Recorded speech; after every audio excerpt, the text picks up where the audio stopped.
Good evening, Santa Monica, and welcome to the April 26th, 2022 special meeting of the Santa Monica City Council. This will be our 4:30 meeting as a special meeting, and then we will move at 5:30 to a regular meeting. So we'll hold the pledge off till 5:30, but why don't we call the roll? Councilmember Negrete? Here. Councilmember Brock? Here. Councilmember De La Torre? Here. Mayor Pro Tem McCowan? Here. And Mayor Himmelrich? Here. So we have a quorum, and do we have any chits? We have one speaker. It's Denise Barton, and she has 2 minutes.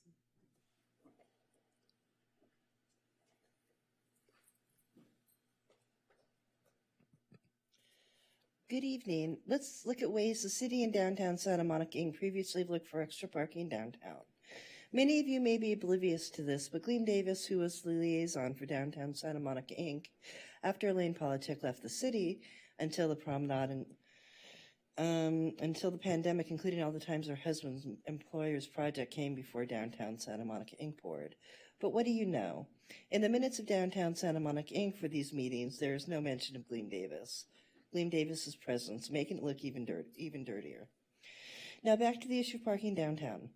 I believe there's been twice that downtown Santa Monica Inc. board meetings have included the agenda item about trying to get additional parking from private property owners downtown. I believe it even came before the city council at least once, with the reasoning behind this being that people were unable to find parking even with parking structure 3 open, and as a result, they left without patronizing the downtown area. So would that be the ultimate plan, to divert patrons from the promenade to Santa Monica Place or the retail at the Miramar, both which will have private security in comparison to the rampant crime happening on and around the promenade, while the city and downtown Santa Monica Inc. seem to be unwilling to discuss replacing the security ambassadors with the sheriff's department to make the area safer.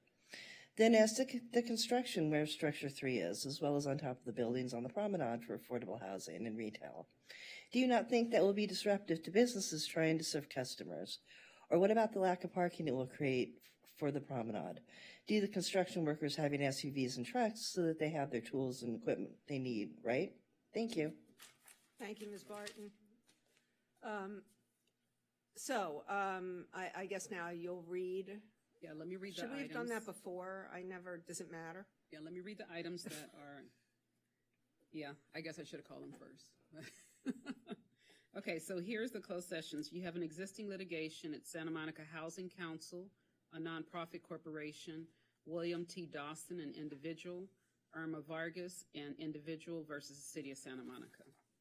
You have another existing litigation. It's Joseph Hollins versus the Santa Monica Police Activities League.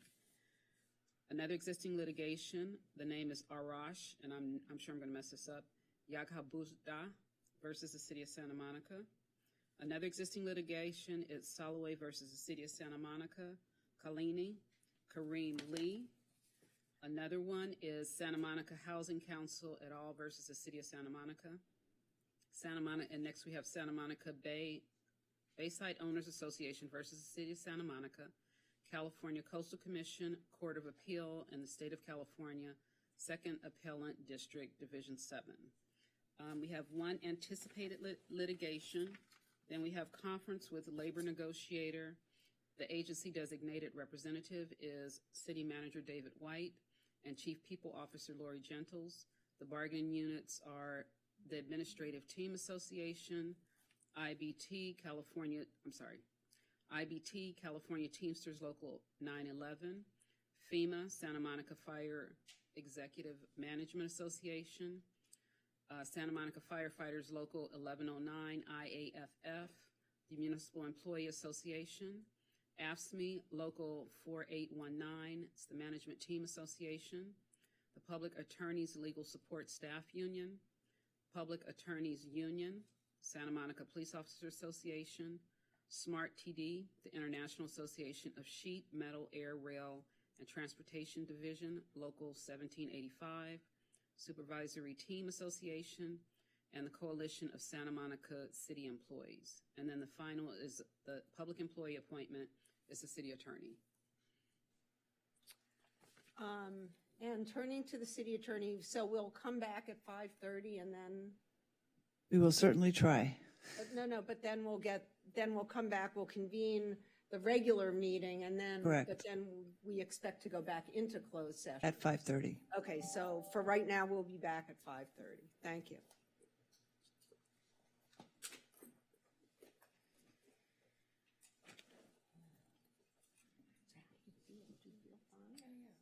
So my sister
Good evening, Santa Monica. We have come back from our closed session on our special meeting that we held at 4:30 p.m. And I'm going to turn to the city attorney and ask if we have any reportable action. No reportable action. And so now I'm saying, good evening, Santa Monica, and welcome. I'm sorry, what? You adjourn. Oh, Go ahead. yes. Okay, good. It's adjourned. Yeah, so now we move to our regular meeting. And so good evening, Santa Monica, and welcome to the Tuesday, April 26th regular meeting of the Santa Monica City Council. Now, I have a special instruction. Please, if you're in the audience, turn your phones off or to vibrate so as not to disrupt the meeting. Thank you very much. And now, let's have the Pledge of Allegiance and Councilmember De La Torre. All right. I pledge allegiance to the flag of the United States of America and to the republic for which it stands, one nation, under God, indivisible, with liberty and justice for all.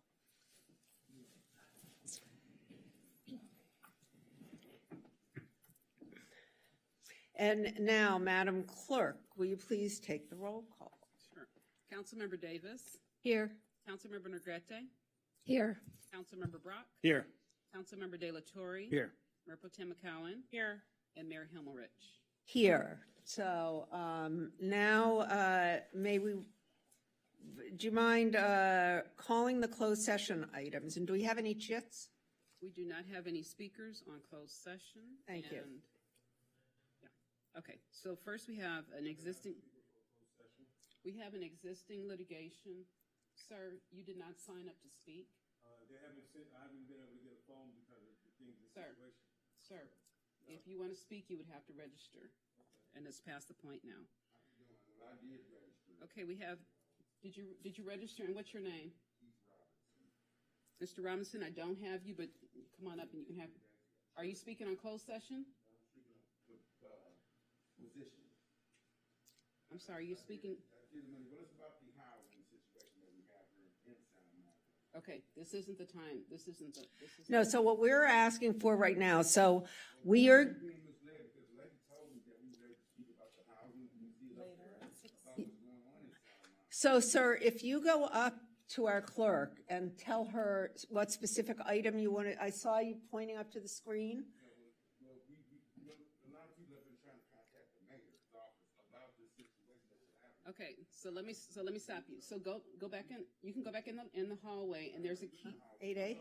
and there's a kiosk. I've already did the ballot the clerk 2 days ago, and going to chaos and Okay.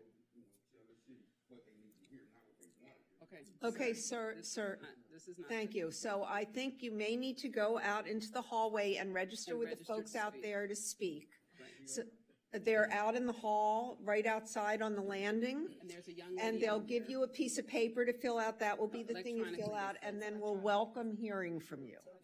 What about the chaos? It doesn't work, or is it? Oh, the kiosk. Kiosk it is working, sir. There's someone there that can assist you, Yeah. and let them know that you want to speak on item 8A. That's Yeah, I the see housing this. element discussion. I see the items. So we have John Alley will be the first one, and it's on the city manager. Okay, so just let her know you want to sign up for 8A, and she can help you on the kiosk. Thank you, sir. Okay, so. Okay, so now let's call our closed session Okay, items. so we have an existing litigation, and it's the unfair practice charge, the Administrative Team Association versus the City of Santa Monica, Public Employment Relations Board. And then we have another existing litigation. It is the unfair practice charge, Administrative Team Association versus the City of Santa Monica, Public Employment Relation Board, and that's two separate cases. And as I said before, we have no request to speak. And I'm going to turn to our city attorney. 7 o'clock. So we should be back at 7 o'clock. We will see you at 7. Thank you all for being here.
Denise, are you ready? Everyone to quiet down because we are back from closed session, and I'm going to turn to our city attorney and ask, do we have any reportable action? Yes, we do. We have item 1A and item 1B, conference with legal counsel, existing litigation. Litigation has been initiated formally pursuant to Government Code Section 54956.9 D1, unfair practice charge, administrative team associates versus City of Santa Monica, Public Employment Relations Board, case number LA-CE-1495-M. 1B, conference with legal counsel, existing litigation. Litigation has been initiated formally pursuant to Government Code Section 54956.9 D1, unfair practice charge, administrative team associates, City of Santa Monica, Public Employment Relations Board, case number LA-CE-1507-M. The report out is a settlement. The parties have agreed to settlement of both ATA cases with the following terms. Add 4 new job classifications to the ATA bargaining unit to be included in the exception-based budget for fiscal year 22-23, $50,000 lump sum payment, apply salary Y rating to demotions in lieu of layoff, effective from the date of execution of the settlement agreement through the duration of the successor MOU with ATA. Do I hear a motion to approve? Move settlement. Second. Oh, Second. beat you. Oh, my God. Moved by Davis, seconded by Brock. My name's up there. It's Oh, okay, seconded I by win. Negretti. I'm sorry. That's fine. fast fingers. How's your name? up Good. there? Everybody remember your buttons. May we have a roll call vote? I hate to tell you guys, but for this one, you won't be buttoning. I'll just call the roll. Oh, okay. Sorry. Okay, that's okay. Councilmember Parra, Yes. Councilmember Davis. Yes. Councilmember Negrete, Yes. Mayor Pro Tem McCollum. Yes. Councilmember Brock, Yes. Councilmember De La Torre, Yes. and Mayor Himmelrich. Yes, so that passes 7-0. And now we move on to our 2 items. So our first item is Commendation Ayso Western State Champion Santa Monica Storm, and we do have 1 speaker on this. Or do we have 2, Mayor? Yes. Mayor, did you want to hear the speaker first? Do you want me to, you aren't, she is a speaker. You're the coach. Are you the coach? Well, before the coach gets up, we have a public speaker on this. Oh, I'm so sorry. So, you guys stay there. It's fine. Or you can come in here in the well, but who's our, It's Devon Ray Harris for 2 minutes. so, Mr. Mr. Harris, did you want to speak on this item?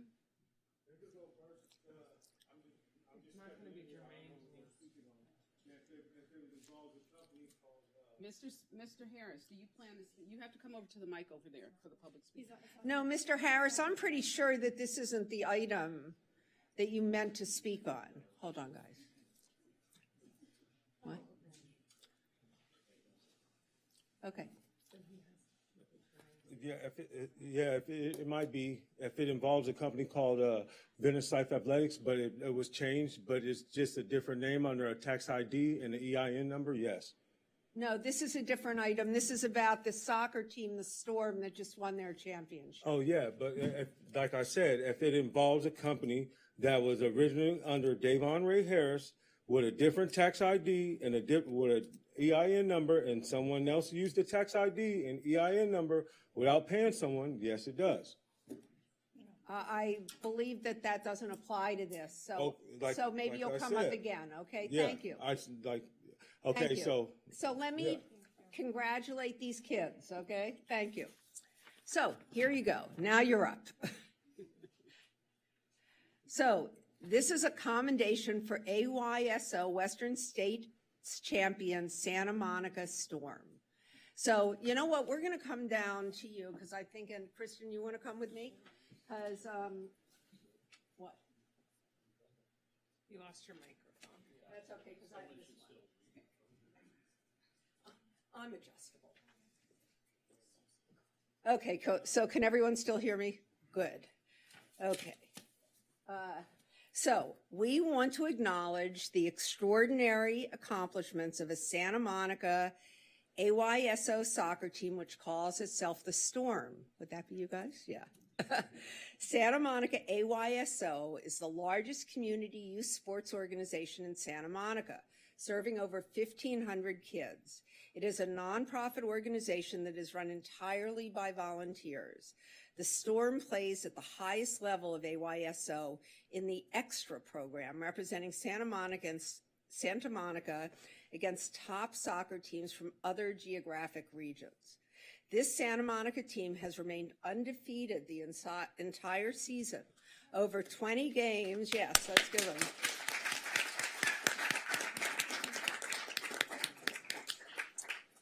Starting last August and finishing on March 12th when they won the AYSO Western States Championship.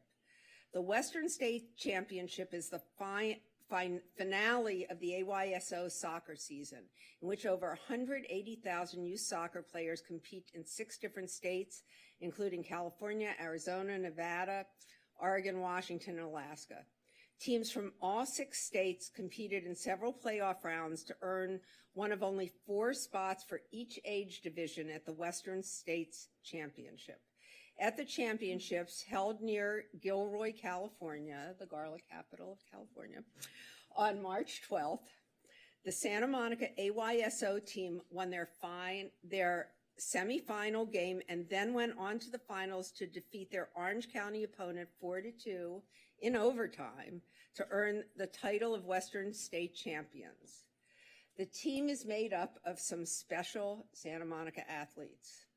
Most Boatwright Simon, Landon Broyhier, and pardon me if I butcher your names, guys, Jonah Craig, Ryan Drew, Daniel Friedman, Noah McLaurin, Alex Maringer, Taylor Moore, Michael Peterson, Jay Robbins, Leo Simon, and Auden Steiger. This team was led by 2 volunteer coaches, Eric Saltmarsh and Melinda Maringer. I assume you're Melinda, yes? Hi, Melinda, who donated their time to teach these boys how to play like champions. The team trains right here on our local fields, including at JAMS and at the new Belmar field. Congratulations to Santa Monica AYSO and the Storm and the field advocates of Santa Monica. Yay.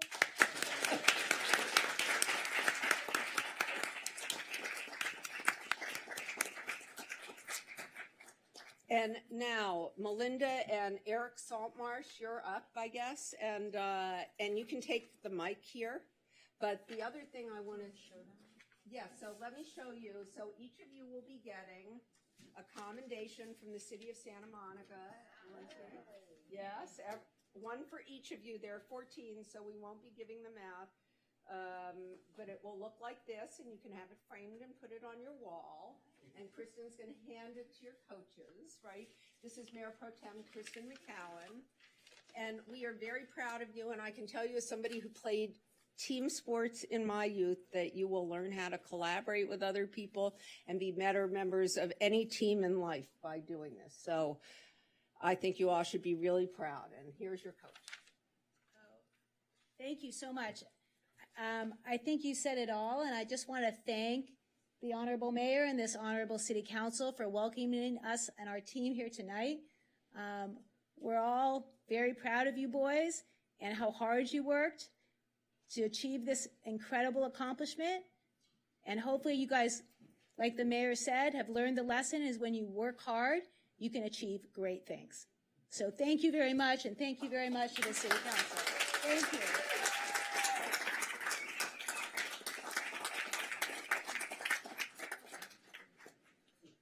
All right, come on, guys, this way. You want to take a picture? Hold on, we're going to take a picture here. Everybody. Okay, you guys can come or come down here.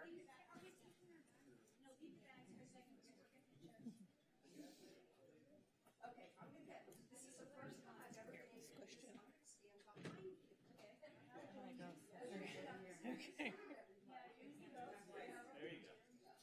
Okay. Are we squeezing in? Yeah, Yeah. Okay, all parents, ready? 1, 2, 3.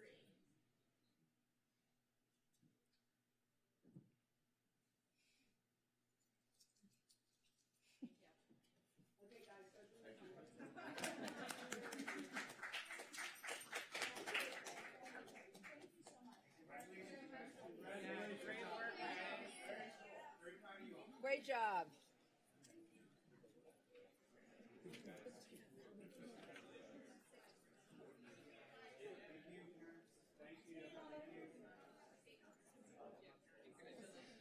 So I'm standing here.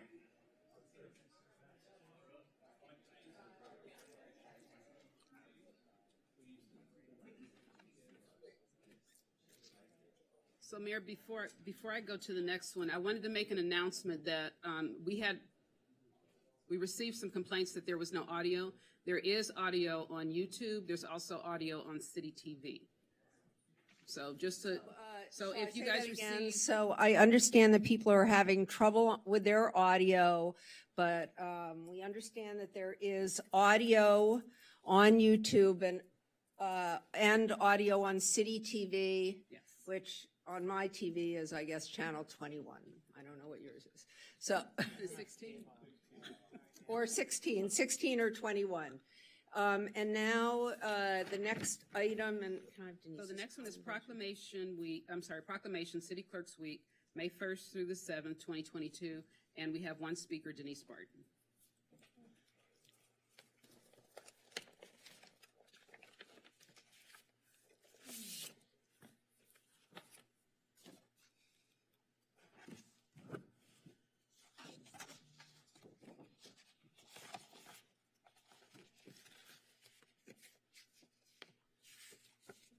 Good evening. While I'm happy to celebrate the City Clerks Week, I'm supportive and grateful for some of the employees in the City Clerk's office. I have grave concerns about the continued employment of Denise Anderson Warren as City Clerk. According to the Transparent California, Ms. Anderson Warren's total pay with benefits was $307,686 in 2019. Ms. Anderson Warren is commonly known to be serving at the interest of the lobbyist group Santa Monica Forward instead of being a politically neutral public official for the city of Santa Monica. This is very concerning as in her role as city clerk, Ms. Anderson Warren is in charge of the elections. During the most recent election year, Ms. Anderson Warren interfered and lied about a submission by a group opposing one of the ballot measures. As far as I know, she was never disciplined for that. I'm informed that there have been HR complaints filed against her, Ms. Anderson Warren, which were whitewashed. The city needs a highly skilled and ethical city clerk, not a plant within the city doing the bidding of a lobbyist group like Santa Monica Forward. The city council appoints and fires city clerks. I'm looking to the change slate to be stewards of public funds and to replace the overpaid, underperforming, and unethical city clerk with one worthy of the tax dollars the city has to expend on the important position of city clerk. Ms. Anderson Warren should not be the clerk trusted to take the city through another election. Thank you. That was our only public speaker. And now let me read this proclamation, and then I will call, and let me come down here and do it, okay? So we can stand here together.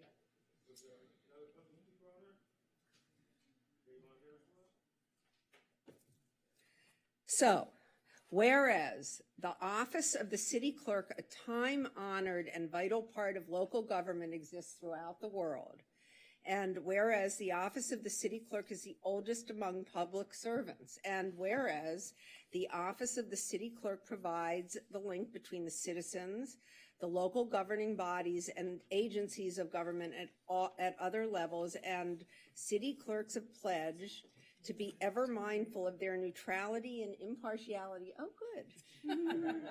Rendering equal service to all, and whereas the city clerk serves as the information center on functions of local government and community, and whereas city clerks continually strive to improve the administration of the affairs of the office of the city clerk through participation in education programs, seminars, workshops, and the annual meetings of their state, provincial, county, and international organizations, and whereas it is most appropriate that we recognize the accomplishments of our office of the city clerk. Now, therefore, I, Sue Himmelrich, Mayor of the City of Santa Monica, on behalf of the members of the City Council, do hereby take great pleasure in proclaiming May 1 to 7, 2022 as City Clerks Week for the City of Santa Monica. And I want to express my appreciation to the clerk's office, who I couldn't make it through a week without. So there we go.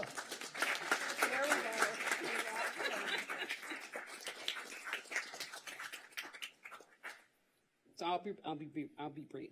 So I wanted to thank you guys on behalf of the City Clerk's Office and on behalf of my staff.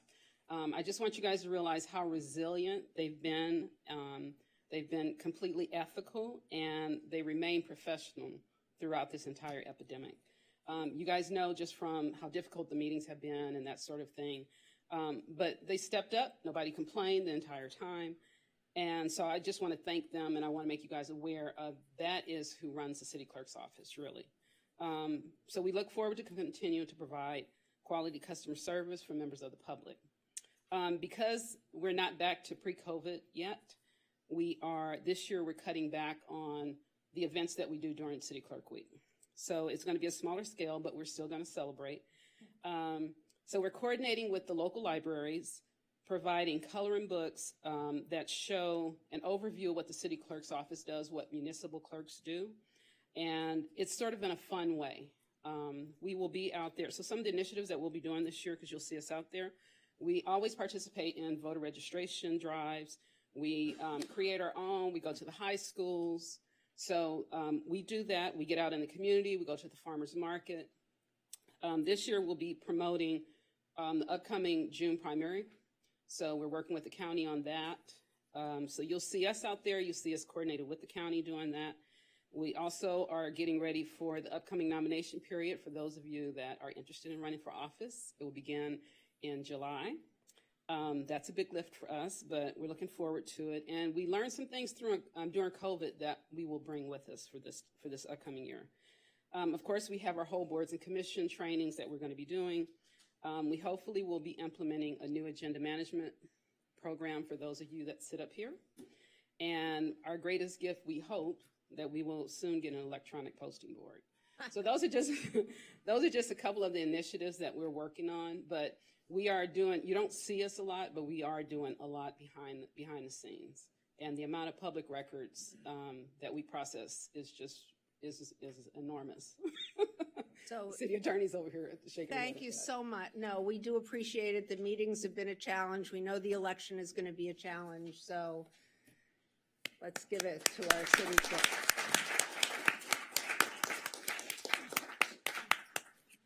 Okay, so now to the next item. The next item is the proclamation. It's Building and Safety Month, and we have no speakers on this. Okay, so I guess come on up, Building and Safety. I know you guys are here because I met you already. I want all of you up here, every single one.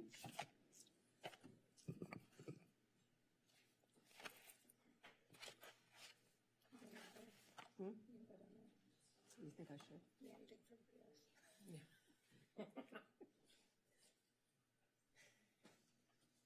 Okay, so here, let's see you in the way. So coming over here, coming over here. Go, and then I'll join you in a minute. But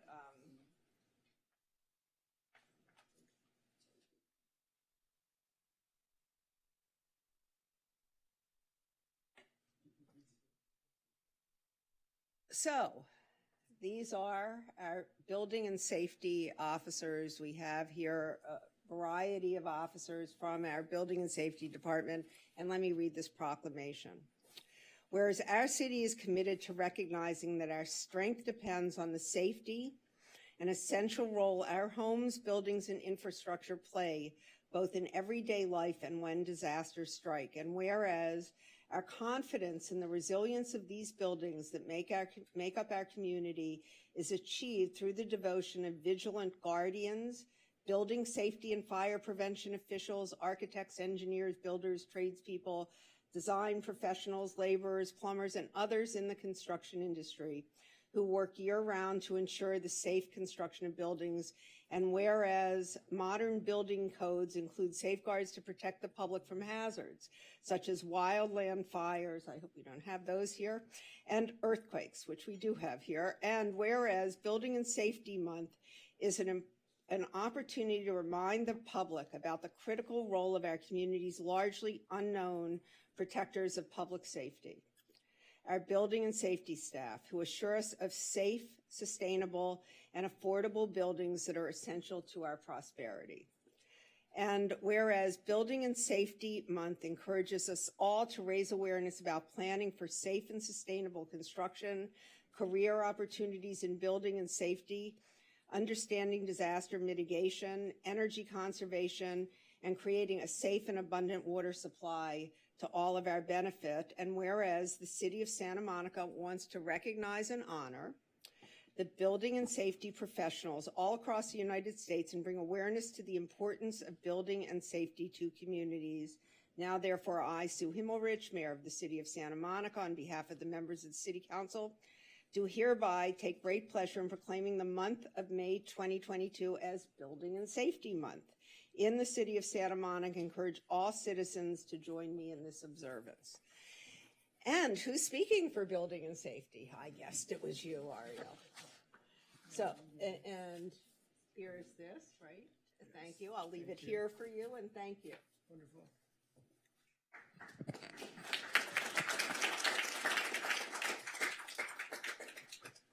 Good evening, everyone. Ariel Sakaris. I'm the Building and Safety Division Manager. I just want to say thank you for acknowledging the Building and Safety Division, as well as the profession generally. It's a pleasure being here, and just want to say thank you. I also, I know you have other items to get to on the agenda tonight, but real briefly, I want to extend my gratitude and appreciation to building and safety staff. They've always, in my opinion, done great work, quality work, but over the past 2 years, as with everything, it's been extremely difficult. Our work group is one of several work groups in this city that has been reporting to work every day. Particularly the inspectors since day one have been coming to work and going to work sites and making sure that construction continues. The permitting staff has been back in the office for over a year now, every day. And it seems odd actually that we're praising people for physically reporting to work every day, but it's 2022. I guess that's where we're at. No, so with that, that's all I have, and just again want to say thank you. I want to let you know that we have 2 Building and Fire Life Safety Commissioners here, Blair Calderhead and Timothy Katsouris, who used to be a senior plan check engineer with us. Our building officer, Ara Sargsyan, is present. Another senior plan check engineer, Cameron Ravandi. We have 3 inspectors. We have the acting inspection supervisor, Jim Brewster, Combo Inspector 3, Steve Gobriel, Combo Inspector 3, Louis Vasquez, and we also have the president of the International Code Council for the Los Angeles Basin chapter. Celine Sarkislu, am I pronouncing that correctly? With us tonight. So thank you again.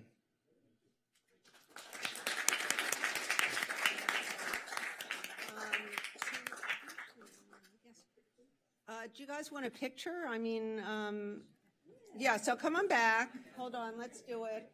Who's taking it? Oh, Shannon, you're on it. Thank you. Oh, you're the official photographer. Yeah, come back farther, and that way we'll kind of peek between you as short folks. Some of us, every once in a while, I have to do this. No, don't do that. It's called, I don't want you to look funny. No, it's like,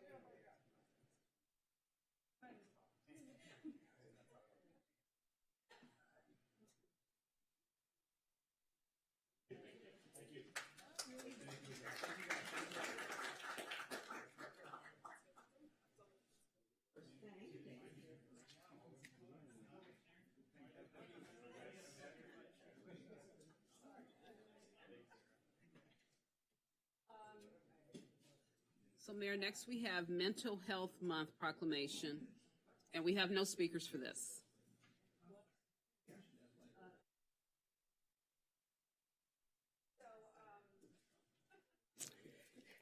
I'm sorry, this is the most proclamations we've done since I've been here, I think, right? 4 in a night. So now this is Mental Health Month. So let me talk about the proclamation for Mental Health Month.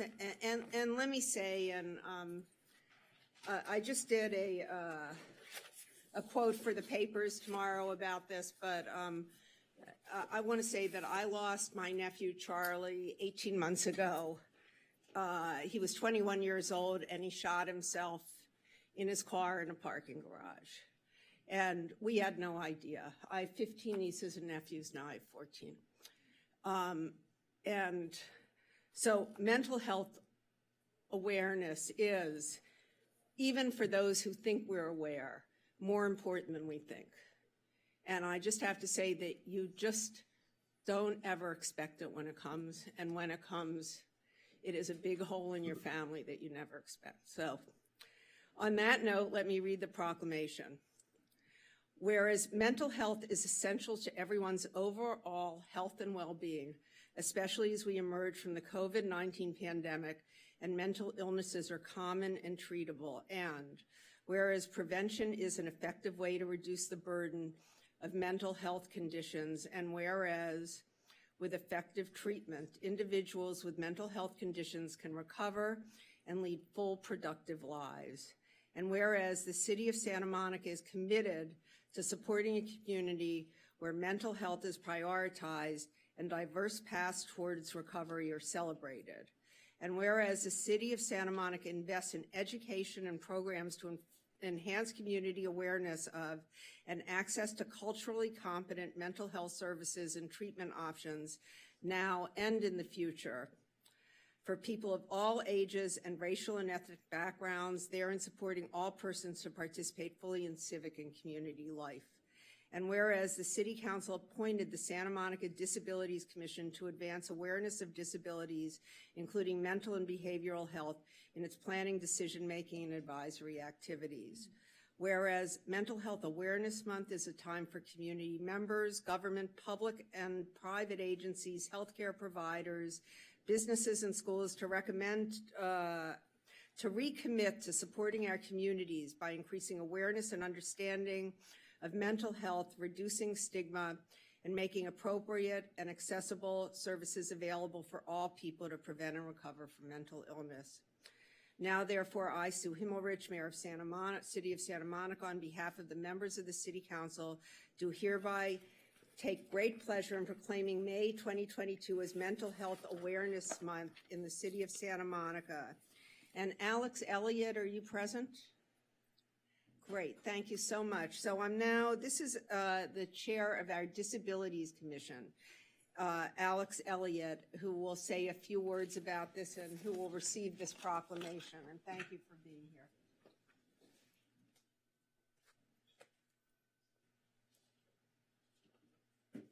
Thank you. Just take the mic. You're on, right? It's green, you're on. Hi, thanks the City Council for having me. Again, thank you for keeping the Disabilities Commission as a standalone. We really appreciate working together to make our digital and our physical spaces accessible and continue to work together. I just want to keep it very brief. I'm a psychiatric social worker by trade. I've worked on the streets of Santa Monica for years.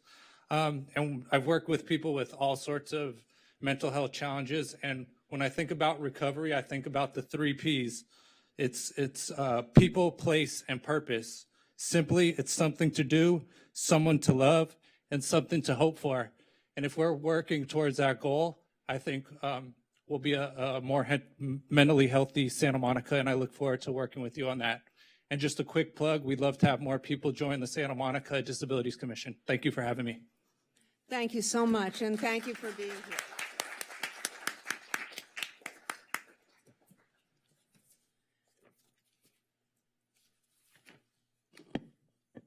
So next we have item 2E, which is a city manager report, and we do have a speaker on this. It's John Alley.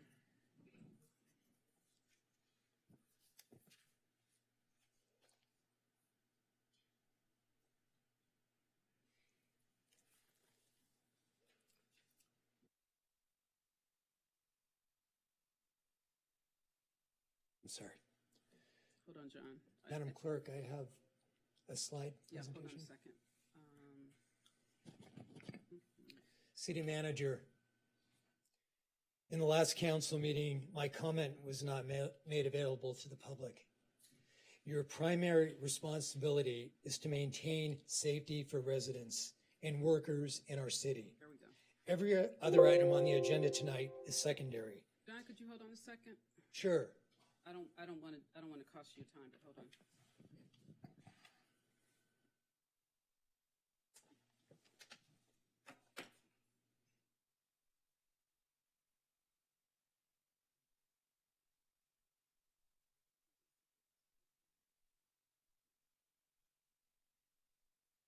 Because you sent it in a link, right? Yeah.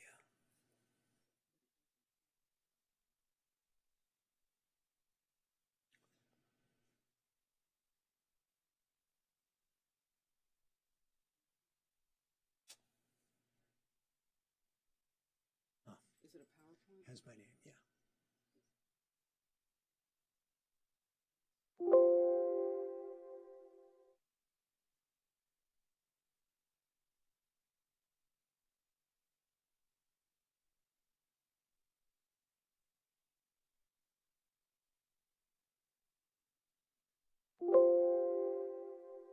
Is that it? Okay. Thanks.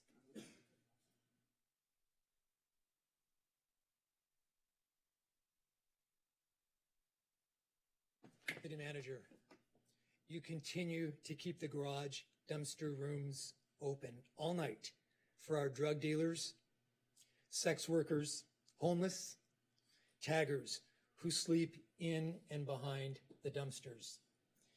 You contribute to the crime, the assaults, the overdoses, and the fires. You don't respond to me or to the businesses and residents even within 40 yards of those dumpster rooms. Your city maintenance workers don't understand. Some have been assaulted. You're dishonoring the homeless, residents, businesses, yourself. You don't respond to passionate doctors from our hospitals who have sent you letters informing you of the conditions for infectious diseases. Syringes, condoms, left behind knives, left behind tin foil that holds meth. It's not right. It's not compassionate. It's reckless. Please watch these images, and I ask Madam Clerk to focus the cameras so that the people at home can watch these. Supposed to press.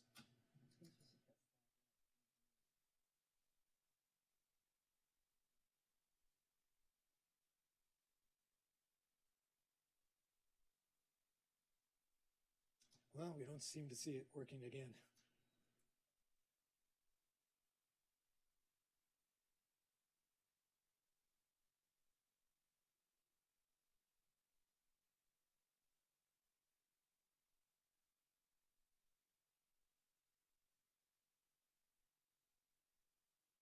Scroll down.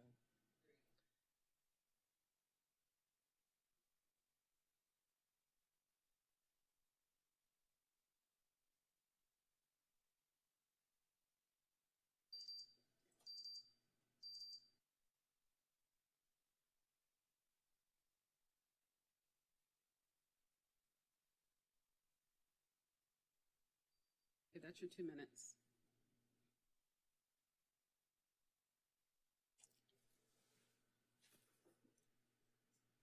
Thank you. Thank you. Can you, And I look forward to speaking with you soon. This is urgent.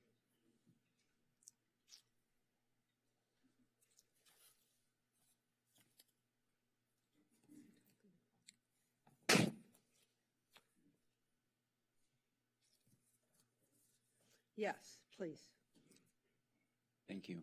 First, Mayor, I want to thank you deeply for sharing your story aligned with the proclamation for mental health. I think it's really important that we have these conversations and share our stories for all of us to heal. So thank you very much for that. I appreciate it.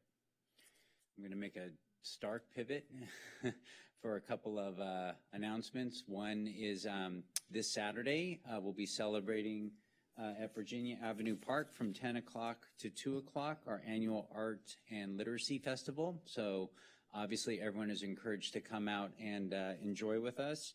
The theme this year is bugs, bugs, bugs. Not my favorite topic, but nonetheless, I know it will absolutely enthrall many of the children in our community. So again, this is one of many celebrations up and coming as we get through spring and into the summer. So you'll be hearing a constant stream of celebrations on the horizon.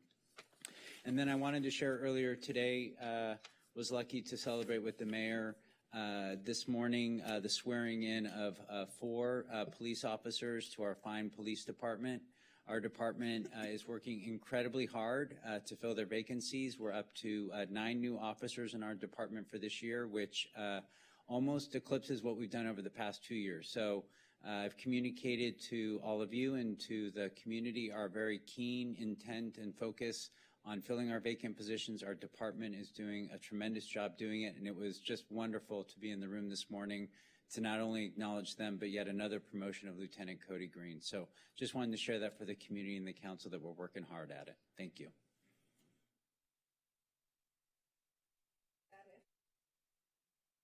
Okay, sorry.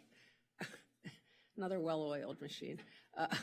Okay, does anyone have any questions of staff? Seeing none. Madam Clerk, you want to ask about travel? Yes. Are there any council members who have traveled, who have anything to report on travel since the last meeting? And this is city-paid travel.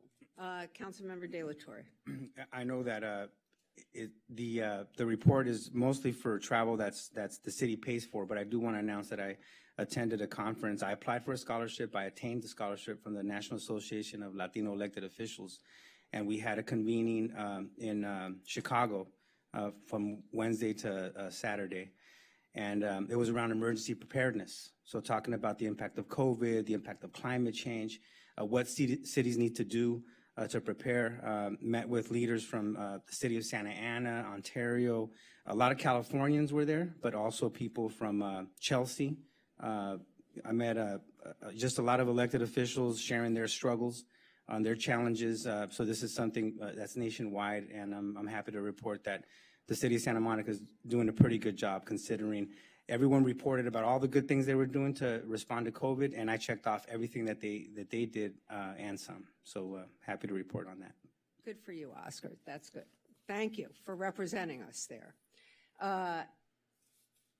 Is that it on travel? Great. So now, Madam Clerk, I guess we move to the consent calendar. Yes, so we'll go to the consent item, but I also want to note that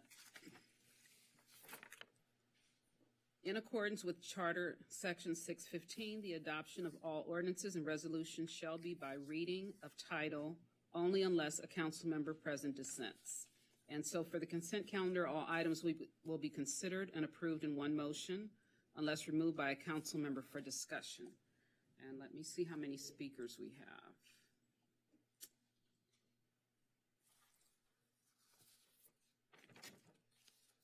Looks like we have 2 speakers, John Alley and Mr. Morgan.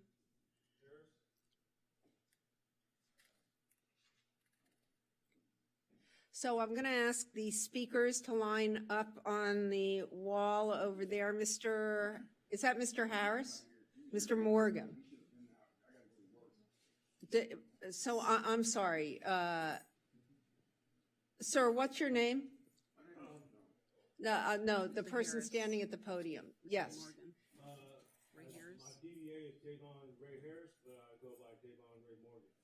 And are you here on something on the consent calendar, sir? It says approval for proposed auction plan, allocating federal community development block grants and home investment partnership. Well, I was staying at 1444 14th Street, and the address is kind of changed right now. I guess it's 1344 right now, whatever. But I guess this is where I was staying, and I had a block from a stairway order, but I don't know how I had a stairway order when it was from something else. It was from Rite Aid. And yeah, that's probably where I was standing. The stuff I have in there was for my auction called A1 Auction, but I guess someone just sold my auction from that company, Bingo. So I don't know. I guess that's me. So yes, I'm trying to speak up for myself because I got blocked out of not having a phone out of this community. I don't have a phone. Blocked out of the main phone companies right here, the main banks right here. I need to be able to get my stuff and be able to need to do what I need to do for myself. That's these are my grants. That's all my stuff that's in that house. I bought those for my companies. I basically went to different stores and bought everything myself, did everything myself, came up with the companies myself. So those were to fund my companies: H2O Entertainment, A1 Auction, Venice Life Athletics and Apparel, MC Photos, Kerry Davis Foundation, and it's one more company. But yeah, I came up with them all myself, and I guess I was going to fund myself by doing different things, buying different things, and doing it the way I was going to do it. But I guess I've been blocked out of the place I've been staying at, so I don't know. It's my first time coming to the meeting. I don't know what to talk about. So, sir, here's what would be helpful to us. If you tell us your full name, and we'll get it down. And if you have something that has your name, and I get you well, said. I haven't. This place where I go to get mail. I was using it for a mailing address for like the last couple years, like maybe 5 to 6 years, and I haven't been able to get mail from them at all. Well, this is what I'm going to ask you to do, okay? I'm going to ask you to leave with the clerk your name, address, and phone number, okay? Write it on a piece. I don't have basically any of those. Like I just said, I got kicked out the main phone companies, Cricket, T-Mobile. I didn't get no help there. I would call, ask for help. The people that govern the city didn't give me no help. I was trying to get a bank card. They didn't help me get a bank card. I had banks at multiple companies here, different places. And I don't have a residence now because I had somebody gave me a stay away order from, I guess, where I was living, but I went to court the other day. I figured out it was a Rite Aid. So, sir, let me just say that, so we're in the middle of a meeting, right? We've heard your comment, right? And why don't you leave your name with the city clerk, right? What do I need to leave my name for if I don't even have a phone number? Well, I'm sorry, but we have to keep going on with our meeting, and this is something we can't do right here, right now. But thank you. Mr. Alley.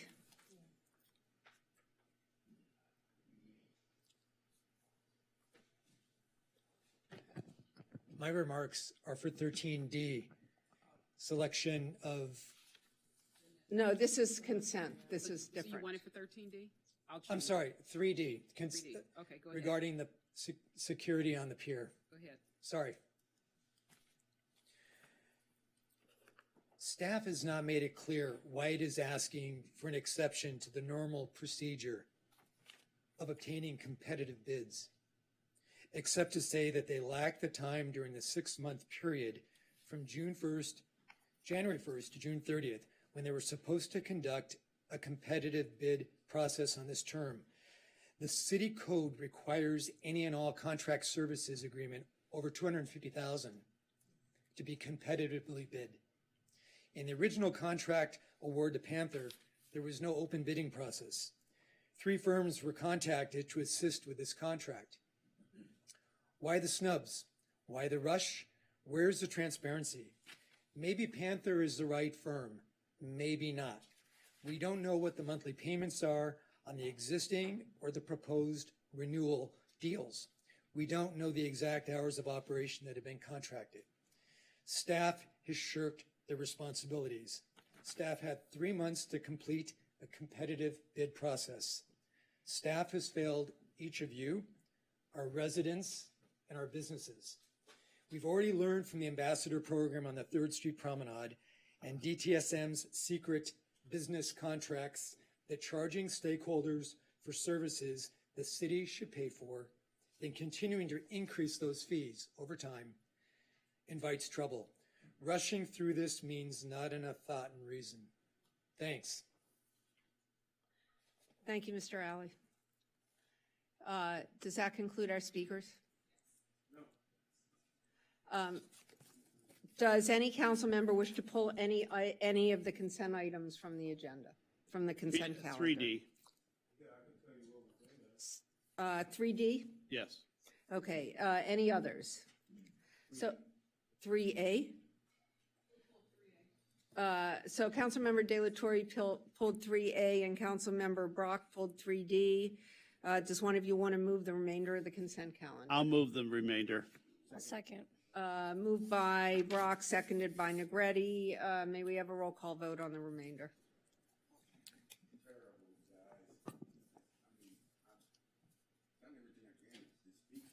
So you need to sign up. I did sign up. I went out there and I signed up again. It says successfully done. And I don't know what else to say. And what's your name? My name is Keith Robinson. Keith Robinson. Okay. I have something good to say. Is he on an item? I want to speak on whatever needs to get. I heard his man speaking.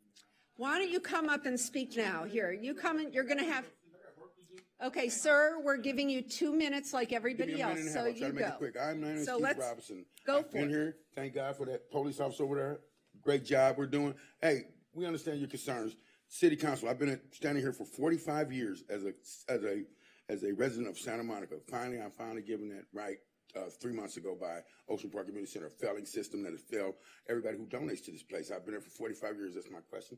Why have I been here for 45 years? Is it the housing? Is it discrimination? I've been on that when I made $1.35 an hour. But still, hats off to the police. And sir, they're working behind the scenes on this homeless problem because I've been homeless for 45 years. I know every person that comes up on that homeless board, and I feel like I told them this years ago, we need to police ourselves first. We need to let who comes in this town at Santa Monica, because we do carry an upset of class that we carry with us and pride for our tourists that makes this work. We can make this place a way better place than it has been. We just need to listen to the guy who's down low, you know. I understand your concerns, sir. You're right. That is some places that we need to work on. That officer there, I see him at 3 o'clock in the morning. I'm here for women and children. That was a great thing this day. But somebody needs to look and investigate this Ocean Park Community Center, which now people concerned about their paychecks. They're not helping this situation. They're stealing from me. I like my $6,000 on my phone from Bob Tank Corp. They stole my stuff away, and here I am growing. Chef at Cheesecake Factory. Love Santa Monica. Greatest city in the world. Thank you, God bless. Thank you, sir. Thank you.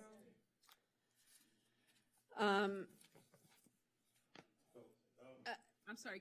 I'm sorry, sir, you had your 2 minutes. I'm sorry. Can we have the motions again? Yeah, we had yes, so we had a motion by Brock, seconded by Negretti, right? And are we ready for the roll call vote? Sorry. Okay, you guys, we can vote on this one. Okay, so let everybody vote. And Councilmember Parra, Yes. Councilmember Davis. Yes. Councilmember Negrete, Yes. Mayor Pro Tem McCowen. Yes. Councilmember Brock. Yes. Councilmember De La Torre. Yes. And Mayor Himmelrich. yes, and that passes 7-0. Phil, push your button, please. So let's do item 3A, which was pulled by Councilmember De La Torre, and it's approval of the proposed fiscal year 2022-23 one-year action plan allocating federal community development block grant, CDBG, and Home Investment Partnerships Act program, Home Entitlement Grant Fund. I just have a real simple question if staff can answer. Why is it that the Pico Neighborhood Association is not reached out to for input into the plan? Thank you for the question, Councilmember. I'm Mark Amrell with Housing and Human Services Division. We do send notice to all neighborhood associations of the opportunity to comment on any proposed projects for the action plan, including the P&A. But I see that you meet with specific nonprofit organizations, and I just want to make a recommendation that in the future that we reach out and we meet with that organization, because it's the only elected body in a part of the city that, according to the report, represents the highest poverty section of the city. So I just want to make sure that we make that happen next time around. Thank you. Oh, noted. Thanks. You moving the item? Yes, and I'd like to move the item for approval. May I hear a second? Second. Yeah, moved by De La Torre, seconded by Brock. I'll get you the next time, Christine. May we have a roll call vote? All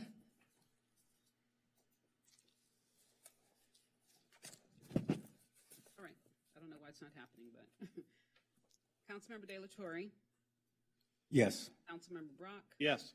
Mayor Pro Tem McCowen. Yes. Councilmember Negrete, Yes. Councilmember Davis. Yes. Councilmember Parra, Yes. and Mayor Himmelrich. Yes, and so that passes 7-0. And nobody needs, no buttons. Okay, and Next item is item 3D, approval of contract modification with California Panther Security to provide security services related to pier vending. And Councilmember Brock pulled that item. There have been a number of questions from the community about this exception to bid process. I think California Panther has done a really good job so far of helping security at the Santa Monica Pier.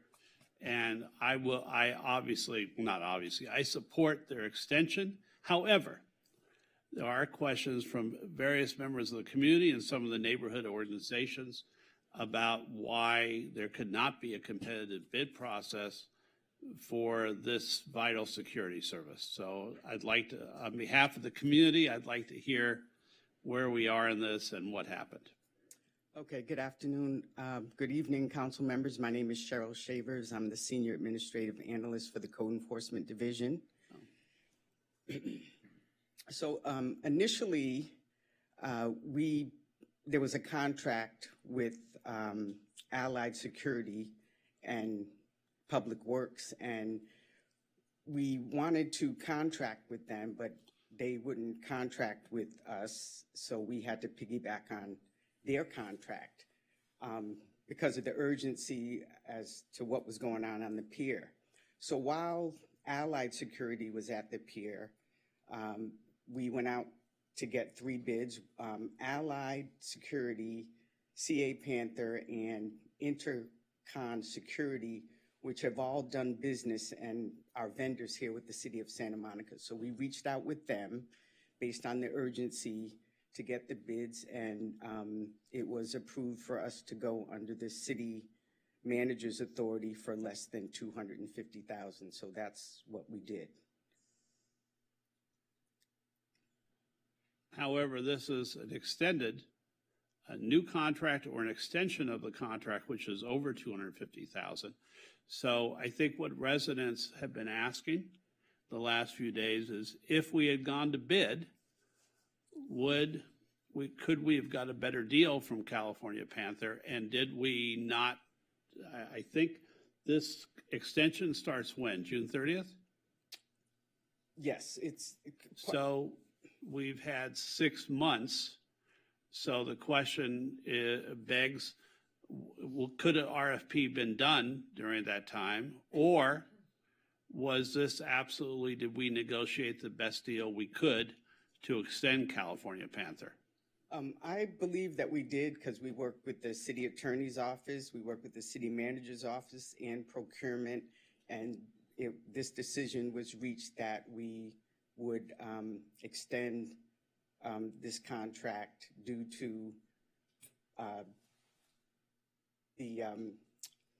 we had the study session, and council asked us to move forward and recommended that, you know, we move forward and continue. So that's what we are doing. Could I ask if, David, do you have any other things that can add clarification to this? Sure, I'd be happy to. So, thank you so much. You're welcome. So in terms of timing, when we went to council in February with the study session, we got direction to continue with security services. In order to continue that work and get the best possible price, our staff went out, reached out to 3 different firms. Panther came out to be the lowest price. We are asking for an exception to the bidding process so that we don't have any gap in security services between now, the end of the fiscal year, next year, because we understand the urgency of the work we're doing at the pier. So that's the basis for the exception to the competitive process. I forwarded you a couple of letters from residents. Is there any validity to the exception to contract rule or exception to RFP rule that they're saying? In other words, should we normally would go out for RFPs. I understand this is a definite exception, and I want the security at the pier to be continuous. And I encountered 2 California Panther representatives at the top of the pier on Sunday morning. They were both attentive. They were both doing a good job. They were both courteous. So I'm not opposing the extension. I'm asking, I think, if the residents have any validity to their statements or their comments that normally there should be a public process that's more defined. Yeah, in an ideal world, yes, a contract of this magnitude, we would go out for a competitive process. But like I said, the reason why we went to a very specific section of the exception process was because of the urgency of this request and need. But yes, a contract of this magnitude ideally should go out through a process, should get an RFP done, and should be competitively bid. How long would that take, David? Yeah, that's. Oh, that I can't give you a specific time frame, but just to walk through the various steps that would be done, right? So obviously, first staff would draft an RFP, and that would be done within the department, and then that would have to go through procurement to get posted. Then that have to be publicly available for a reasonable period of time in order to be bid upon. Then the RFP would have to be evaluated. So each one of these steps you could think of 4 to 6 weeks to 8 weeks. Then once they're evaluated and scored and a recommendation made, then they have to prepare an agenda report, and that agenda report goes through just a reasonable process, right? Gets reviewed by finance, city attorney's office, right? All the correct checks and balances. So we would have had a So 6 gap in months from service. now, we might have a security firm at the pier. Correct, and we would have lost the security presence while we're in the height of spring and summer. That's very important for residents to understand that we had to have continuous coverage. And I believe the city is comfortable that California Panther was the lowest bid originally and will continue to be. We did not give them a raise. They're at the same rate going forward, just an extension of months. I'll defer to staff on, That's yes, correct. nodding ahead, yes. Thank you. Yes. Thank you for that. All right, I'll move adoption. I just wanted to make a comment to note, I won't move. being involved, that Allied also had staffing issues. They did. And They that had- created a real problem where we were without security, so. You're correct. Thank you. Okay, so. Okay, I'll move adoption. Moved by Brock, seconded by De La Torre. Let's have a roll call vote.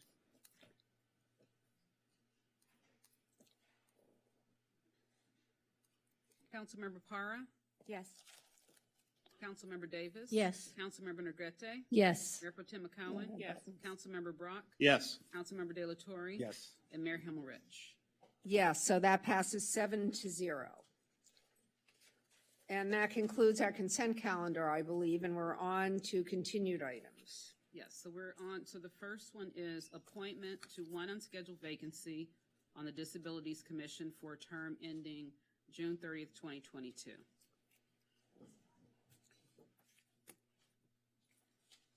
And are you running this, Madam Clerk? I open the floor to nominations. Clara Hendler? And that was Councilmember Davis? Yes. Yes, Councilmember Davis. Anyone else? So, Kara Hendler, we're only filling one, is that right? That's the only- Kara Hendler by acclamation? Yes. Okay, so Kara Hendler by acclamation, Madam Clerk. Okay. Next, we have the appointment to one unscheduled vacancy for the Planning Commission for a term ending June 30th, 2025. And I open the floor to nominations. Josh Hamilton? Samuel Token. So we have Josh Hamilton and Samuel Token. Do we have any chits, by the way, on this? Because I thought I saw Josh. Hold on a second.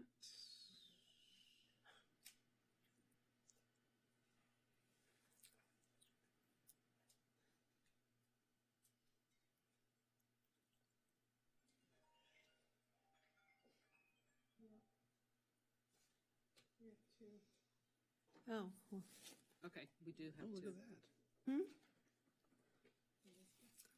So Yeah, no, yeah, I'm seeing, Josh and Elizabeth Vandenberg.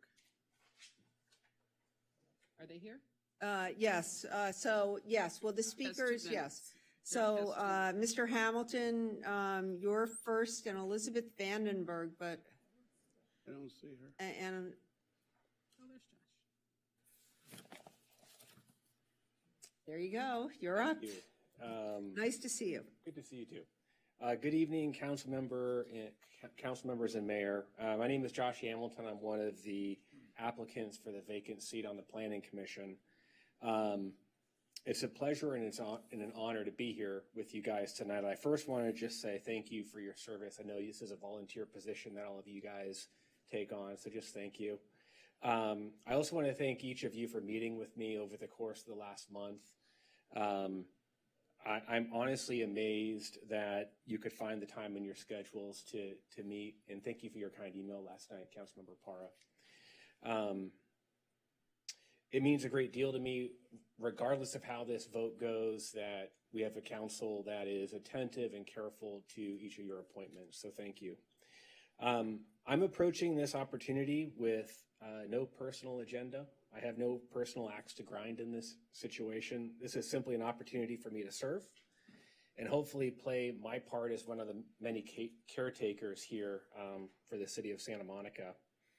I come to you also as a member of the Santa Monica Housing Commission. I also come with over 20 years of experience in affordable housing. I currently lead a team that provides early stage financing for a range of affordable housing types, including transitional housing for people transitioning from homelessness all the way up to middle income housing. As a member of the Housing Commission, I understand the obligation and the responsibility of serving on a public commission and the amount of work that is required. So how we work with a changing world while maintaining our unique neighborhoods here in Santa Monica is a challenge I'm ready to take on, and I firmly believe that a diverse housing stock translates into a diverse city. And I look forward to working with the members of the commission if I'm Thank you, Mr. Hamilton. And I think that, I think you may be out, no, you can sit down now, I'm sorry, thank you. I don't, well, now that's a voice.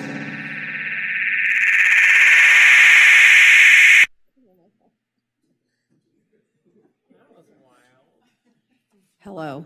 Okay, we're back to normal. Okay, so now, I guess we're ready. Oh, Ms. Vandenberg, was she on? Yes. So there she is, Elizabeth Vandenberg. Are you speaking on the appointment to the Planning Commission? Good, well, come forward because you're up. And you can take your mask off if you want, but you don't have to. Yeah, I'll turn it on. 837 Lincoln Boulevard. I urge the council to approve Samuel Tolkien to the Planning Commission. He has the appropriate background, skills, and abilities, and I hope you do nominate him for that position. Thank you. Thank you, Ms. Vandenberg.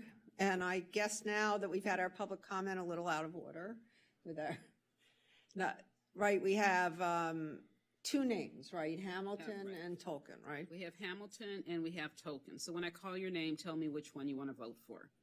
Councilmember De La Torre? So it's Hamilton or Tolkien? Tolkien. Councilmember Brock? Tolkien. Mayor Pro Tem McCowen? Josh Hamilton. Councilmember Negrete? Tolkien. Councilmember Davis? Hamilton. Councilmember Parra? Tolkien. And Mayor Himmelrich?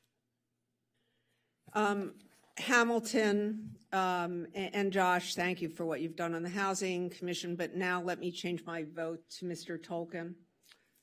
Same. And yeah, Councilmember McCowen changed her vote. Councilmember Davis is not. So there we go. So Mr. Tolkien, welcome to the Planning Commission. The next one we have is appointment of one unscheduled vacancy to the Public Safety Reform and Oversight Commission for a term ending June 30th, 2025, and we have Mr. Craig Miller speaking on this item. Live and in person. Good evening, Mr. Miller. Well, it's a pleasure, and don't feel bad, Mayor. I haven't seen you in a tie for about 3 years. And we all have trouble with feedback sometimes, so don't feel badly about what just happened. Good evening, distinguished city leaders. Thank you for your service to our city. Let me also take a moment to thank the dedicated members of the Santa Monica Police Department that are here tonight and throughout our city's streets, keeping us safe. During our searing summer of 2020, I, like you, saw many urgent handmade signs carried overhead by many earnest people. And I, like so many Santa Monicans, was deeply moved. One sign that touched me and that called out to me not to be forgotten is in fact and in total the reason I came here tonight, which is to share it with you. It was a sign carried by a Black mother who had lost her son to police violence. And it read, "Remember us when we're not trending." My name is Craig Miller. I'm a 38-year resident of Ocean Park. I'm also one of only 3 openly gay men serving as a commissioner in this fine city, and I thank you for the opportunity. I'm here tonight as one committed to social justice to urge that a Black man committed to police reform and civilian oversight be appointed to the first of 2 vacancies on the PSROC currently before the council. Many gay, transgender, brown, Asian, Native American people have experienced the iron boot of repression manifest as errant policing in America. But none more than Black men. As one who longs to be proud of my city, as one who is striving to make Santa Monica's new Public Safety Reform and Oversight Commission live up to its name, I respectfully request that we remember them, the countless them, and that we, the numberless us, do our part to right the wrongs of history. Thank you, Mr. Miller. So, do we have, no, I'm sorry, I'm talking to the, no. So, thanks. See you later. So, do we have 2 vacancies or 1? We have one that's been advertised. Oh, and there will be another at a later time. Okay, I just wondered because he referred to 2. And, yeah, okay, so. So, Mayor, let's open the floor for nominations. Okay. And remember, it's 1 seat. Dante Harrington. Harrington? Paul Windemore. Okay. We have Harrington. Is that correct? We have a long list. Sorry, you guys. And I'm sorry, who did you give Councilmember Brock? Who did you nominate? Paul Windemore. Okay, so he's at the very end. Are there any other nominations? Okay, so we have Harrington and Winnemore. When I call your name, please tell me which one you want to vote for. Councilmember Parra.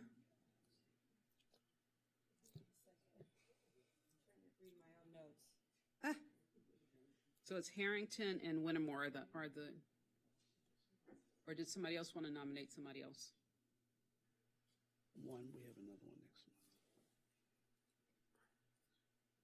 month. Winnemore. Councilmember Davis. Harrington. Councilmember Negrete. Winnemore. Mayor Pro Tem McCowan. Harrington. Councilmember Brock. Windemore. Councilmember De La Torre. Harrington. Mayor Himmelrich. Harrington. So, Dante Harrington, welcome to the Public Safety Reform and Oversight Commission.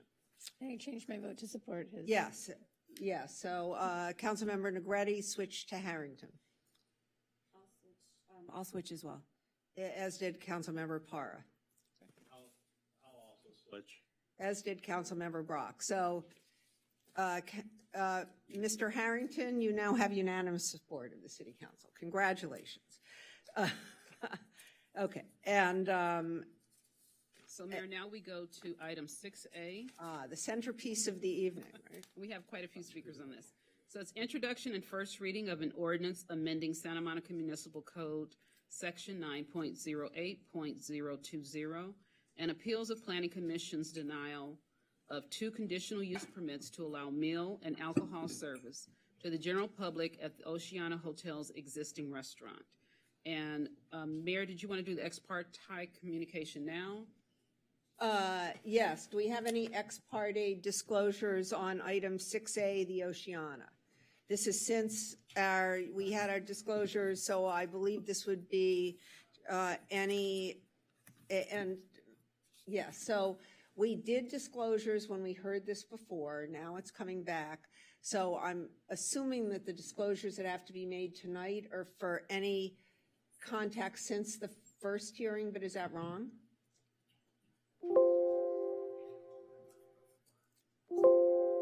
You may wish to do any, this is a de novo hearing due to the settlements. You may wish to do just any ex parte communications that you have had since the appeal was filed. Since the appeal, okay. Oh, since the appeal of the matter. So basically what we're asking you to do is repeat any contacts you have from the beginning of our consideration of this, not since, so the disclosures you made the first time you need to make again, and then any additional disclosures. And I can start because, what is the dinging? We're doing the Oceana. Okay, so other than staying at the property about 15 years ago and walking by it virtually every day and talking and reading the correspondence we received, I've had no ex parte contacts. Well, I'll go next because I'm easy. I've had no ex parte contacts. I've read the entire file and all the comments submitted in connection with it, but I haven't spoken with anybody about it. I had one meeting at the Oceana to meet Mr. Lippman. We did not have food or beverage and briefly discussed the plans that they had planned to do at the Oceana.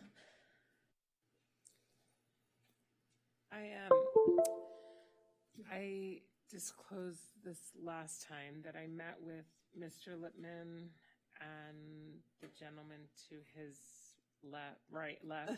Sorry, I'm really bad. Like I can't say the direction if I'm. It's a weird thing. Be his left. His left, and I don't remember the date though, and I just tried to pull it up and I couldn't find it. So it's in the record from the last time. And then Mr. Lippman and I had a phone call. I'm showing that it was on. I'm showing January 19th, but that doesn't seem right in my calendar. So it was at some point between the last time and this time. I just, for whatever reason, I can't pull up the date. Thank you. Councilmember Brock. I have on Friday, November 12th, I had a phone call with them. On November 11th, I met with the Oceana Hotel neighborhood people. On January 7th, I talked to him very briefly by telephone, and I can't find right now the earlier time. It may have been in September, July. I had breakfast there. Thank you. And unfortunately, that's not coming up on my calendar right now. But it would be I disclosed it on the original ex parte. Thank you. Nothing since Friday, January 7th. January 7th? Okay. Councilmember De La Torre? Yes, I reported that I did meet with Mr. Lippman and the gentleman to his right or left, depending on which way you're looking. And so we initially talked about the plan, and then since after the vote, I met with Mr. Lippman on March 31st to discuss resident concerns and mitigations for some of the concerns that residents had raised. Thank you. And, yep, Councilmember Parr. So I tried to look it up as well, and only one thing came up. So I think when I first met Mr. Lippman, I met him on September 1st, 2021. I know that I had a phone call with him after I had one, I think, before the last appeal, I believe, and then afterwards, and then I had a phone call with him last night, and that was it. was it last night? Yeah, it was last night. Jeez, I don't know. Seems Sorry. like so long ago, right? It was too much. Okay, so that is the ex-party disclosures, and now I think we are ready for our staff report. Good evening, Mayor and Council.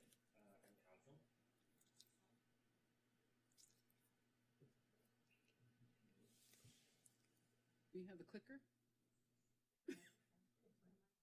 Oh, I'm sorry, his microphone. Oh, I can turn it on. Hold on, sorry. There you go.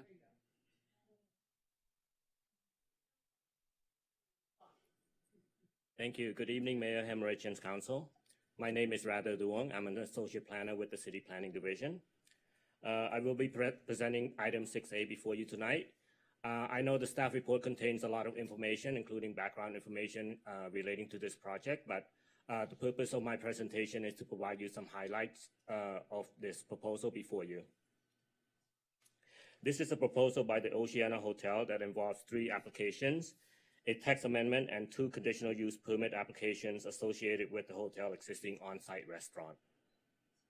These applications were considered by the Planning Commission on June 9, 2021, which did not receive a positive recommendation and were subsequently denied.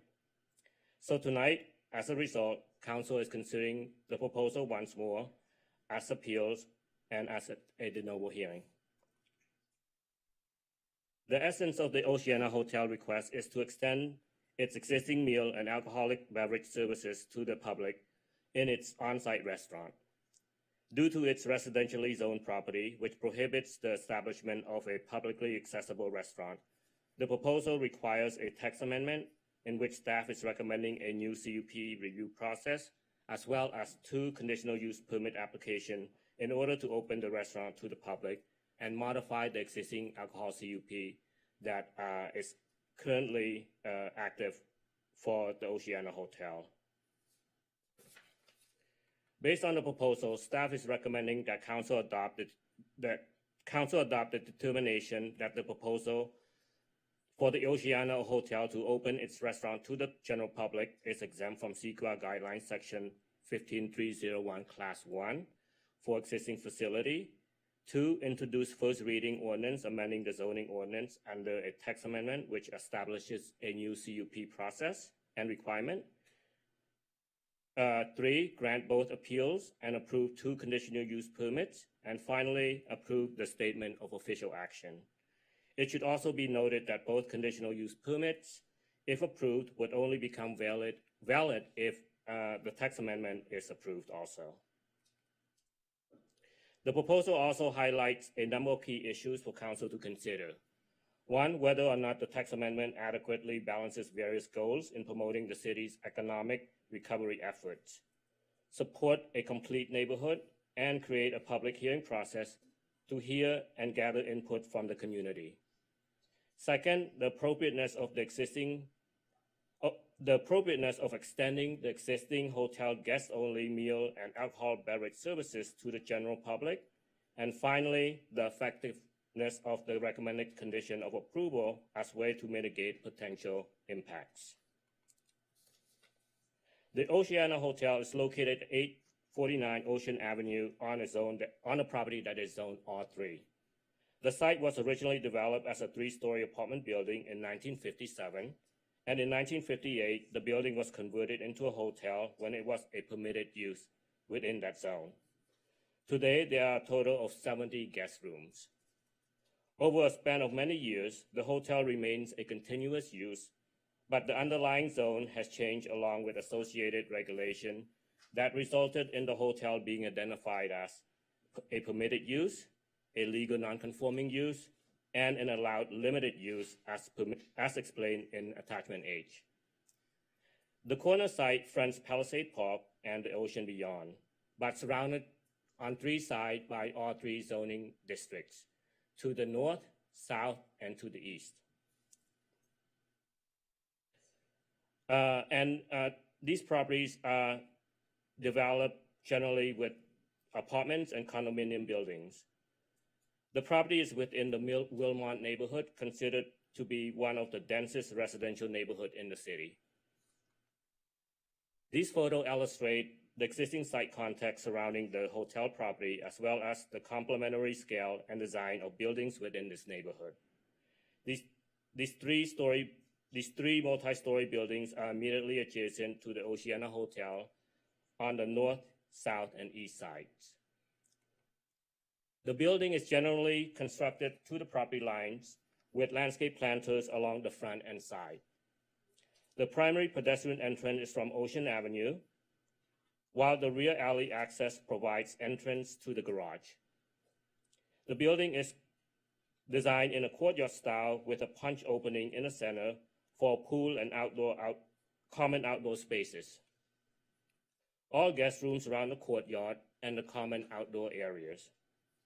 The existing restaurant dining room is located at the front of the hotel next to the lobby, and the outdoor patio is in the courtyard, as identified here, labeled in red.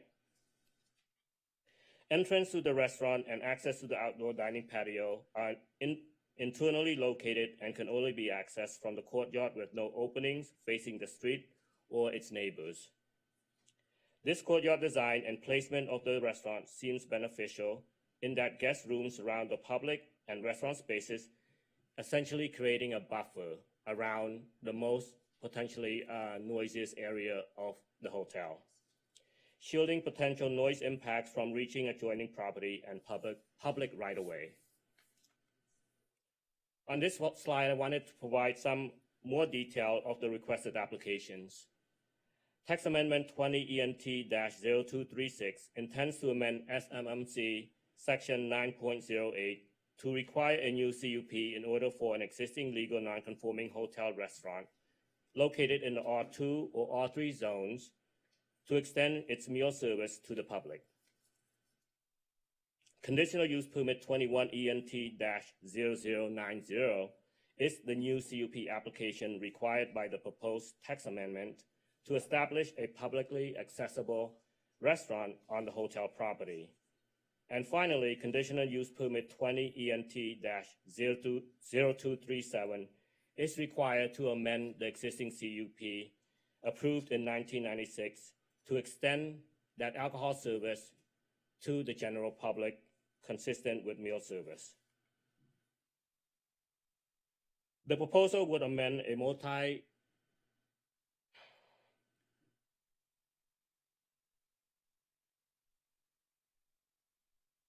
The proposal would amend the multi-unit residential district land use regulation to require CUP to open the restaurant to the public as a limited use, provided certain criteria are met.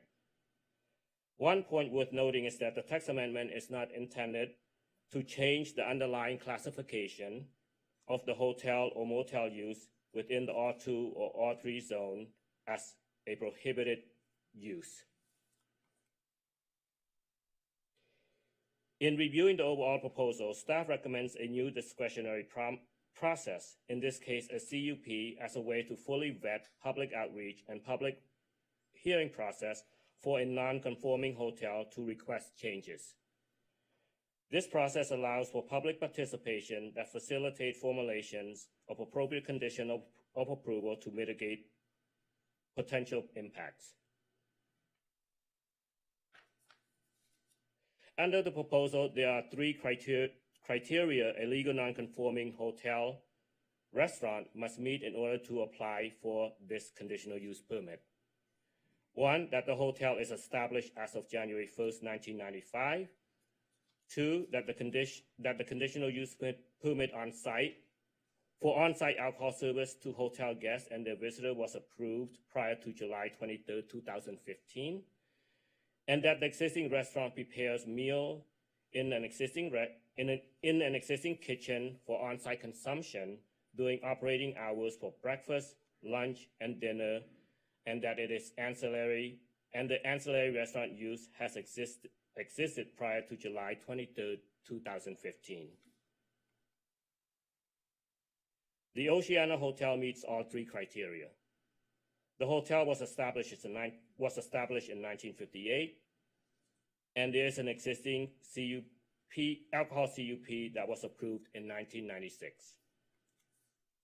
And finally, there's an existing on-site restaurant serving meals to order within an existing kitchen for consumption on a premises that has been in existence for more than 15 years.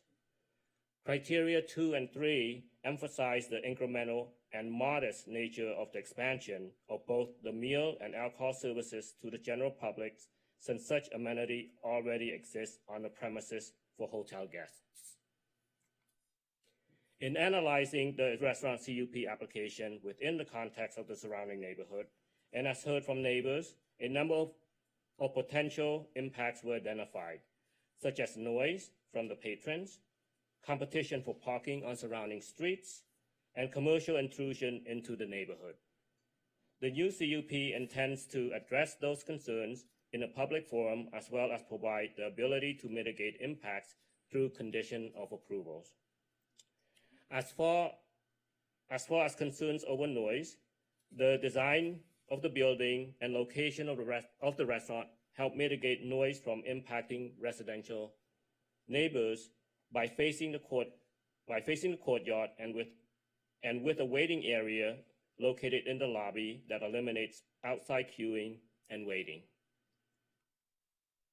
The floor plan shows the layout of the dining room as well as dining patios area located in the courtyard, including the square footage and seat count and the point of entry to the restaurant. The combined restaurant space is 1,556 square feet and provides a seating capacity of 67 seats. The path of travel and point of entry for hotel guests and restaurant guests is through the main entrance from Ocean Avenue and into the lobby, which also serves as the restaurant waiting area. Ensuring that no waiting or queuing takes place on the exterior of the building, entry to the restaurant and patio is through the lobby and into the courtyard indicated by the red arrows. As a side note, the hotel does not offer conference rooms or host conferences. As for parking and circulation, the hotel provides 66 parking spaces in a subterranean parking garage.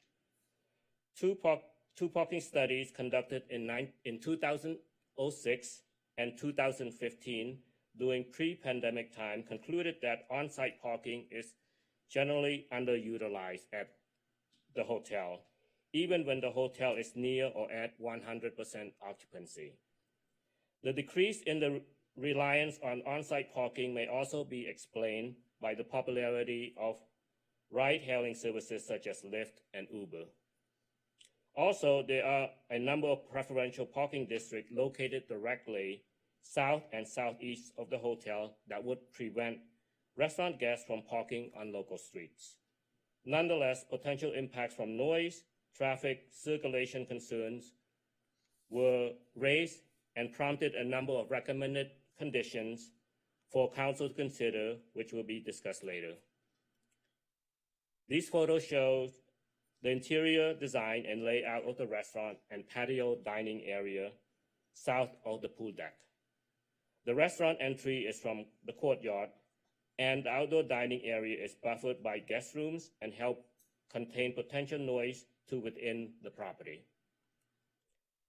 The hotel has an existing alcohol CUP, as I shared with you earlier, from 1996, so that alcohol can be served to guests and their visitors in guest rooms and common areas on the hotel properties.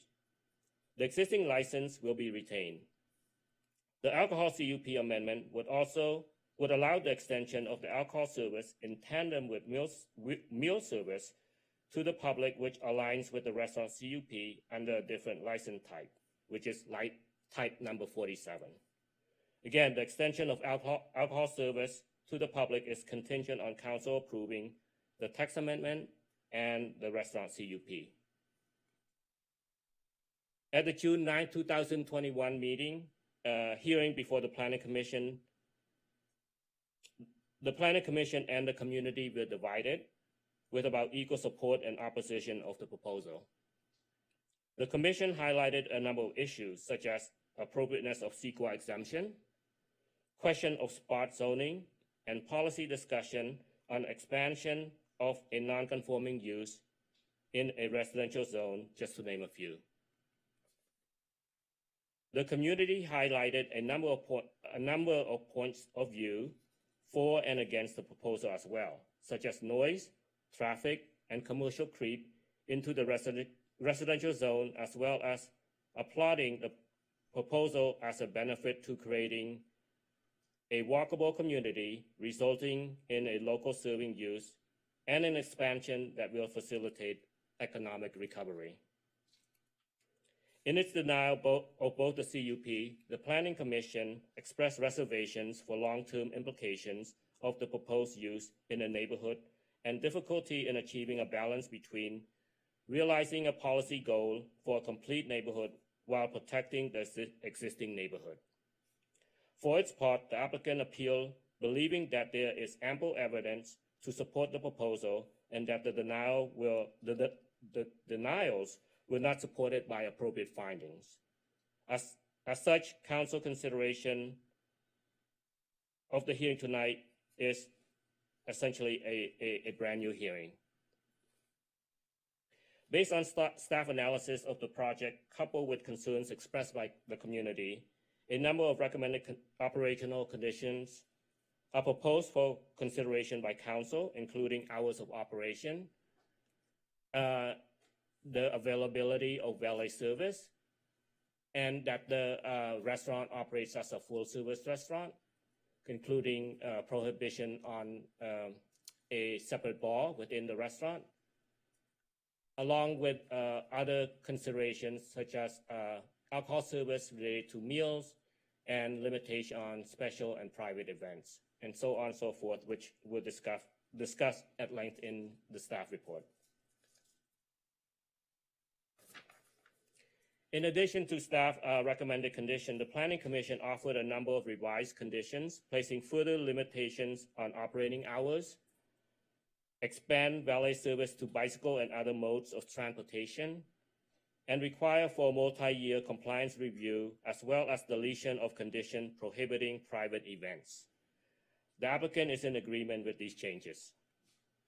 In response to recent comments about the hotel operation and noise from the public, the applicant has offered additional modification to some Planning Commission modified condition, including the addition of a new condition. And here are some of those applicant proposed changes. And that includes the hours of operation, ending at 10 a.m. on Friday and Saturday. Originally, that was proposed to end at 11 p.m. And also a change in the delivery time from 10 to 4 p.m. Previously, that was proposed from 7 to 10. I'm sorry. Yes, that was previously proposed from 9 to 6 p.m. And finally, this is the new condition that was offered by the applicant, is that for any members of the general public arriving by car to the restaurant after 7 p.m., the carports located adjacent to the north garage entrance will be used first before parking spaces in the garage to minimize the use of the garage door to access parking after 7 p.m. As you heard, that there were concerns about the noise generated from the opening and closing of the garage door.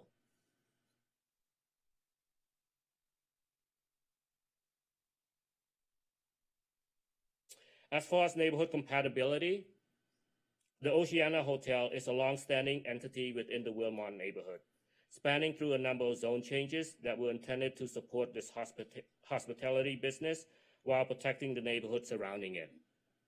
Through the years, the hotel has for the most part been a good neighbor and quick to address any complaints. For this reason, the site-specific operational conditions recommended for the current proposal are intended to protect the neighborhood while allowing the on-site restaurant to benefit the community as a local serving, walkable dining destination, which lends to consistency with the loose. Further, a number of goals and policies are highlighted here that supports the project consistency with the loose in creating a local serving use within easy walking distance and in allowing small-scale retail in a low, medium, and high-density residential neighborhood. The hotel is located in a medium-density residential neighborhood.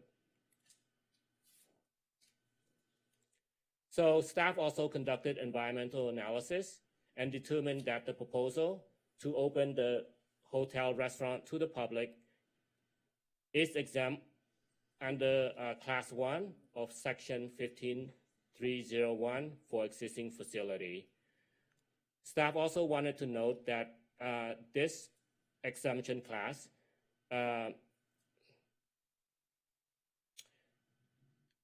that there are no exceptions to the use of the Class 1 exemptions, such as unusual circumstances. So essentially, Class 1 exemption for existing facility, in particular to the proposal, in this case, does not involve construction or expansion of the existing building, would not result in any proposed or future expansion of the existing kitchen, dining room, or seating capacity indoor or outdoors. Proposal utilizes all existing features and functions of the existing restaurant, kitchen, and wait staff.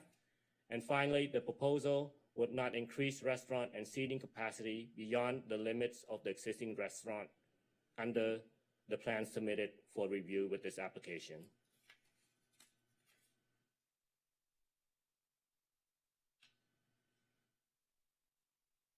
For the text amendment, 2 findings are required and can be made in the affirmative to support the proposal for its consistency with the general plan and loose under a number of goals and policies that support local serving uses that serve the daily needs of residents by allowing small-scale retail to exist in neighborhoods while also protecting and preserving the character of that neighborhood.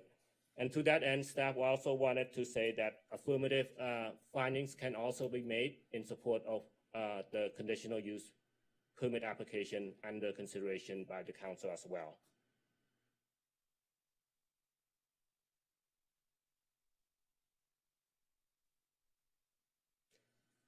So based on the information provided to council in the staff report and my presentation, staff is recommending that the council adopt the determination that the proposal is exempt under CEQA guideline section 15301 class 1 for existing facilities.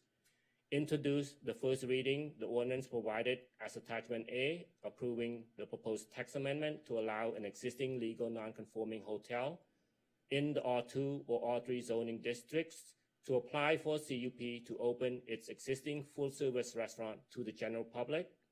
And 3, grant the appeal and approve conditional use permit 21 ENT-0090 to allow the Oceana Hotel to open its existing restaurant to the general public, subject to the staff recommended findings and conditions. 4, grant the appeals and approve conditional use permit 20 ENT-0237 to amend the Oceana Hotel's existing CUP for alcohol service to align with the hotel's restaurant operations, subject to the staff recommended findings and conditions.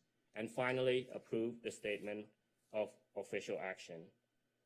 So with that, I conclude my presentation, but I am available to answer any question from council. Thank you. Thank you very much for that great report. Council members, so let me tell you what we're going to be doing. So we could ask questions of staff now, or we could hear a presentation from the appellant, who is really the applicant, and hear public comment, and then the rebuttal, and then ask questions. So okay, good. So why don't we start by hearing from the appellant applicant, who will have 10 minutes.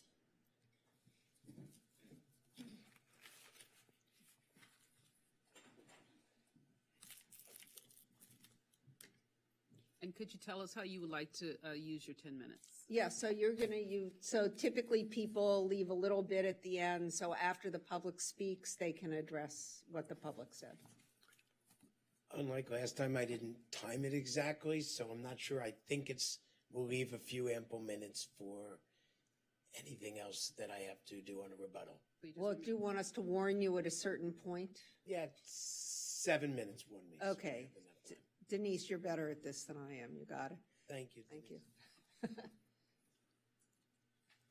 First, I want to add my I'm Jim Lippman. I know all of you have now got to know me. I want to add my congratulations to the storm. It's exciting for me to see that in Sorry. That's on me. I apologize. Give it a minute. Regroup. Back great memories, though, of my time being involved in it. I didn't do it. Turn it back on.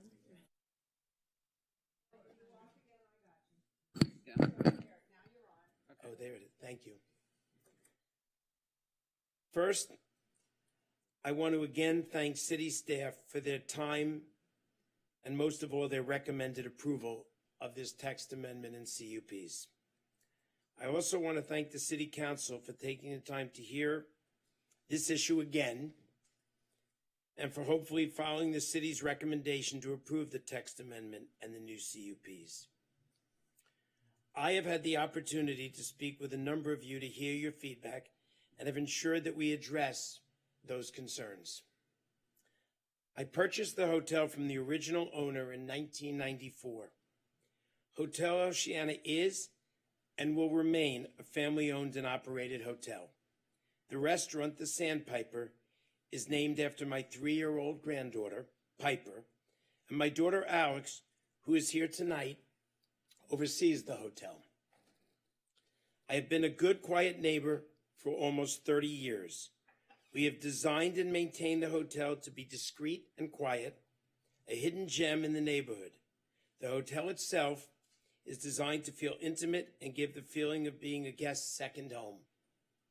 The Oceana is built around a central courtyard that furthers its quiet, secluded feel.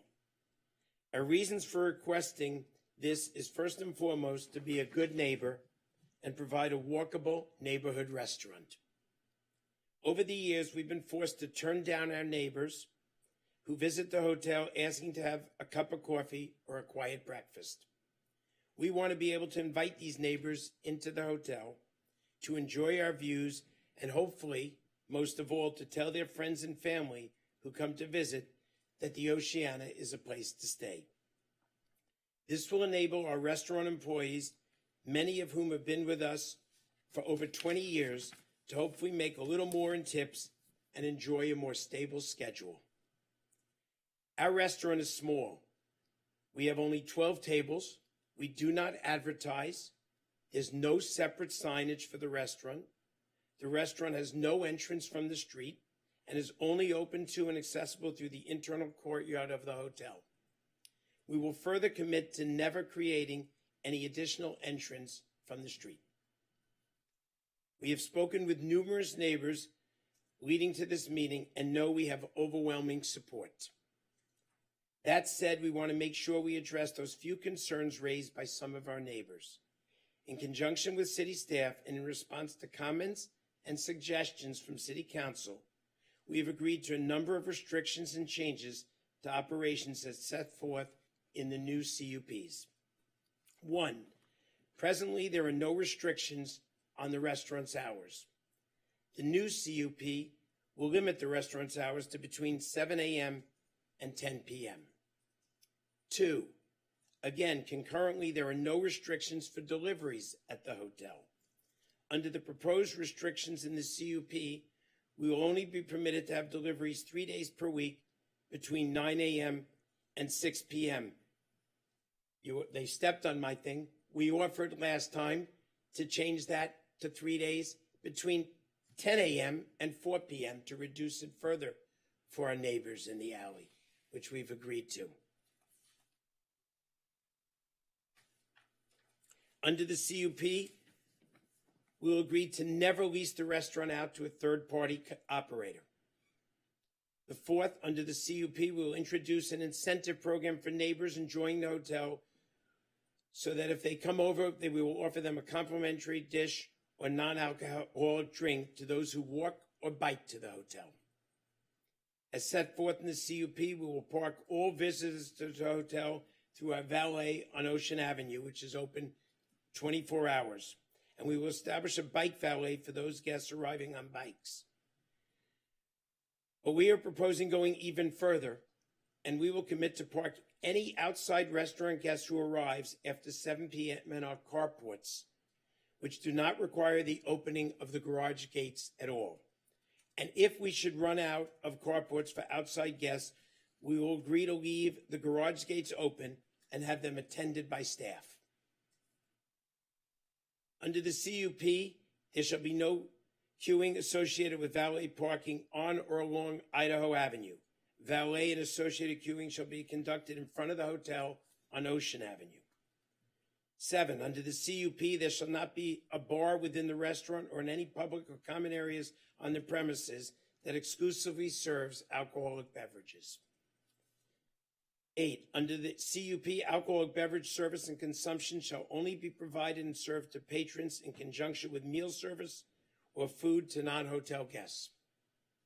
And finally, under the CUP, for the first 3 years following the council's approval, we will submit an annual compliance report to the Planning Commission to allow them to take any feedback from the city or from neighbors and add any additional restrictions as may be necessary.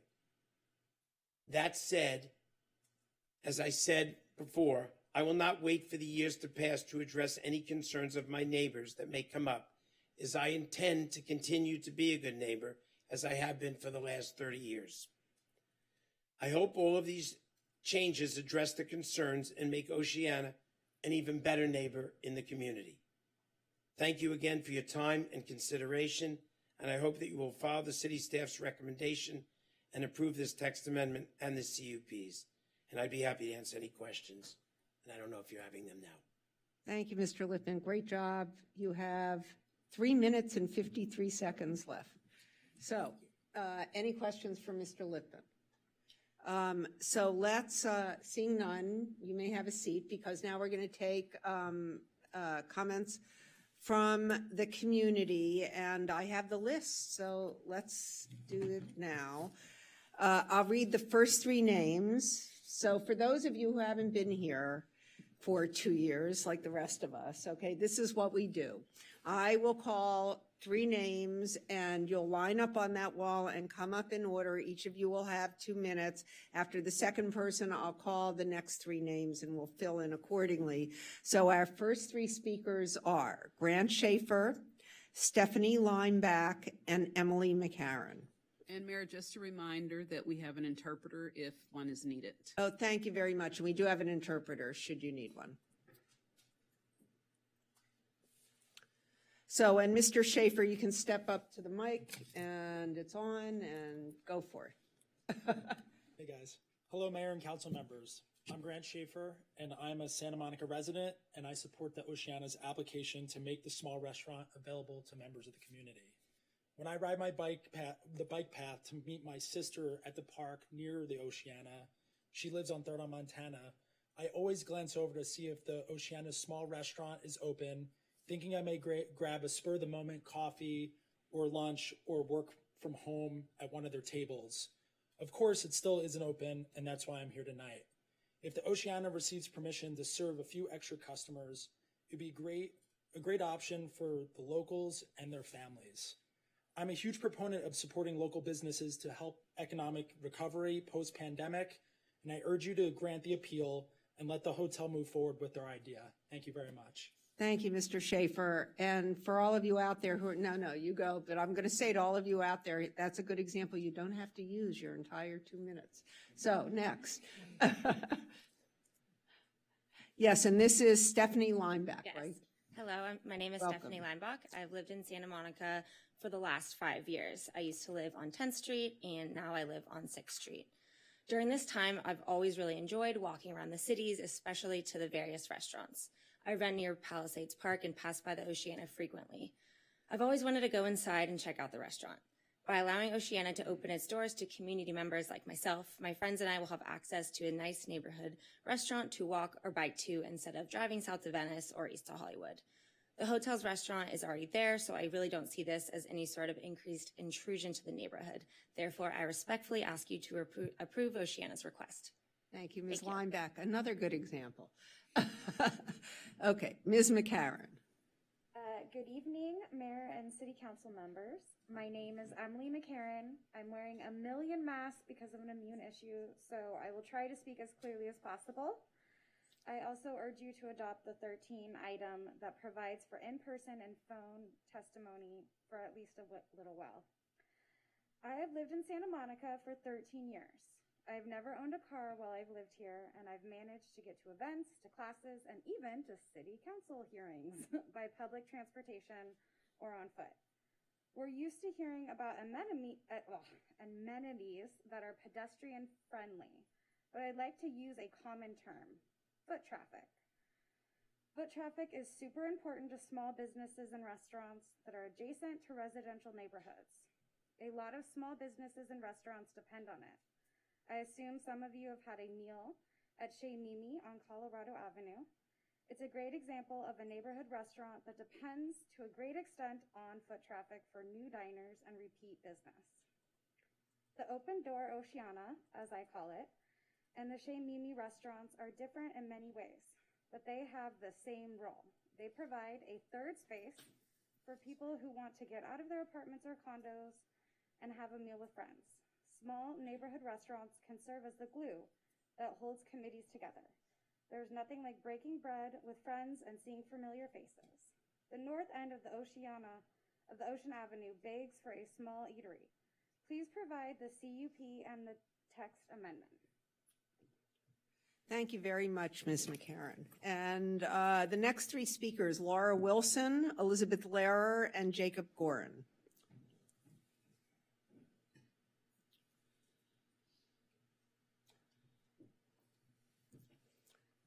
Actually have 4 minutes. Okay, thank you. Who's contributing? Okay, good. So, and Madam Clerk, do you have that in your, okay, good. Okay, good. So you're all set. Okay. So the main criteria for spot zoning is simple. The public at large must benefit from spot zoning. This private company and this spot zoning is intended to financially benefit one family at the expense of the loss of the peace, quiet, and enjoyment of the people who live in this neighborhood. The public at large will not benefit from a restaurant that costs $81 for a spaghetti and meatballs, a side dish, and a $22 drinks with a 25% surcharge. Thus, the spot zoning is illegal. The lack of parking alone is enough to say no, let alone the influx of hundreds of new customers to this residential location. And when you allow spot zoning in one location in a property, other owners are going to be screaming, "What about us? They can't do that. You have to let us do it too." I know this firsthand. Soon after the Oceana granted its first variance to remain after it was downzoned and was supposed to be phased out after 20 years, Chris Harding, on behalf of the embassy owners, rent control departments, wrote a letter to the city claiming the right to operate a hotel. I know for a fact I would not be living next door to a hotel, a horrible life-changing event, 24/7 noise, if the Oceana had not been granted the zoning variance for a non-conforming use. The variance included the caveat that it would not expand the commercial use beyond the hotel guest use. And by the way, the city attorney had no legal standing to negotiate for rent-controlled buildings to be changed into the illegal use into a hotel.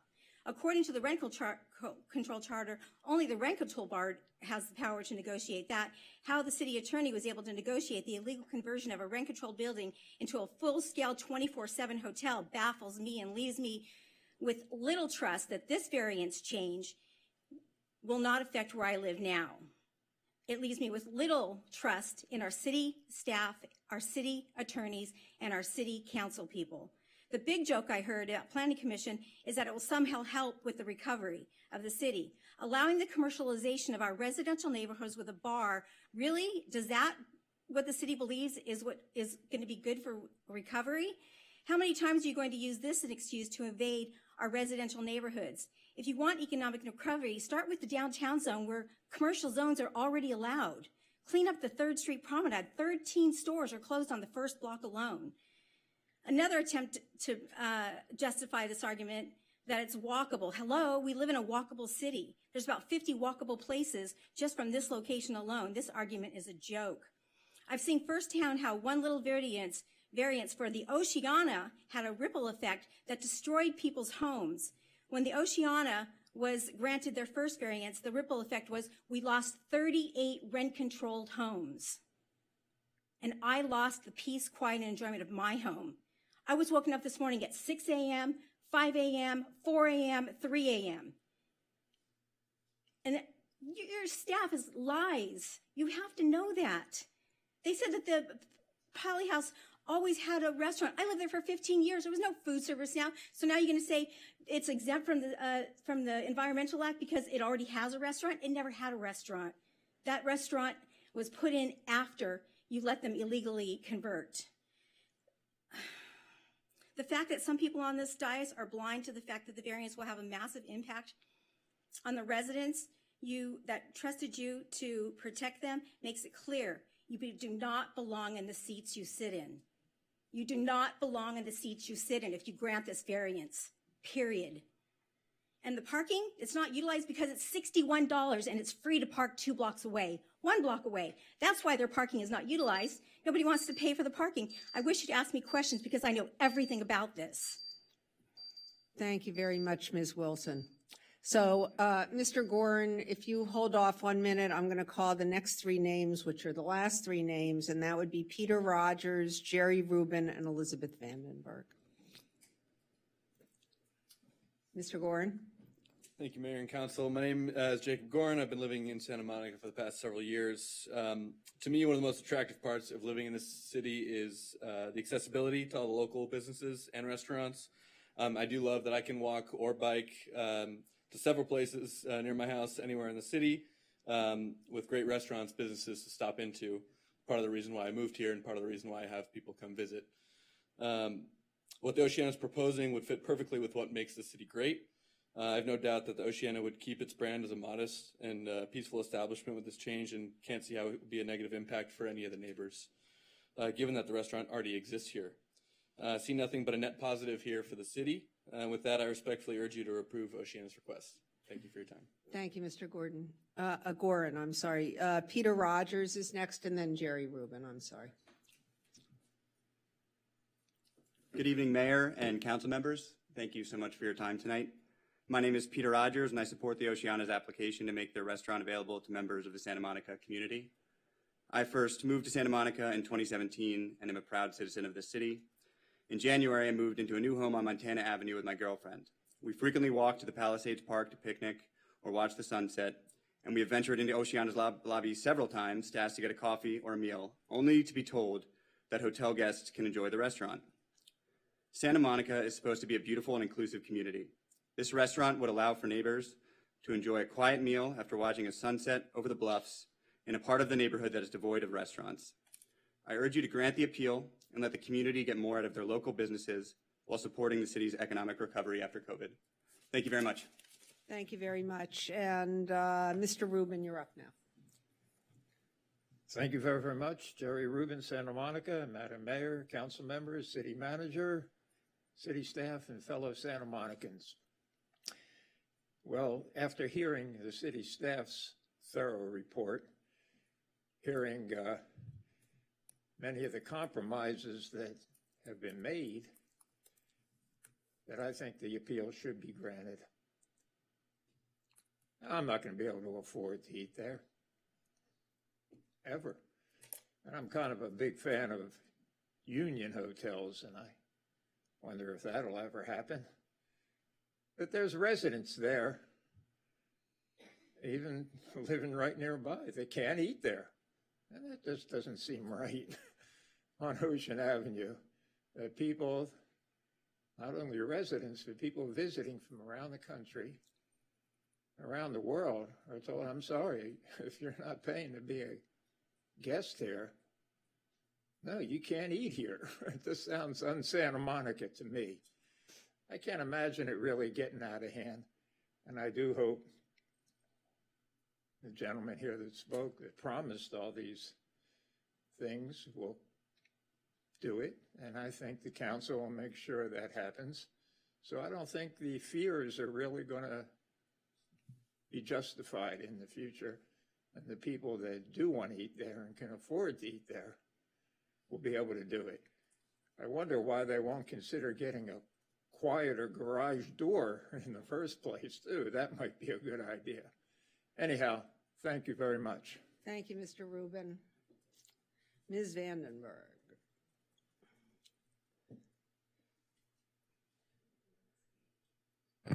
I lost it. Good evening, Mayor Himmelrich and council members. Elizabeth Vandenberg, resident and Wilmot Chair. The Wilmot Board opposes the approval of the 2 cups given the intensification of a non-conforming business in the Wilmot neighborhood. The application for the zoning text amendment should be denied because there is no need to create an exemption that guts the clear purpose of the ordinance and establishes a precedent for other non-conforming uses to pursue proposals that expand the commercialism in the neighborhood and the city. There's no doubt that Oceana, which Hilton announced in January 2021 to be part of the Hilton LXR Hotels and Resorts, will be marketing and intensifying its commercial impact on our neighborhood. This is not about a few neighbors stopping by for coffee and breakfast, but the intensification of non-hotel guests' use of the facility, be it for dining or tailored events. The staff report states the impact of the 2 cups on the neighborhood will be insignificant, yet the Oceana Hotel 1996 cup stated the alcohol service is only for registered guests of the hotel and their visitors, thereby not significantly increasing hotel-related impacts on the neighborhood. The council determined 7 years ago in 2015 that existing non-conforming operations should not be intensified. The applicant's proposal does exactly that.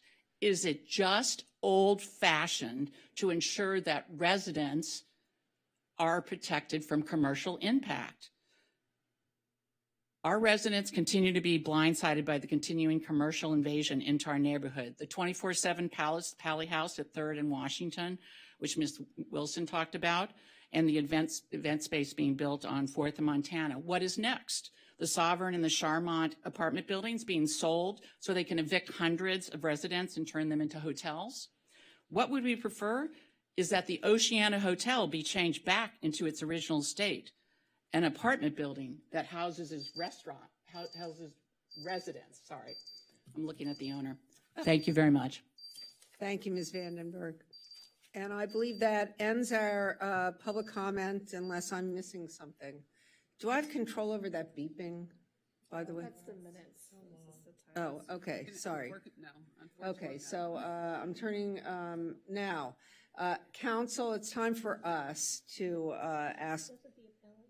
Oh, I'm sorry, he does. And so I'm sorry, yes. Please. They're coming. And you're tough grilling by the council, right? Because we ask questions too.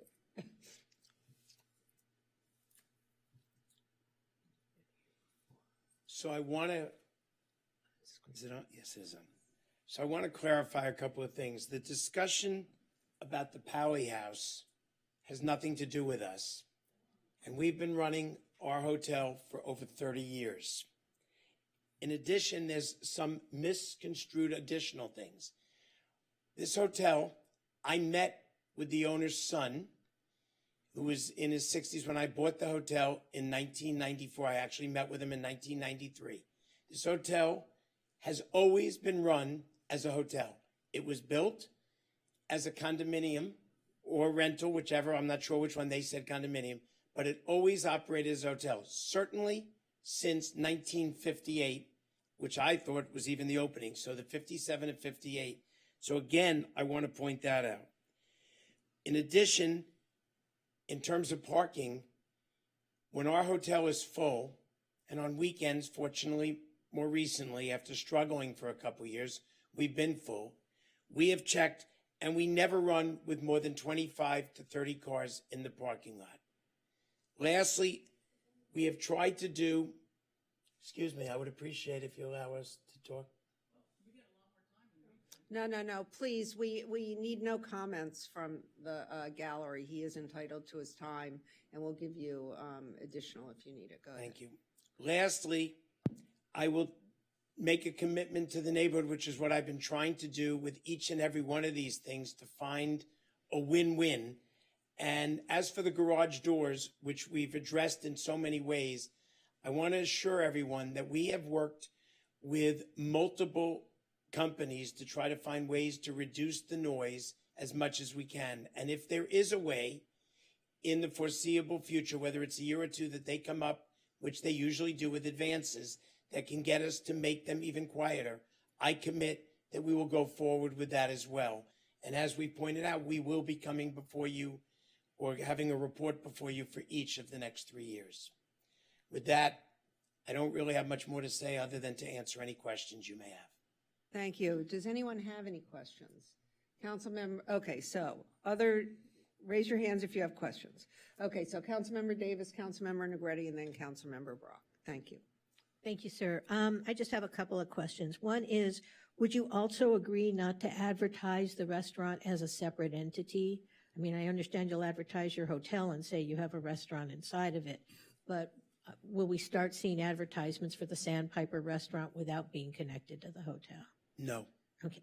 And then would there be separate signage for the restaurant? So as I walk by the Oceana on Ocean, will I see a separate sign for the Sandpiper restaurant?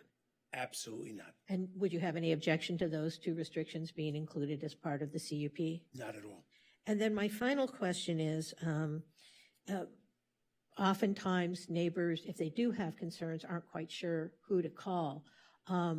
Will you make available, for example, to the Wilmot Neighborhood Group, either a phone number that can be, that they can call if they do have concerns about excessive noise or something like that? Absolutely. Okay, great. Thank you. Councilmember Negretti. Good evening. I had two questions. One is the gate that's there now, has that gate changed over the last 62 years, or has that pretty much been the gate? No, it did change, and it's much, much quieter. Obviously, we run a hotel, and there are rooms adjacent to those gates as well. And so we have both insulated them, modernized them to make them as modern as we possibly could.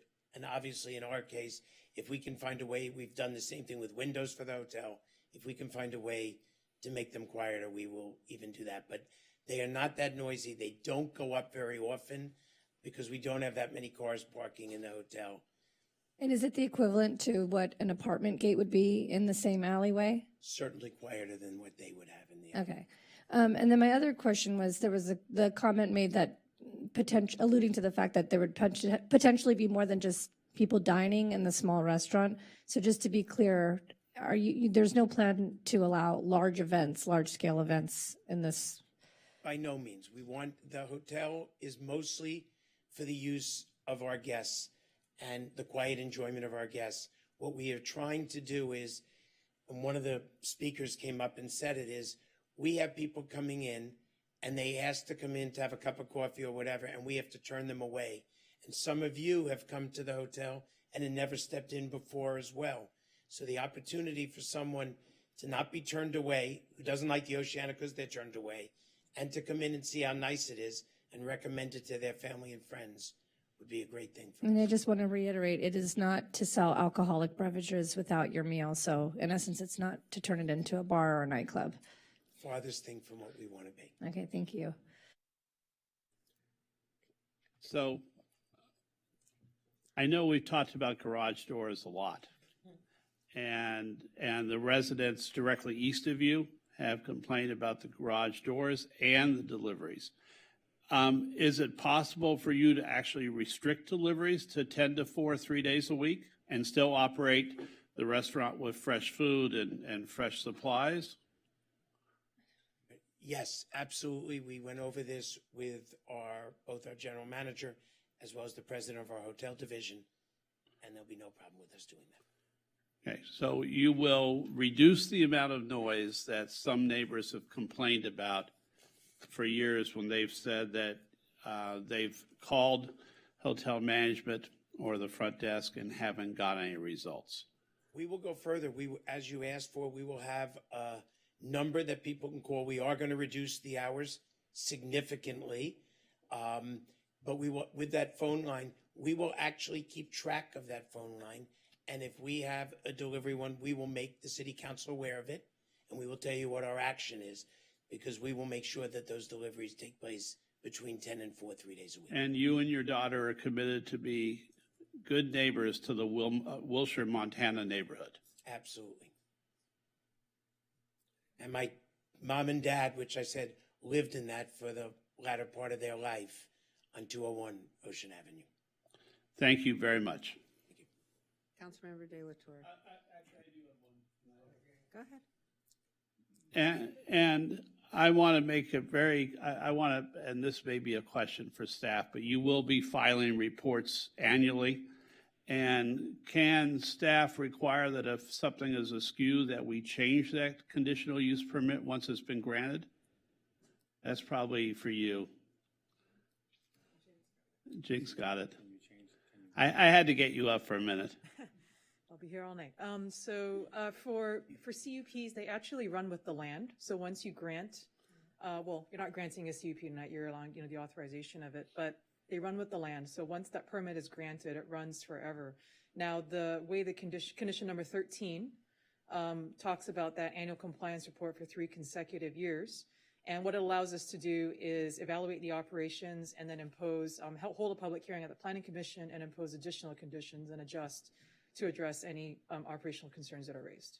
Is there a reason that reports cannot be filed after that? Can we make those biennial after that and continue them on? Certainly, the council can propose whatever condition you would like. I was just stating that's the way the conditions. Because I know that in the past, sometimes residents have said that we've been great at our initial supervision, and then the supervision has evaporated. So I'd like to recommend then that we go to biannual reports after the first 3 years, so that the residents in the neighborhoods feel that they are still being supported by the Planning Commission and city staff, and that the owner will continue to be responsive.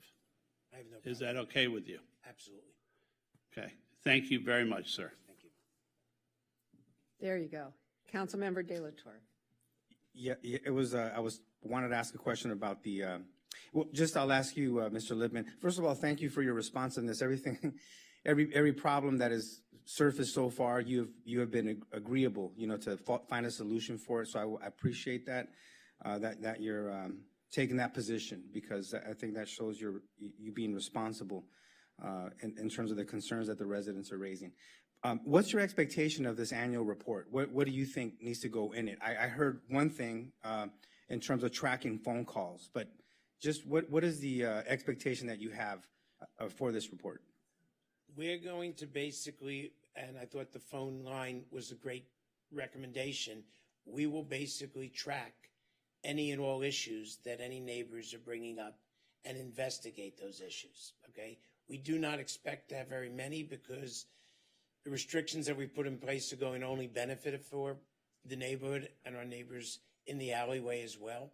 And again, we are clearly, which seems to be misconstrued, not looking to turn this into a restaurant and bar where there's a scene there. It's a courtyard setting which would make noise. So we intend to give something that will give each and any of the complaints or issues that have been raised and what we've done to mitigate them in the time. We will be happy to share those at any time with the city council that they want. Great, thank you. And just in terms of the brand for your hotel, it's very different, let's say, than the Shore Hotel. That's right across from the pier where all the action is. The Oceana Hotel is far removed, not far removed, but pretty much removed from all the, I guess, what you would call sort of the downtown core of activity that people expect when they come to Santa Monica. Is it fair to categorize sort of your hotel as like a low, more like a residential feel, or how would you brand it? In terms of your hotel being different than sort of the other hotels that we see. So we brand it as an exclusive home away from home, luxury experience in one of the finer areas of Santa Monica, and quiet when you want to get outside of being in the action. So the last thing we would want to do is to create that. And we want to basically be able to give a fine dining experience to any and all neighbors that want to come in. And they can be coming in for a Coke or a cup of coffee or a breakfast or a dinner. So is it safe to say then that the experience that you want for people that rent rooms or by a night in your hotel, stay over in your hotel, it's safe to say that you want them to have sort of more peace and quiet than, let's say, other hotels in the city where there's a little bit more noise, more ruckus. Is that safe to say that that's? Absolutely, and that's how we promote our hotel. All right, thank you. Thank you. Yeah, so Councilmember McCowan, and then Councilmember. Just a quick clarification. So in the staff report, it talks about because of the layout, there is sort of this built-in waiting area, and it talks about how the lobby would in effect be the waiting area. And I think any of us that sort of get out and about and support our local restaurants know that, you know, some days you go to a place thinking you're going to wait 20 minutes and suddenly everyone, for whatever reason, happened upon the same restaurant that Saturday morning. And the wait can kind of, you know, fall out onto the street or already be in the street or into parking lots. And I'm just, what is the plan behind how many can the lobby accommodate as a waiting area? What becomes a little challenging to your quiet courtyard ambiance that would then go into the lobby? And at what point do we start going out into the street, and how do you intend to discourage that from happening? We would actually come back and look at how we could constrain it, because the last thing that we want at the hotel is one person to wait for 1 second. So we do not expect to be looking at this. That's why when we were asked, are we going to advertise this as a separate restaurant? We are basically expecting there to be from the neighborhood of 3 to 12 additional guests that'll come in a day. We know because we have people that come in frequently into the hotel because they're walking through and they say, can we come in? And we have to turn them away in the lobby. So we do not, because it would be detrimental to the operations of the hotel, intend to have standing room and people having to wait to get tables. We do not anticipate or expect that at all. You might not anticipate it, but I think it's a natural thing that follows. I know, just speaking from experience, when Lunetta's one of our neighborhood spots. Raphael well. Right. We have a few around, you know, near where we live, but I mean, I think we go there all the time because it's super convenient and we can go and get the kids breakfast or something pretty easily and not have to travel very far, and it's good quality food. And so it will inevitably happen. And so I don't expect you to have an answer. The intention is there. I know you guys will work on it, but I think you might have to find yourself figuring out how to accommodate more people coming in and just how you do that to be in line with sort of what we would like the outcome of this to be based on all of these conditions. Right. In CUP. So, but thanks. Thank you for entertaining it, and I'm glad you guys are thinking about it. Thank you. So, Councilmember Parr. Hi, Mr. Lippman. Thank you so much for humoring us with all these questions. We've received, obviously, a bunch of emails. And one of the questions that keeps coming up, I was just wondering if you can explain a little bit about your relationship with the LXR Hotel and Resorts. So LXR is part of the Hilton, and LXR is their luxury,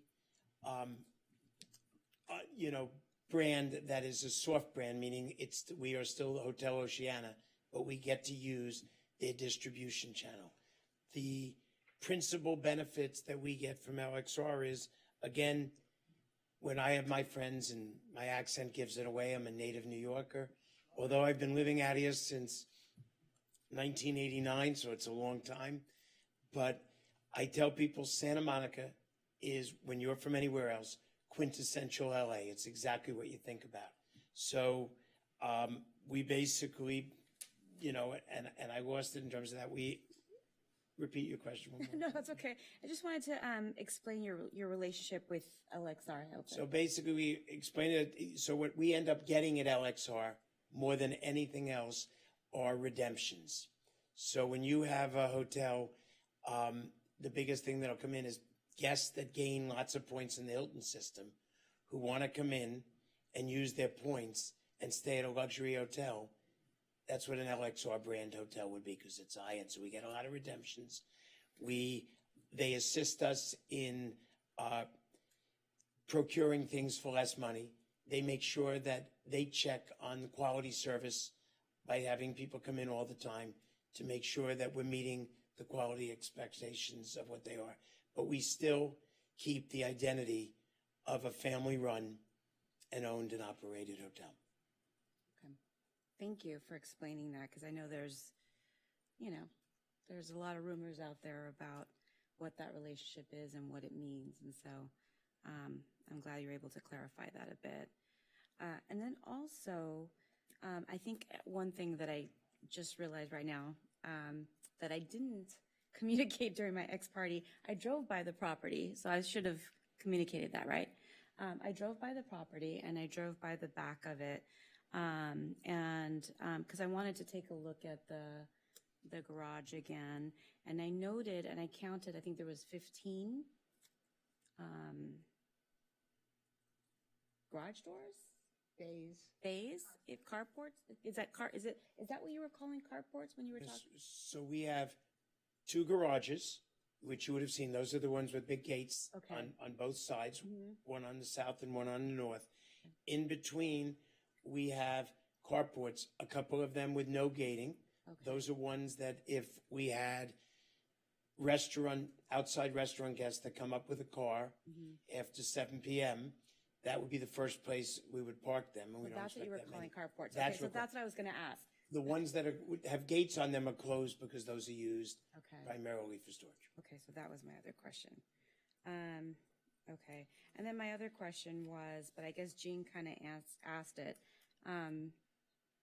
answered it, was can we ask, so Jean, you answered the question, so the CUP runs with the land, so we couldn't put anything in there that says that if the property is sold, it's nullified. Think the parlor. Yeah. Okay. All right, I think that's it for my questions right now. Thank you. Thank you very much. So I think everyone else, having asked their questions, I'm going to go. And good evening, Mr. Lippman. You and I have not met. Yeah. What? I do have questions, yes. Okay. Yeah, no, that's not just an introduction. You and I have not met. If you pass this, then I can invite you as a guest and you can come. I've been a guest. I want you to know I not only have stayed at your hotel, but my brother stayed there 2 weekends ago. So I'm very familiar with the hotel. So my first question is, and by the way, I'm opposed to text amendments, so I'm not going to be voting for that. I just have to tell you. It is my belief that text amendments are not something we should be doing. So, but I do have a couple questions. So how much is parking per day at the hotel? I can turn to my guys. I heard it was $61. Is that correct? 55? 24 hours. So when guests come to the restaurant, you charge them for parking? We haven't had guests come to the apartment. If and when we have guests, we do have hourly rates for parking. And how much is the hourly rate? Okay, I'm just, I sort of have an idea. Thank you. And my next question is, do you have any discounts for locals, for seniors, for anything like that? So we're going to be offering, as you know, as part of the CUP, a drink, a non-alcoholic drink, or some kind of food for any outside guest that's coming in by bicycle or walking. I do understand that. I'm asking about something a little different. So we are granting this permit, we're granting it a permit that presumably will generate more income for you. And what I'm asking you is whether people who are not guests in your hotel and who are Santa Monica locals and who can show a driver's license or some such thing, is there a chance that you would give them a discount? We actually On do food. give, so I'll answer, we actually do give them a discount on rooms.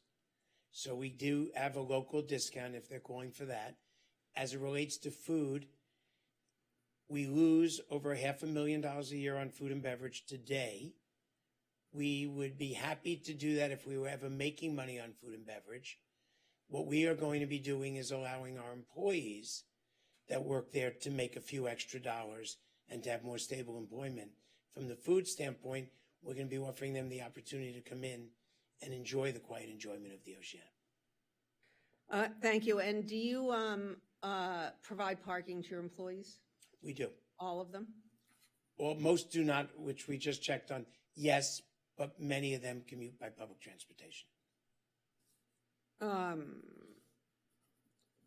if somebody wanted to rent the entire hotel for an event, would you allow that? We would not allow it. We've done it once in the history of the hotel. I will acknowledge that for a very dear friend's wedding for a three-day thing a long time ago. We don't do that. We don't even rent more than a few rooms at a time to a group because we're a very small hotel of 70 suites and we try to keep it that way. Great, thank you. So,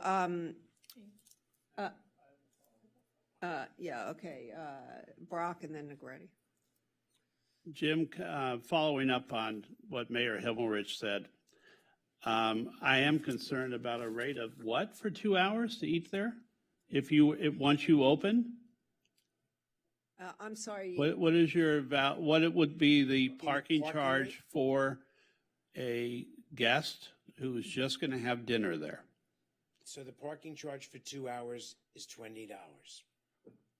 So more than entrees at most restaurants.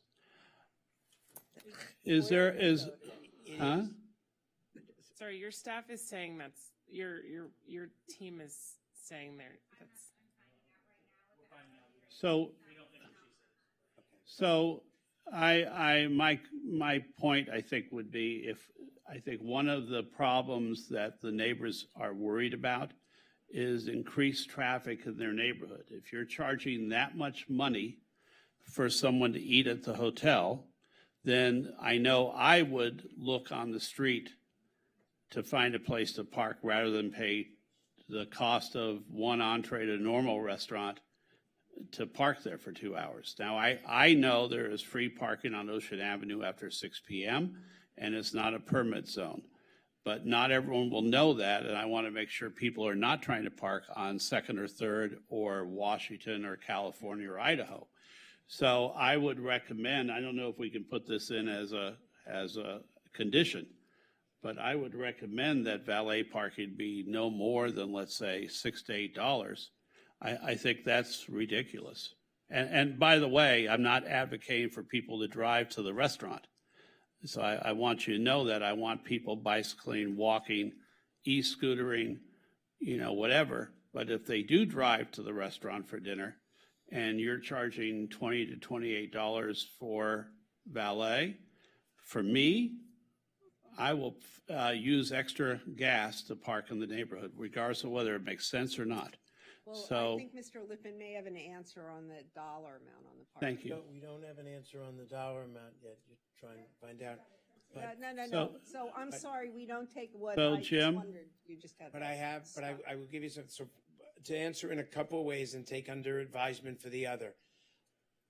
The way we set our parking rates, we have, and we pay these people, obviously, we have 3 valet parkers outside. And to be really clear with our employees, because this is not, again, part of the money-making part, rooms is the money-making part. I mean, by way of example, the same with them is if we have a housekeeper with a rate in Santa Monica $17.40, we're paying our housekeepers a minimum of $22 an hour, okay? We pay our valet parkers in the same kind of way to try to basically do it. So we look at our rates relative to the rates of any of the other hotels along any of Santa Monica. That's how we charge them. That being said, I will basically look, and what I think I just don't know what the answer is yet. What we will look at is as we're starting to open up, if we're seeing, remember, we will be coming back to you, and forget that it's annually. We'll come back to you way before that.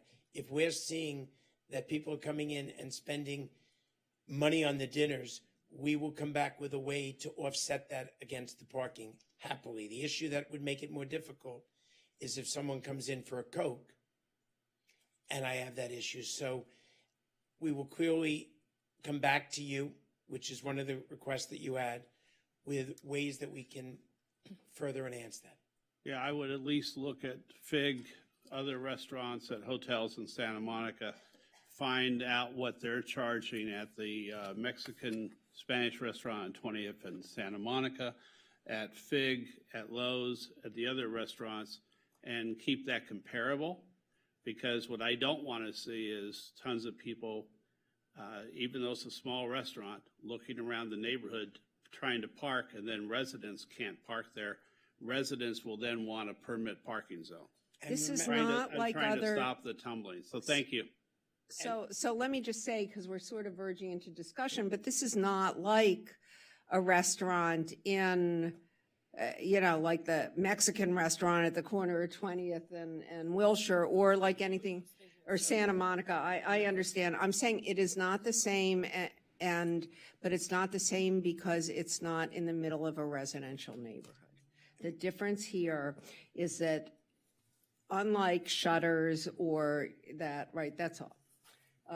So Councilmember Negretti and then Councilmember Davis. I don't think you can park in the neighborhood because it's permitted parking. And just to the point, partially, but I would imagine that if you're not wanting to spend that on valet parking, then you might not be eating out at that restaurant. And they're trying to encourage other modes of transportation. But I also just wanted to make, bless you, I wanted to make a motion to move this item. So moved by Negretti. Do I hear a second? And then I'll get to you, Councilmember. I'll second.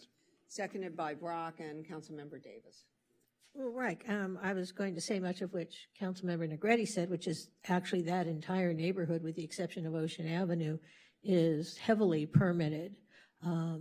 And anyone who's tried to park in that neighborhood on a busy ocean day will find out that you can't park there. So I don't think it's going to drive a lot more people to park in the neighborhood. They might find parking on Ocean Avenue, but that doesn't take away any residents' parking. The other comment I want to make is that actually I think we should charge a lot for parking. I mean, if the whole issue is we're worried about people driving to the restaurant to create more traffic, then it seems to me high parking rates are exactly the antidote to that. No one's going to drive to a restaurant and pay $20 to park, or I shouldn't say no one, but fewer people will. The idea is to create a restaurant where people are encouraged to walk and bike. So I think, I have a somewhat different view than Councilmember Brock. I don't think people will be parking in the neighborhood because they won't have the appropriate permits. And I actually think that if we make the parking expensive, we will encourage alternative modes of transportation. And I know we veered into comment, but it seems like we did that. Okay, so Councilmember Negretti, I know you made this motion, but that actually isn't the first motion we need. So I'm going to call for the motion and you can make it, okay? So I'm calling for a motion to adopt the determination, and this isn't exactly the motion you wanted to make either, that the proposal to open the Oceana Hotel's existing restaurant to the public is exempt under CEQA guideline 15301, parens class 1, for existing facilities, and that the project involves the operation, repair, maintenance, permitting, leasing, or licensing of an existing hotel to extend its guest-only meal and alcoholic beverage services to the public in its existing on-site restaurant. So, are you making that motion? In here? Yeah, so just say so moved. So moved. And seconded by Brock, so moved? Okay, so moved by, and you know what, Mr. Lippman, I think that, yes, you're done. Thank you. So please, sit with your family and let's move on. Okay, so made by Negretti, seconded by Brock, and let's have a roll call vote. Councilmember De La Torre, Yes. Councilmember Brock, Yes. Mayor Pro Tem McCowen, Yes. Councilmember Negrete, Yes. Councilmember Davis. Yes. Councilmember Parra, No. and Mayor Himmelrich. No, so that passes 5-2. Now I'm going to ask for a motion to introduce for first reading a proposed ordinance to amend Santa Monica Municipal Code, Section 9.08.020, to establish a conditional use permit requirement for an existing legal non-conforming hotel restaurant located within the R2 and R3 zoning districts to request approval to provide meal service to the general public, provided that certain criteria are made. So moved. Okay, moved by Negrete. Do I hear second? Second. Seconded by Davis. Now, let's have a roll call vote. Councilmember Parra, No. Councilmember Davis. Yes. Councilmember Negrete, Yes. Mayor Pro Tem McCowen. Yes. McCowen. Councilmember Brock, Yes. Councilmember De La Torre, Yes. and Mayor Himmelrich. No, so that passes 5-2. Down each one. Yes, now I'm looking for a motion to grant the appeals of a planning commission's denial of 2 conditional use permits associated with the Oceana Hotel's request to 1, provide meal service to the general public pursuant to the proposed text amendment, and 2, modify the hotel's existing alcohol CUP to provide guidance to the general public. Can I just ask a question? Service to the general public, yes. I just want to make sure that there were a couple of things that Mr. Littman agreed to. That would be in the next motion where we would add those. Is that correct? We don't need to add them to this one? I just want to make sure we put the additions in the right spot. It's probably better to add them to this one since you would be simply recording it with the STOA. So if you're modifying the conditions of the conditional use permit, now would be the time to do so. Okay. It's the next one. Well, she's. Yeah, the next one's. Oh, this is the appeal. Yeah, this is the appeal. I My just want to make, apologies. I just want to Yes. make sure we put it in the right one. Yeah, this is one just we the don't need grant the it. appeal. Okay, So, great, thank yeah, you. Yes, okay. So moved. Moved by Negrete, seconded by McCowen. Let's have a roll call. Sorry, you guys, for the rest of these, you won't be using your What? buttons. For the rest of these, you will not be using your buttons. I'll just- Why? Because it's. I didn't split them. Okay, that's, let's have a roll call vote anyway, even if we can't use our buttons. Councilmember De La Torre, Yes. Councilmember Brock, Yes. Mayor Pro Tem McCowen, Yes. Councilmember Negrete, Yes. Councilmember Davis. Yes. Councilmember Parra, No. Mayor Himmelrich. No. But that passes 5-2, even though you can't see it on the screen. And finally, Councilmember Davis, here we go. Call for a motion to approve conditional use permits 20ENT-0237 and 21ENT-0090. And I think this is where you put the additional. Yeah, so I will move the staff recommendation with the following amendments. 1, that there be a condition that the restaurant not be separately advertised, separate and apart from being a part of the hotel. 2, that there be no separate signage for the existence of the restaurant on the building or anywhere else.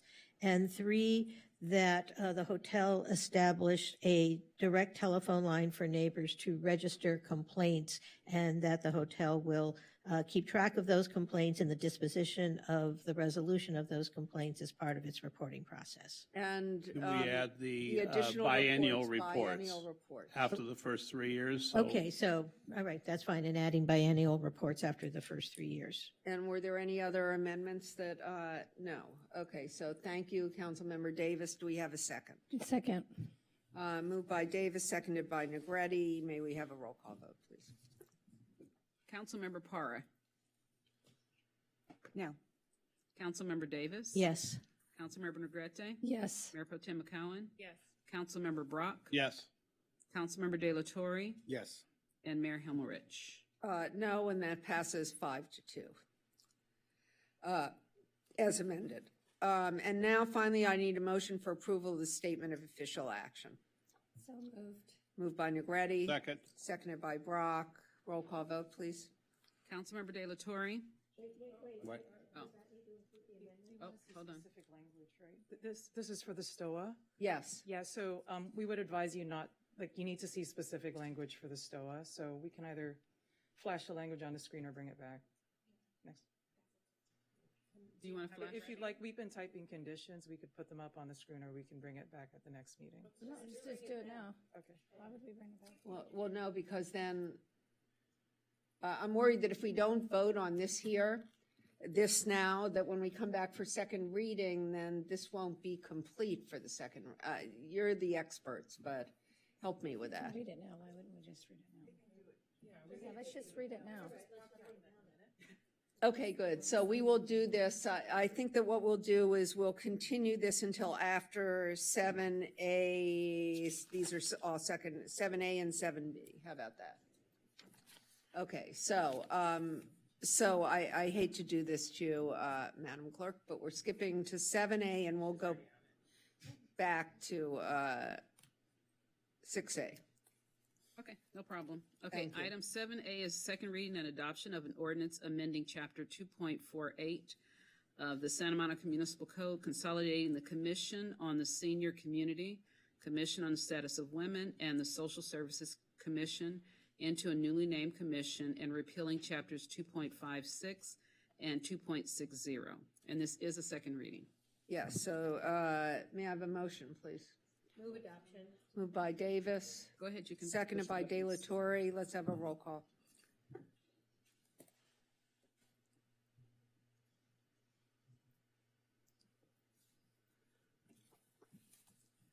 Councilmember Para, Yes. Councilmember Davis. Yes. Councilmember Negrete, Yes. Mayor Pro Tem McCowen, Yes. Councilmember Brock, Yes. Councilmember De La Torre, Yes. and Mayor Himmelrich. Yes, so that passes 7-0. And now 7B, please. 7B is the second reading and adoption of an ordinance amending Santa Monica Municipal Code Section 1104.050, adjusting the city's campaign contribution limit.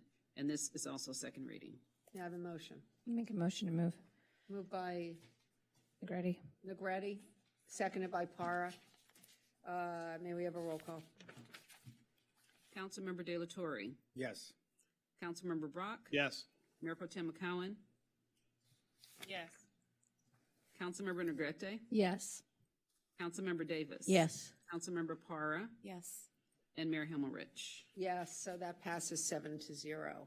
And so guys, I hate to rush you, but can we go back to it now, or do we still want to? Let's go ahead. This third one is the second reading. Let's get through this one real quick. Oh, it is, oh, sorry. Yeah, okay, I'm sorry, let's do 7C. Right. 7C is a second reading and adoption of an ordinance approving Providence St. John's Development Agreement. And this is also a second reading. Oh, and excuse me, Councilmember Negrete needs to recuse herself, yes. So, Didn't we go outside? yeah, nobody, put your fingers in it, no. Step out the room. You do have to leave the room, you have to. Yes. It's 9A, He was on 9A probably too. just leave and we'll talk about that. Yeah, it's vacating the street. Oh, yeah, probably. When will he have something I could? Okay, Move 7C. moved by Davis, who's second? May I hear a second on 7C? Second. Seconded by McCowen, let's have a roll call. Councilmember Para, Yes. Councilmember Davis. Yes. Mayor Pro Tem McCowen, Yes. Councilmember Brock, Yes. Councilmember De La Torre, Yes. and Mayor Himmelrich. Yes, that passes 6-0. And did you push your button? Something weird. Oh, good, yay. That was your exercise for the night. Let's come on back. Yeah.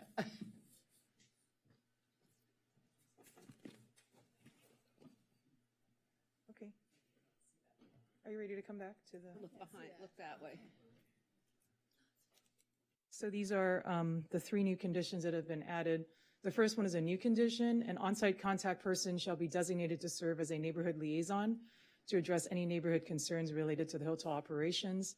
Notification of the staff liaison and applicable contact information, including telephone and email address, shall be provided to all residents within a 300-foot radius of the subject site prior to the commencement of the use on the site and at least once per year thereafter. The applicant shall track complaints and how complaints are resolved and submit with the report required in condition number 13.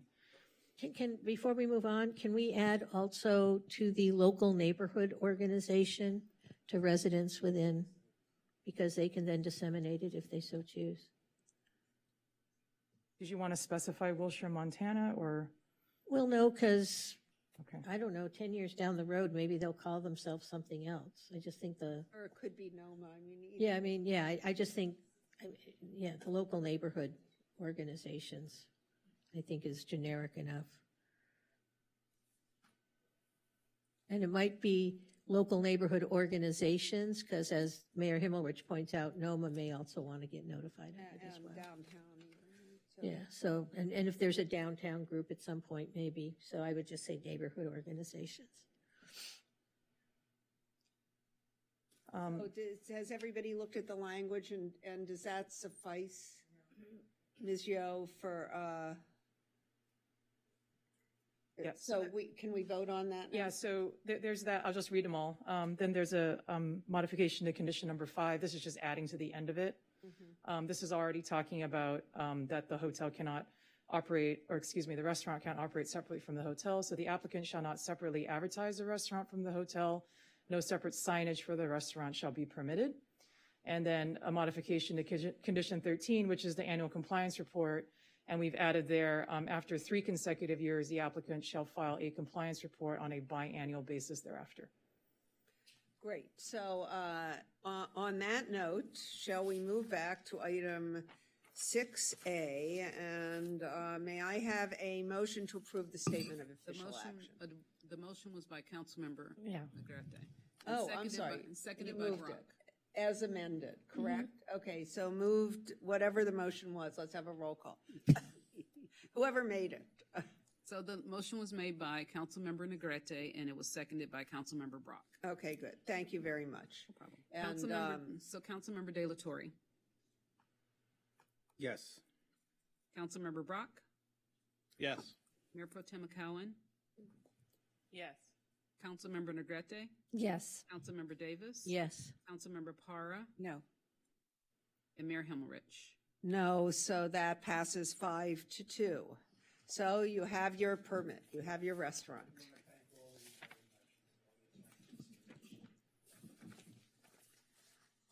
So next we're moving on to item 7D, and we do have a speaker on this item, Mayor. Item 7D is introduction and first reading of an ordinance approving the military equipment use policy. So first we have our staff report. Now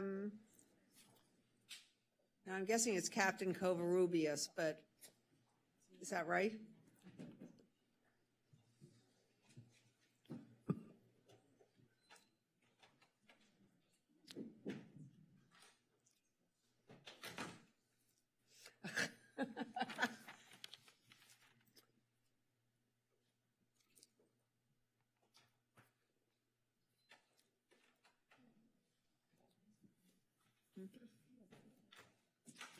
Good evening, Chief.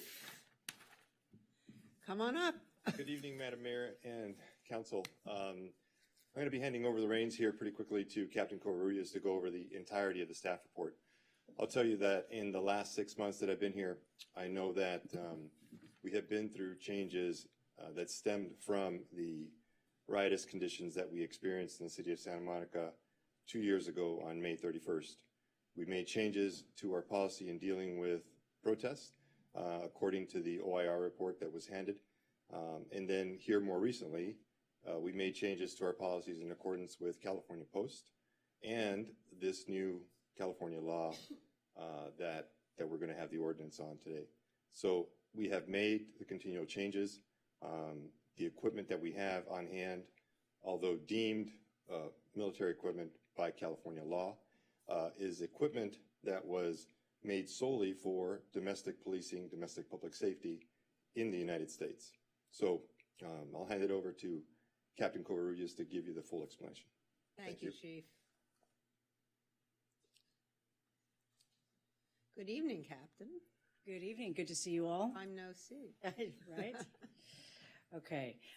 So the staff report that we did was to basically put us into compliance with AB 481, which was passed in January of this year. And so basically it's saying any equipment that was purchased through a military type of program, surplus or what have you, on or before January 1st, 2022 would be subject to approval by council.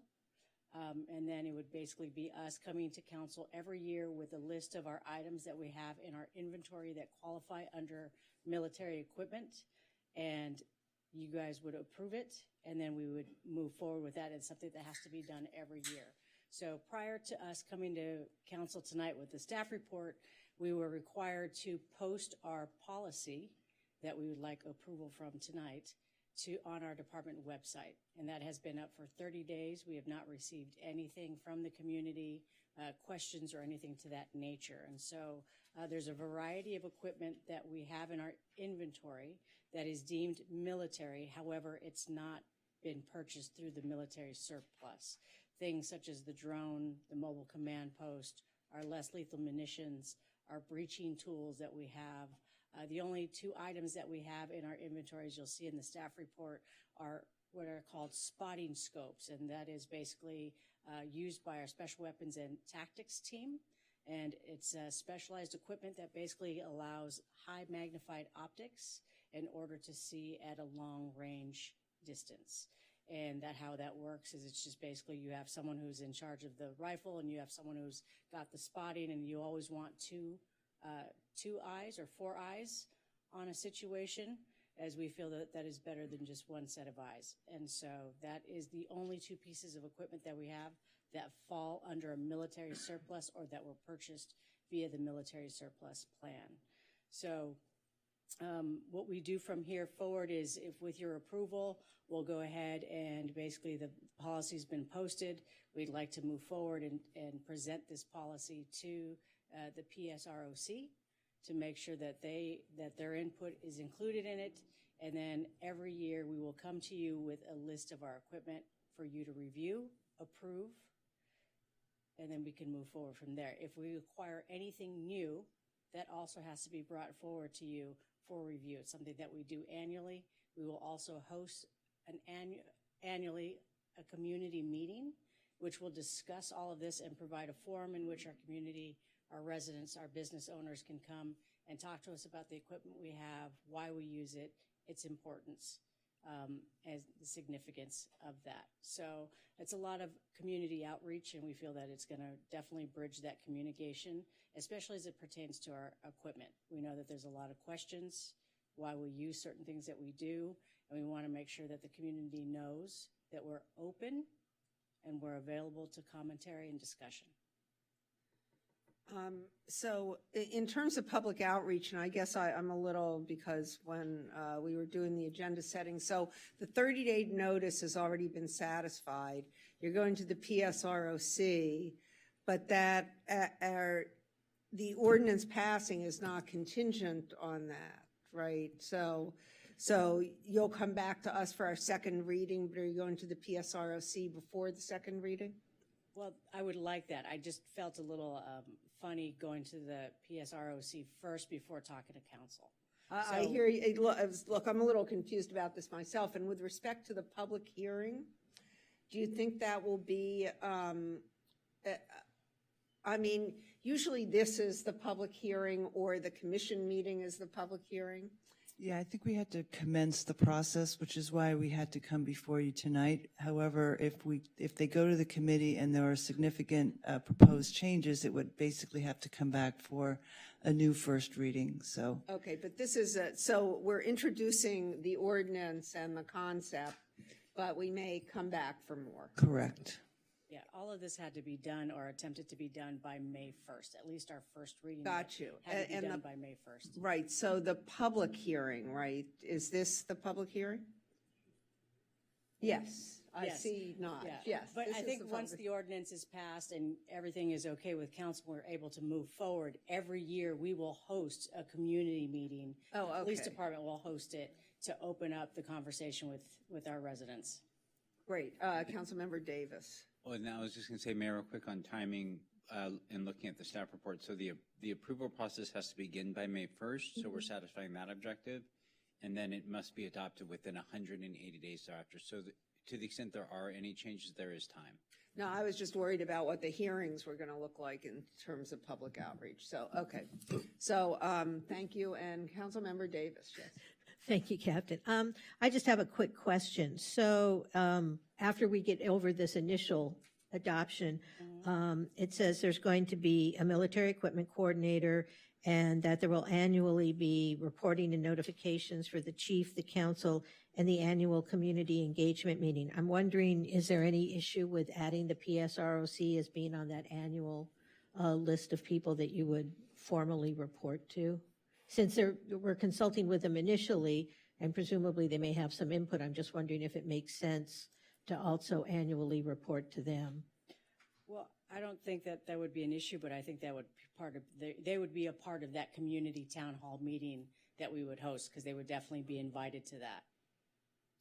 But I'm just wondering, for them to have a discussion about it as a commission as opposed to attending a public town hall, I guess that's what I'm asking. Is there going to be an opportunity for them on an annual basis to review this? If that's what council deems appropriate, absolutely. Okay, great, thank you. Any other questions? Yes, Councilmember Rock. Do we still have the Bearcat? Yes, sir, we do. Is that part of considered military equipment? Yes, sir, it is. I didn't see it on here. I didn't. We didn't get into the whole There's list. not an inventory on Yeah, there. yeah, I went in there and spoke about particular items that I felt were mostly used, that were basically things that were brought up during May 31st, that I wanted to talk about with council in the staff report. The list is pretty, it's a long list of everything that's in there. Yes. But I think, and may I ask a follow-up, please? Because I think please. it's important to think about it. You keep using the verb used, right? But the truth is that we really just, for most years, right, we have it and we don't use it, right? I mean, there are things that we keep, right? Or I don't even know how to put it, right? That we possess, but use only when necessary. That's absolutely correct. So when it comes to our inventory of this type of equipment, doesn't mean that it's used on a daily basis. Most of the time in our city, items like this are only used during critical incidents, whether it be special weapons and tactics team call out, which is a variety of critical situations, that kidnapping, bank robberies, hostages, things like that we don't normally see every day. So, and then anything else when it comes to less lethal munitions there has to be a clear and present danger. There's policy outlining how those will be used, how those will be documented, and supervisor approval on such items. But you are absolutely correct. We have this in our inventory as a just in case. It's not part of our day-to-day operations. And it's not part of your day-to-day equipment. That's correct. Thank you. Councilmember De La Torre. Are there other tools, let's say, that are not listed that might be considered military, for example, like encrypted communication, anything of that nature? Not that I've read in the ordinance, sir. Okay. And then I'm glad to hear that the Public Safety Reform and Oversight Commission will also, have a chance to weigh in on the policy. So that's a best practice. So I appreciate that. Yes, Thanks. sir. So we do have a speaker. Any other questions? No. Okay, so, but I don't see him. Do you see Jonathan? Oh, sorry, Jonathan. Didn't see you. Mr. Foster. So, I'm sorry, yes. So you can, I think we're done asking questions, Okay. right? So you're off the hook. All right, ma'am. Thank you. And Mr. Foster, you're up.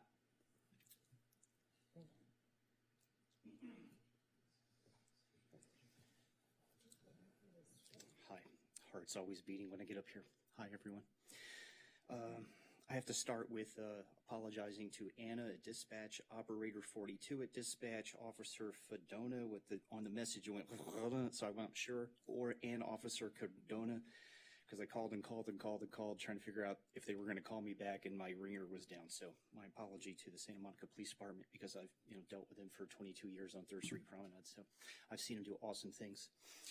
One of the things I wanted to say about this is 100% yes. Yep. Support the police department 100%. And every time I say that, there's so many people that don't like me when I get into conversations about it, because I do support the police department 100%. I don't like what the federal government is doing. But I wanted to say something about what I'm seeing here after I've said yes, this is all cool. Just give you my perceptions on some of this stuff. The government gets to make money on this equipment 4 times: in manufacture, purchase, repairs, and resale to state and local cities, and it still ends up needing repairs. Even if it was free, the transfer still moves money. And I wonder if Russia is invading Santa Monica, right? I would think that. But I would want to see money spent on body armor for the police, right? This is what I've said for many years, even to the LAPD.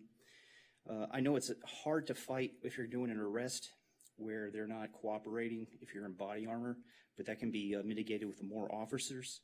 So things that I haven't seen. One of the things I also wanted to say, I said, I think that no one's really going to listen to me.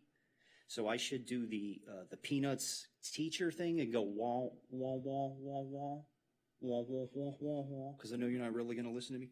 But what I'd like to see is more defensive safety for each officer, because what this is like an offensive situation, 9 seconds. But what I do see, one thing, weaponized aircraft. We're not going to be using weaponized aircraft in Santa Monica, are we? And so I do approve. Thank you, Mr. Foster. Any comments on this? Oh, yeah, go quick ahead. So it says here that. Oh, wait, do you want the captain to come back? Well, it's just a question regarding it says, council has a 180-day period from commencing the approval process to the first reading. So this is today, right? That's correct. And so then you're going to bring back a policy for us? The policy is already attached to the ordinance. Because it said 180 days, but it's attached now. Okay, good. If there are changes, though, Okay, so is that it for discussion? Good, let's have a roll call vote. Maybe we should make a Oh, wait, motion first. let's start. Okay, so, yes, so I'm going to call for the motion, sorry, but I'm not on 8. This is 7D. So first I need a motion to introduce for first reading an ordinance reading by title only and waiving further reading thereof, approving the military equipment use policy in compliance with Assembly Bill 481. So moved, but with one change, that in section 4B, where it says the police department shall make each annual military equipment report required by this section, add available to the Public Safety Reform and Oversight Committee and publicly available on its internet website for as long as the military equipment is available for use. So you're adding the PSROC to that? Yes. Yes. So.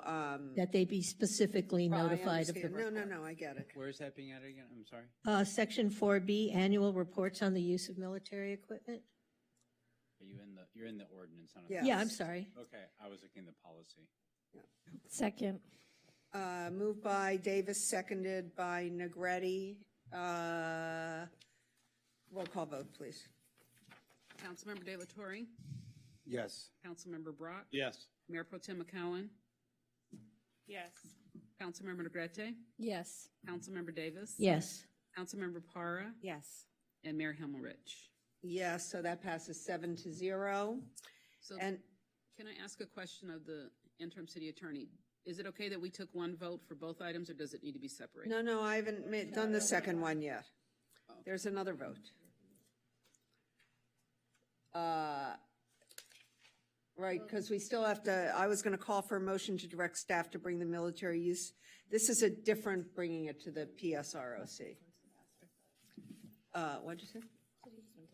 That's okay, so we, yeah. Okay, so now if I can have a motion to direct staff to bring the military police equipment, the military equipment use policy to the Public Safety Reform and Oversight Commission so that the commission has an opportunity to provide input before the ordinance approving the military use policy returns to council. May I have that motion, please? Moved by Para. May I have a second? Second. Seconded by Brock. Any discussion? Let's have a roll call. Councilmember Para? Yes. Councilmember Davis? Yes. Councilmember Negrete? Yes. Mayor Pro Tem McCowen? Yes. Councilmember Brock? Yes. Councilmember De La Torre? Is he gone? Okay. Yes, he's gone. Okay. And Mayor Himmerich? Yes, so that passes 6-0 with one absent. And that ends that item, huh? Yes. Thank you. Thanks, Captain. Thank you, Chief. Okay, next we have 8A is progress update and discussion on revisions to sixth cycle housing element update and modification of professional services agreement with Wood LLC to provide additional scope of work for the housing element EIR. Only an hour behind. Are we? Yeah. It's not quite. It may be open already. It's supposed to be an hour long. So.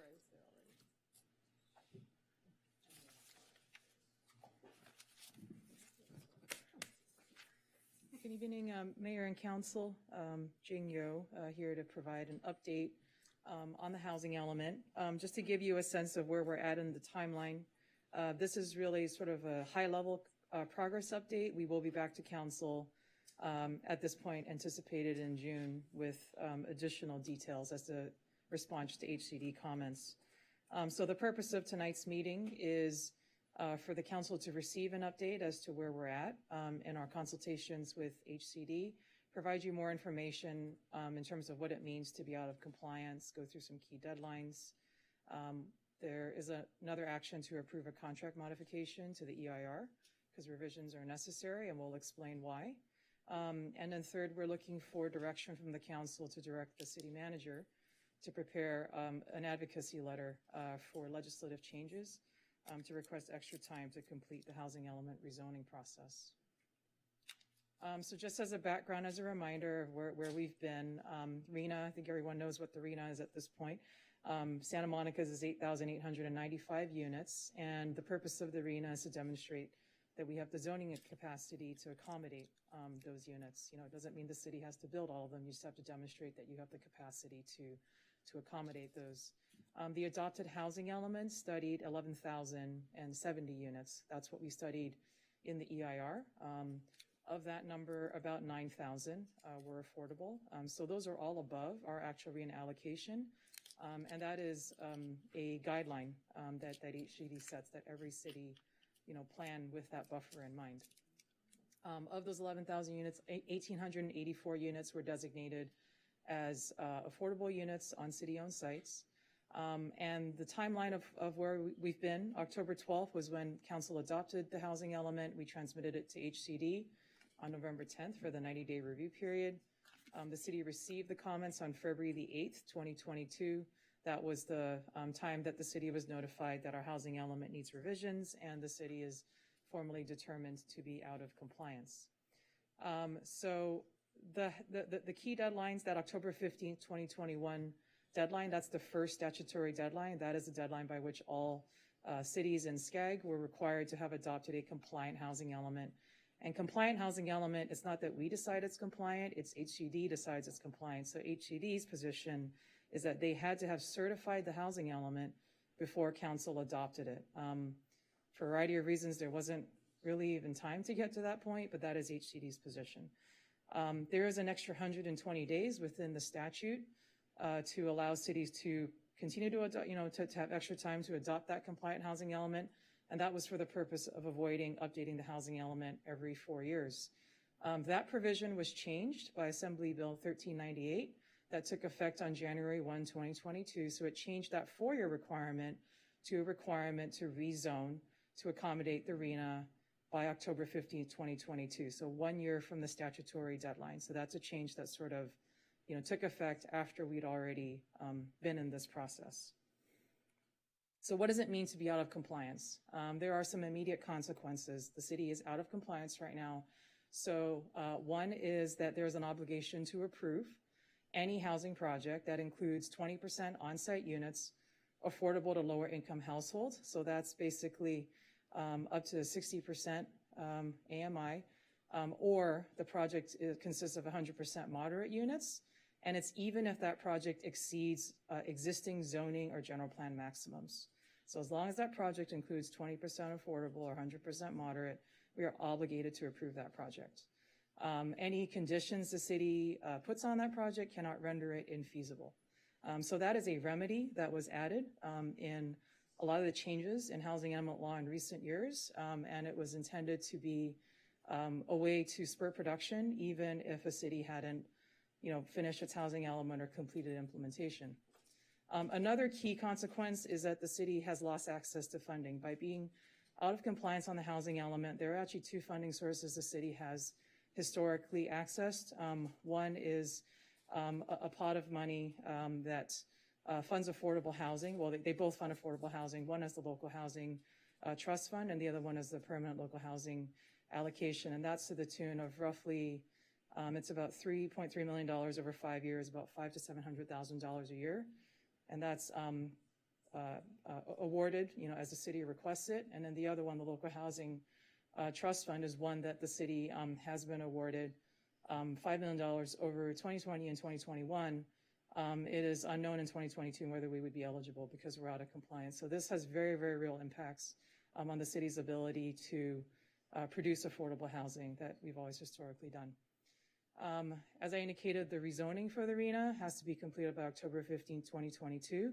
That means that there is a deadline to complete zoning changes even before the housing element is done. So the policy may not be all finalized yet, but that's a deadline that is in the statute right now, is October 15th, 2022. If the rezoning is not completed, this is further down the line, so this is October 15th, 2022, we don't complete that rezoning, then the city must approve any projects on the suitable sites inventory that meet the densities in the table. We actually had we've been seeking further clarification from HCD on this. The language is, not super clear, but I think it's probably more important to understand the concept, that it adds another obligation for the city to approve projects on these sites that are slated for rezoning. And then in addition to all of this, while the city is out of compliance, the state can start enforcement proceedings against the city. They can seek judicial relief. Certainly it opens up the city to that possibility. So that's, where we're in right now in this immediate term where we are currently out of compliance. In terms of over the long term, let's say we get into compliance. Long-term monitoring, one of the big ones is SB 35. That's something the city really hasn't been subject to because we had a compliant fifth cycle housing element. We were producing housing for our prorated RENA, so we were on the list that wasn't subject to SB 35. But come the annual progress report next year, so starting April 1, 2023, and every year thereafter, HCD monitors, how cities are producing. So they're looking at building permits issued relative to your prorated RENA over 8 years. And they're looking at, are you producing enough, are you issuing enough building permits for the moderate, for the above moderate RENA? And are you issuing enough building permits for the lower income RENA? And if you're not meeting either of those targets, then you can see there are two possible pathways that an applicant could opt into. And both of them include a streamlined process. What that means is there's no public hearing required for housing projects with at least 10% affordability if that above moderate RENA is not met, so any market rate building permits are not met. And then for the lower income RENA, projects that have 50% affordability. There's a host of other preconditions that have to be met for SB 35, but that's sort of the general idea. I didn't include another one here, which is something called no net loss, and we've talked about it before in the housing element. That actually it is quite important, and it speaks to why we need to plan for more than our RENA. And the whole concept is that for every minute over the next, 8 years, the city must be compliant. So you have to demonstrate that you can accommodate your arena and then some for every moment. So it's not a good idea to plan for only 8,895 units, because if a project is approved that is lower, than what you said in your SSI table, you got to find that capacity somewhere else. Or if on a city-owned site, we have less, units that are built there than what we said in the SSI, you have to make that up somewhere else. So that's why, that's a big reason why, the adopted housing element planned for 11,000 units. And I'll explain in a moment, why it's gotten higher based on HCD's comments. These are only selected highlights. It doesn't mean that, as I indicated, the state has the right to seek judicial relief and impose penalties and fines if the city continues to be out of compliance.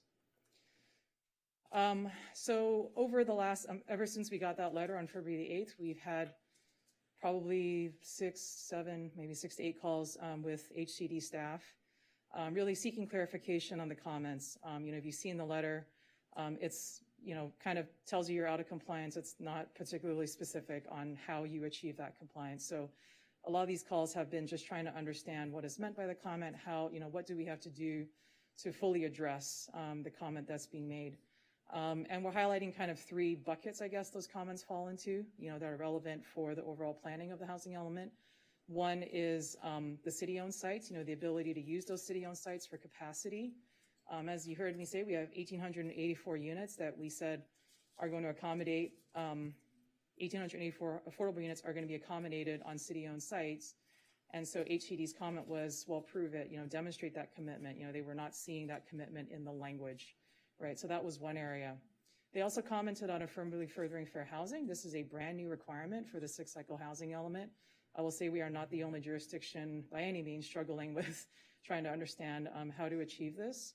And this is one where there is a lot of work, I'll just be frank, in our discussions with HCD. There is, it's one we're just going to have to kind of back and forth and muddle through. There is a particular focus on the R1 zones. They're not looking just at highest resource areas, right? It's looking at Santa Monica at a micro level and using local knowledge, understanding historic patterns within the city of Santa Monica as opposed to the region as a whole. And then finally, the third point is, this is sort of the more technical, wonky side of the housing element. It's really sort of the what I call the math exercises, to demonstrate, how is the city showing that we're accommodating the shortfall of sites. So this is what they call, what sites are you using to accommodate your lower income RENA, that shortfall that you have existing, and addressing constraints to housing production. So that's a lot of the meat of the work, that the staff is working on right now. And it does take a lot of time because it involves going back, analyzing, reanalyzing data, redoing the table, and all that sort of thing. So moving into city-owned sites. So these are the sites that are included in the adopted housing element right now. So they include the pending project at Parking Structure 3. There are parking lots, surface parking lots on Wilshire on either side. That are sort of packaged up as one. The 4th and Arizona site, the Bergamot Arts Center, and then what we call the Main Street parking lots. They're not actually on Main Street, they're more on Nielsen Way.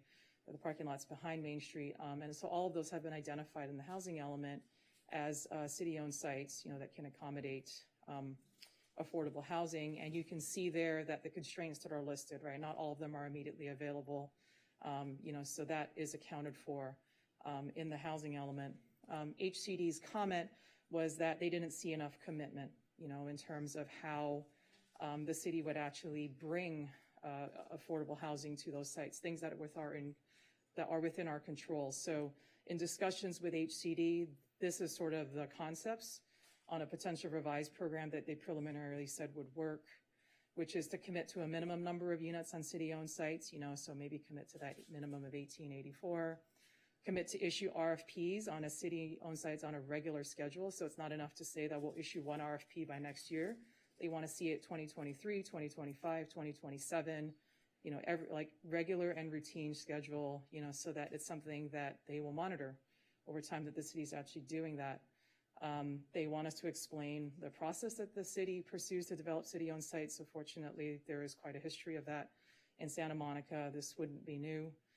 Identifying any potential partners for housing, and then list of tools that the city has used in the past to facilitate affordable housing on public land.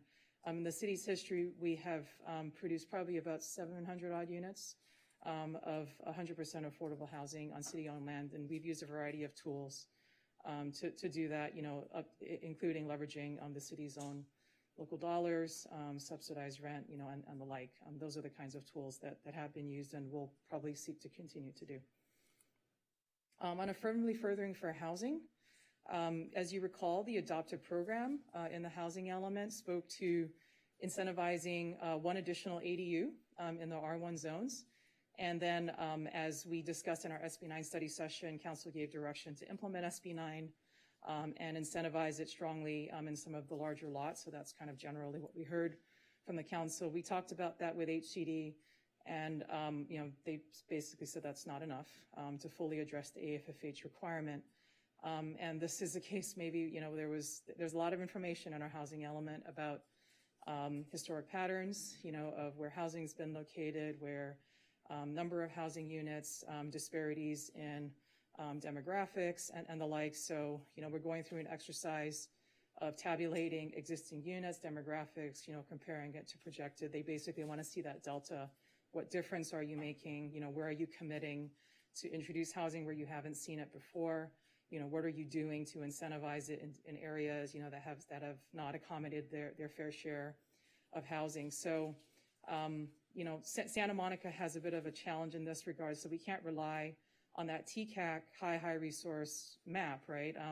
Like they asked us to look at the city of Long Beach. This is what we mentioned in the report, and some cities have significant disparities, existing disparities, in terms of low, moderate, and high resource areas. So, in some ways, it's a little more straightforward in how you address that.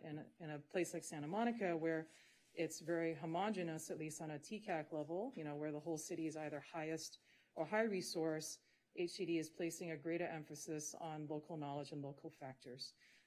So looking at Santa Monica as a whole and seeing that even within our highest and high resource areas, you can look at within the city and see that there are existing disparities in various areas of the city. We have one area of the city that is a racially concentrated area of affluence, for example, and they would like to understand what are we going to propose to overcome those historic patterns? What are you going to do to introduce new choices, new affordability in areas where it hasn't existed before? They're specifically looking for metrics to incentivize housing choice and affordability. And I think there is definitely an emphasis in R1 zone neighborhoods. They're also looking for a mid-cycle review, so an opportunity to assess, how the city is progressing in achieving those metrics. So this is not something we have anything fully formed on how to proceed at this moment. We do need further consultation on, sort of different ideas with HCD staff, and we'll return to council at a later date with some different options, that you can consider. And then finally, the shortfall of sites to accommodate low-income units. So this is really getting at the language that is in programs 1F and 1J. This was basically the meat of the rezoning. And, basically their comments were that it wasn't, sufficient to just mention the potential zoning changes. So they really want to see a connection, between the zoning changes that you're making, how many units is it going to result in, how much land is being rezoned, a connection of that with the suitable sites inventory. So we probably have to rework some of the language there that has the range of the FARs and the ability to adjust up and down. Probably needs to be revised to have a more specific connection to the SSI, because you need to be able to demonstrate that you're actually going to achieve that shortfall in some way and not, go below, what's been established. So, that's also an area where we're going to continue to work on it, and we'll return with more details on that. So that's kind of the, where we've been with the consultations with HCD. With the EIR, because of the need to study more units, this part of the action tonight is a modification to the agreement of about $231,000 for additional analysis. And it's necessary to revise the EIR to account for more housing units in response to HCD comments. So, why revisions to the EIR are necessary? Addressing the comments, basically, results in an increase in the overall number of potential housing units that need to be studied. The reason for that is really two main factors. One is that since we submitted that in September, we've had a lot of housing projects that have been submitted actually, that now fall into the pending project bucket. So we had to pull those projects that were sitting on our SSI. If you can imagine, the land gets less, right? So you're taking those out of play, and so those are now reflecting numbers that the applicant is proposing as opposed to what is in the theoretical table. So by the loss of the units, especially the loss of affordable units, the theoretical affordable units in the table, they need to be made up elsewhere. And the other one is that we were asked to basically do a 15% haircut across the board for capacity on the entire SSI on every site. And that was to account for the potential that sites might develop into 100% commercial projects instead of housing, because our zoning is such that we don't prohibit commercial outright, nor would we recommend that you do that, but that there's strong incentives for housing. But HCD said in order to demonstrate the realistic capacity, you can't take full credit, for the zone capacity of the site. And so just accounting for those two factors, we think that just on some very early back of napkin stuff, we think that we need to study somewhere around up to 13,000 units. If the city-owned sites for some reason can't be used, or if one of the city-owned sites drops, from being allowed to be used, we would need to increase to well over 13,000 units. So for the EIR, I think to be able to cover us, for that eventuality, we probably will be studying more than 13,000 units, just so that we don't have to come back and do this again, in case, HCD determines that, something needs to be revised with respect to the city-owned site. So that's why, we do need to modify the EIR. There's not really a way around that. And this is just a sort of conceptual diagram to help you understand, it's really the concept of units and land. So there's the 11,000 units that we started with. About 9,000 are allocated and as affordable units. And the way that you allocate the units to sites is that, you either determine that, of those, let's say 80 units, for this site, I'm going to say all of them are affordable, but for this other site, maybe it's only 15% are affordable and the rest are market rate. So it kind of, you can't take credit for all of them as affordable, right? Because you need to reflect some reality in there of what's happening. And then because we had to remove sites with pending projects, you get a smaller, the amount of land grows smaller, but the balloon of units stays the same. And then, when we need to study even more units, the units get bigger, the land is less, and so again, because of that math on the affordable and, how we account for the affordable units for each site, you need to increase the overall number of units to make up for that loss across the board. So that's just kind of diagrammatically, what that means. So with that, that is the recommendation, is to approve the contract modification, receive this update, have discussion regarding the update that you just received if you like. And, given all of this, we'd also seek the council's direction to the city manager to prepare a letter advocating for legislative changes, basically asking for more time for an additional 6 months to complete that October 15, 2022 rezoning. The reasons being is that in order to do the EIR properly, we haven't, tonight we're just authorizing the contract. We need to get started on it. Our ability to get all of that done, authorized before October 15th will be challenging. And it also allows us to complete the housing element process, so the policy first, get that completed and certified, and then move on to the implementation, to the zoning aspect. Otherwise, in order to meet that deadline, we're going to be forced to take policy and implementation together, which was, I think, where we, originally, that was our original plan when we were adopting the housing element. But that could potentially put us back in the same situation we're in right now, where we have an out-of-compliance policy document and, we were sort of half-baked on zoning changes. It's not a very sensible way to proceed. We certainly don't want to be in a position of rezoning twice, taking zoning changes once and then doing another one 2 months later, because the rules change. So, we're really looking for direction to be able to prepare those advocacy letters to ask for more time to complete the rezoning. You mean you're looking for us to vote, not for direction? You're going to write, right? In other words, yeah, you want, right, yeah, okay. right. So I have a couple questions, and I don't usually take the privilege of going first, but this time I am. So can we go back a few slides, Jing, to the one where you talked about the penalties for not doing with the 50%? Because I want the forward one.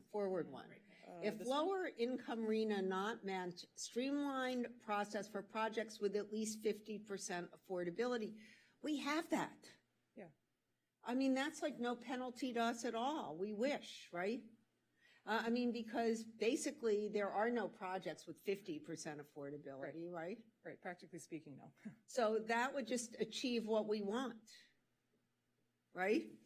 So then, and we've always met so on our fifth cycle, have we met everything other than moderate? Yeah, so the difference here is that SB 35 looks at building permits issued, not just approved. So in some ways, it is a process that is out of the city's control because we can't tell someone to move faster than they're able to. Right. So that's a distinction. When we report on the APR for the purposes of the RENA, they focus on building permits issued. We also report on projects that are approved so you can see what's coming in the pipeline. But it may be that we approve a bunch of projects, this year, but they didn't get to pull a building permit until. Well, no, and COVID, obviously, with the pandemic, a lot of things didn't get built and the supply shortages. But I just wonder, I mean, so for some jurisdictions, this would be a terrible threat, right? I mean, I think for us, the above moderate, we're going to meet it regardless of what we do. I just wonder what the real impact. I get what SB 35 does. So there are the penalties, right? There's the daily fine. But I mean, it would almost be good if they streamlined. I mean, I hate to say that, but I don't see, this is what's so wacky about this, because we want to do what they want to do, and yet they're making it so hard for us to do it. And in terms of okay, so we did this slide. Now go to affirmatively furthering fair housing.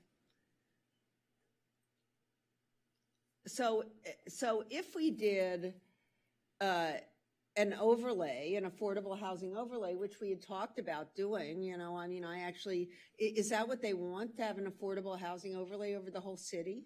I think that that's a question that we need to work through as well, because. Did we ask them that question? We have, and I think the response we got back was, does the data lead you there? Oh, come on. So but what do they really want? I mean, that's just such, I'm just the messenger, but they're based, what we're hearing is that, that is a tool, but what is being looked for is metrics, right? Even aspirational ones, so, okay, you've established an AHO. What is it that you hope to achieve with that? Do you hope to achieve, 100 new units over the next 8 years? Do you hope to achieve 50? So. Well, but that's not what they care about. They're just into these numbers right now. So what I'm trying to understand is, because let's say we did an affordable housing overlay, it doesn't mean we're going to get any in neighborhoods where land value is so high, right? I mean, that's why it seemed so stupid at the time. But if they think it's going to make, it may be aspirational, right? But if they think I would be willing to do an affordable housing overlay over the entire city. Yeah, I mean, because basically you're only going to get what's realistic anyway. What difference does it make? Right. And so, I mean, the other concept that has previously been discussed, in addition to the HO, was this, basically a strategic rezoning of, selected areas of R1 to multi-unit. There was, obviously a very strong debate and reaction about that. And debate among us? Yes. Yeah. Yeah. Basically, we said that. Yeah, I mean, we said we'd be open to it. We excluded historically disenfranchised areas. We included those. No, we excluded disenfranchised areas. Yeah, right. Excluded them from the overlay.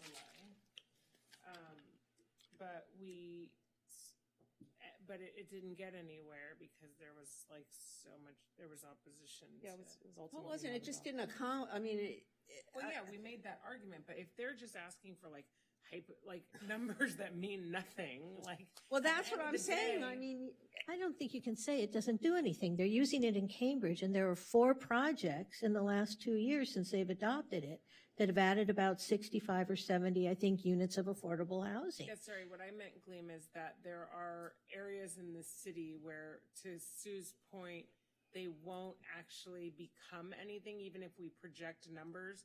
Because now, I'm not saying that that's right. I'm saying that these are assumptions people are making. Like, there's no way they would do that in Santa Monica because the per square foot price is Really so expensive high, in and it's not Cambridge, gonna too. happen. Yeah, I know. And Cambridge prices is in just Cambridge are high, too. My point is, I think you're kind of jumping and saying, oh, this won't do anything or that won't do anything, and I'm not sure that it necessarily, that the history where the affordable housing overlay been adopted for some time necessarily shows that.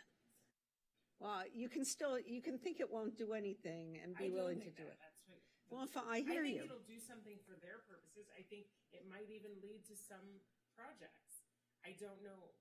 I mean, Good, they have I'm to glad figure you. out what the It's fun. numbers are that might actually happen, and I don't know if that solves the problem. Well, so now we're getting into discussion. I just was asking questions. Are there any other questions? Because we do have, although I don't, we have 2 members of the public signed up to speak. And they won't be here. I think they're gone. Yeah, they aren't here. Okay, yeah, so Lana, go. So I know that the projects that are pending, you're saying aren't included. And I don't understand that. If they're not existing now and they're going to exist. So they're included. So the difference is you had a site that had a theoretical capacity, and the really important number isn't just the overall number of units, that could potentially be on a site. It's about how much affordable units could be accommodated on there. So let's say we had a site where we made the assumption, because this is what housing element law allows you to do. It allows you to make the assumption that a site has 100% affordable units on there. There would be no other way to demonstrate your low-income RHNA any other way, right? So there's a site that has that, but now, this past January, someone came in and they submitted an actual application for that site. That site is no longer have that theoretical capacity. It has a pending application capacity, which is going to have fewer affordable units, than what we assumed in there. So let's say we assumed 80 affordable units on that site, but the application, because it has inclusionary housing, only had like 15 units in it or something. We have 65 units to make up somewhere else, in the table. So that's basically how the math works. And the density bonus almost works against the whole purpose, because then you get to go higher and you get less affordable The density units. bonus has always worked against our purposes. We had our own density bonus that gave us more affordable units because we had it set up as a tiered system, but they basically undermined it by saying that they override us on that. Would you say that's accurate? Yeah, it is not a choice to implement density bonus law. That's state law, so. Yeah. Christine? And I just had a quick question. I know that, we have to meet our numbers for RHNA, and I know that the state, doesn't really care how we do it. We just have to do it. That's what it feels like. And so, but our responsibility is, to our, this is our community. And so, our responsibility is to our community. And so for me personally, as we're looking at numbers and trying to figure out how we're going to make this work, I'm trying to also look at it as what, at the end of the day, what is our community going to look like, and how is it going to feel for the people that are going to live and work here? And so when I'm looking at affirmatively furthering fair housing, and you also talked about being equitable, right? And so obviously I have to write my notes because I forget everything. But when we're looking at that and being more equitable by contracts, how are we protecting the more diverse and affordable parts of the city, like the Pico neighborhood, from being densified even further, or how are we protecting them from being densified even further, or for taking the brunt of the required affordable RHNA allocations? Like, that's what I'm worried about. So is it all going to end up over here on this side of town? Because that's not okay either, because we all know that this side of town, is way more affordable than the rest of town. And so what's going to happen? Are we going to have this Yeah, so that actually is the crux of AFFH in Santa Monica on that micro level. Like, that's what I was saying, like within the city's borders. Right. If you were anywhere in LA County, you would look at Santa Monica and you're just the blob, just the big affluent high resource blob, right? But for the purposes of the housing element, we're looking at Santa Monica just within our borders. And I think as you're mentioning, and the data, it's supported by data, right, that there is, that there's differences in demographics, there's differences in, densities and number of housing units that are existing. So what they've asked us to do is to we've done a lot of that work and created that data, and it's mapping it out, and it's showing, here's what's existing, using census data or whatever we want to use, right? And then compared, what is the policy outcome on the other side? So just as an example, if you wanted to say that, there's been too much housing of this type here, this area is the most diverse in the whole city, but this other area is not diverse at all, hasn't taken its fair share, right? That is an AFFH action to say that, we've done a lot here in the past. How do we overcome the pattern so it doesn't continue to repeat that pattern and we incentivize it over here? That is the crux of AFFH, at the local level, is what are you doing, Santa Monica, to overcome those historic patterns? What are you doing to incentivize housing choice and affordability, in these areas that don't have that choice and affordability now?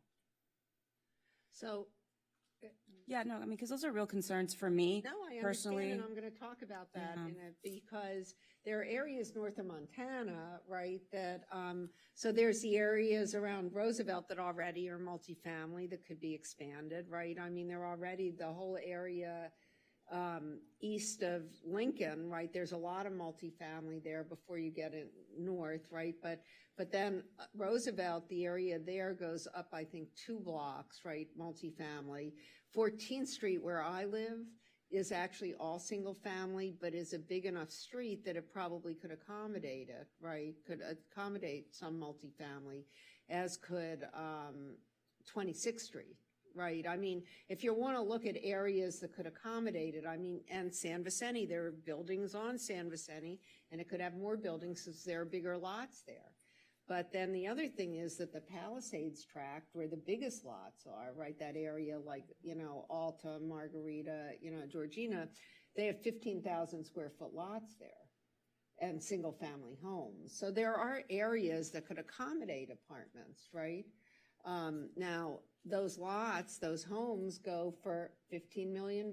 I mean, not really. I have to say, I just looked at it, but that's a problem. Nobody's going to spend that for a lot. So, yeah, but still, if it would help in this, right? I mean, I don't see a problem with designating those areas for affordable housing, even though I know and it's not going to solve your problem. It's never going to get built. But anyway, Lana. Sorry, I didn't ask this earlier. What part of taking into account what the financial impact on the city and the residents in terms of police, more fire, roads, I mean, all the traffic impacts, and with that comes people picking up your trash service and water and everything that goes into it. I don't ever see a lot of that being discussed, and I wonder how not only it impacts the city and the city's bank account, but the residents end up paying for that in the end as well. Yeah, so the analysis of impacts, of that nature are analyzed in the EIR in terms of impacts on public service, public utilities. Schools, yeah, all of that is analyzed in the EIR. I think I'll share when the EIR was previously adopted in October. There's a significant impact across the board, in every single category. This is at least double the number of housing units that we studied in the land use and circulation element. And what's the expectation to pay for that? Right. So I was just going to say that, the flip side to this is that, they want you to analyze constraints, right? And constraints include fees and all the things that you say that make sense. But the question is, that I don't know that state law really is focusing on that aspect of who pays for it, because they're just focusing on feasibility and constraints on building housing. But not on land. And yeah, so what CEQA does is the disclosure of the impacts. But what's the point of disclosing it if we don't address it? I mean, ultimately, the people in the middle, the working class, are going to pay the brunt of it and get squeezed out of the neighborhood.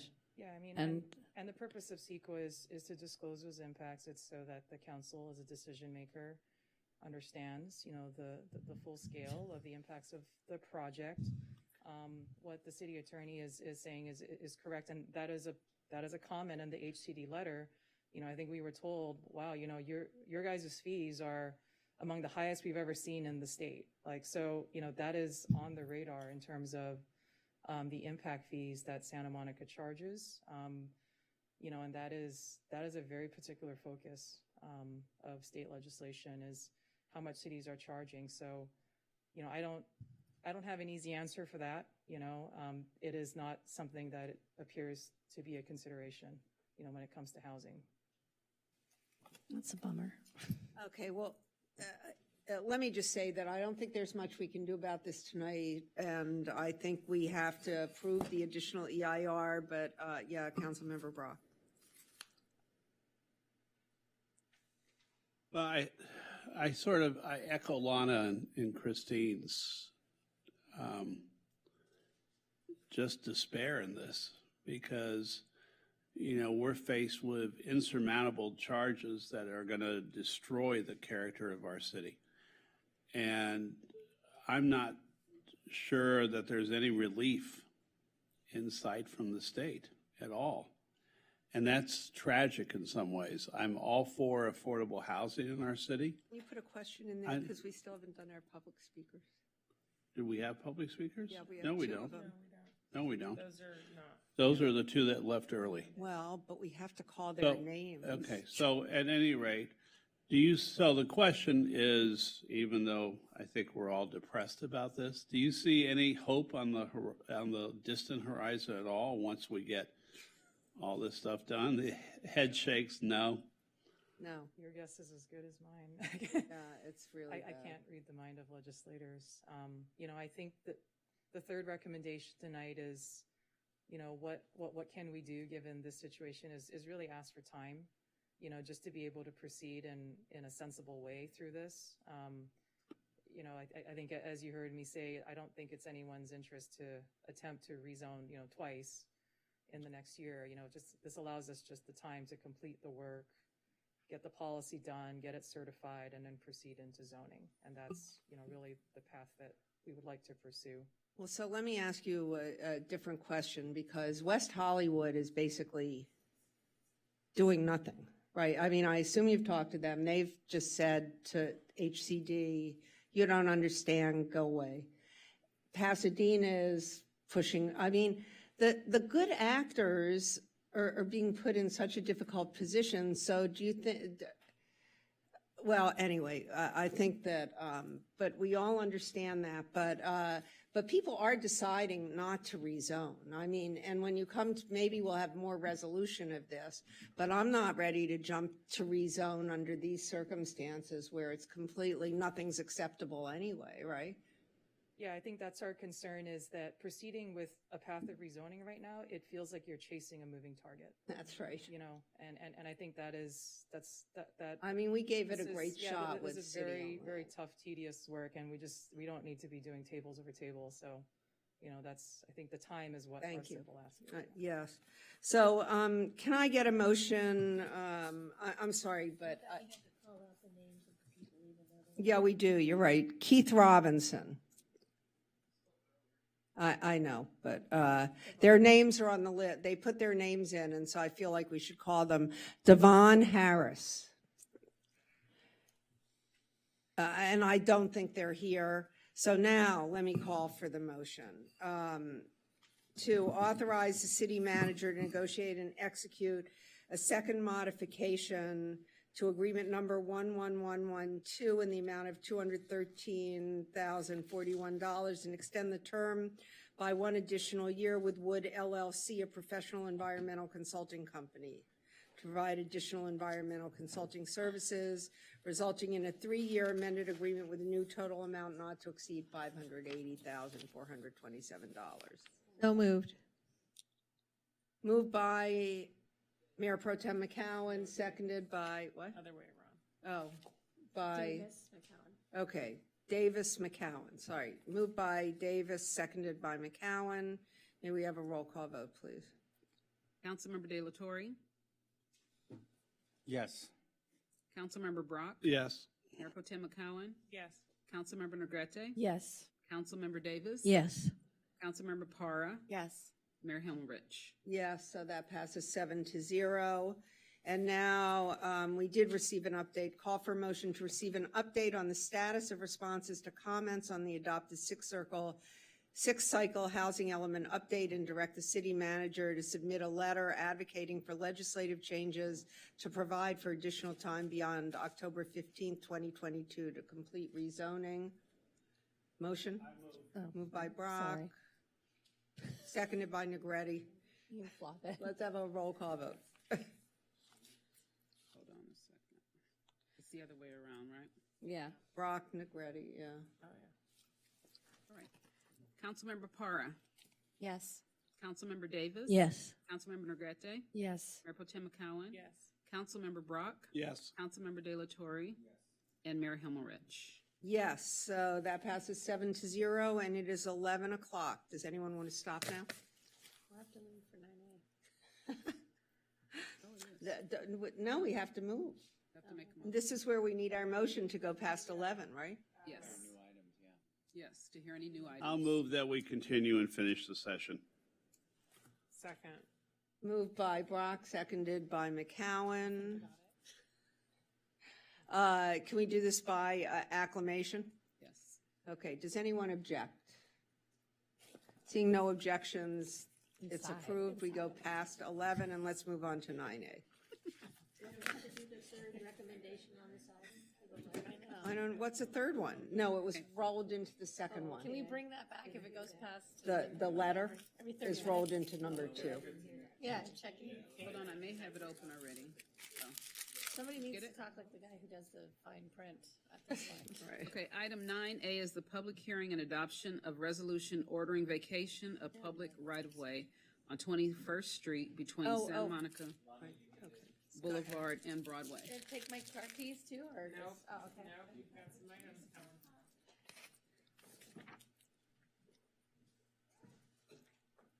Anna, the only one?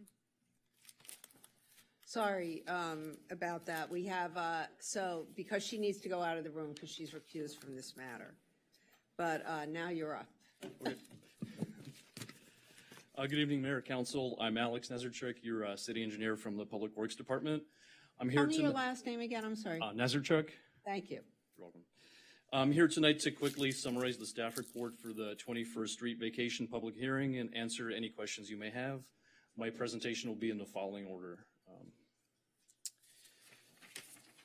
On March 22nd of this year, Council took first steps towards the proposed street vacation request from Providence. Council declared its intention to vacate the street and scheduled the public hearing tonight. Council also adopted the Third Amendment to the development agreement and approved the Providence Phase 2 master plan, which contemplates a partial vacation of 21st Street between Santa Monica Boulevard and Broadway.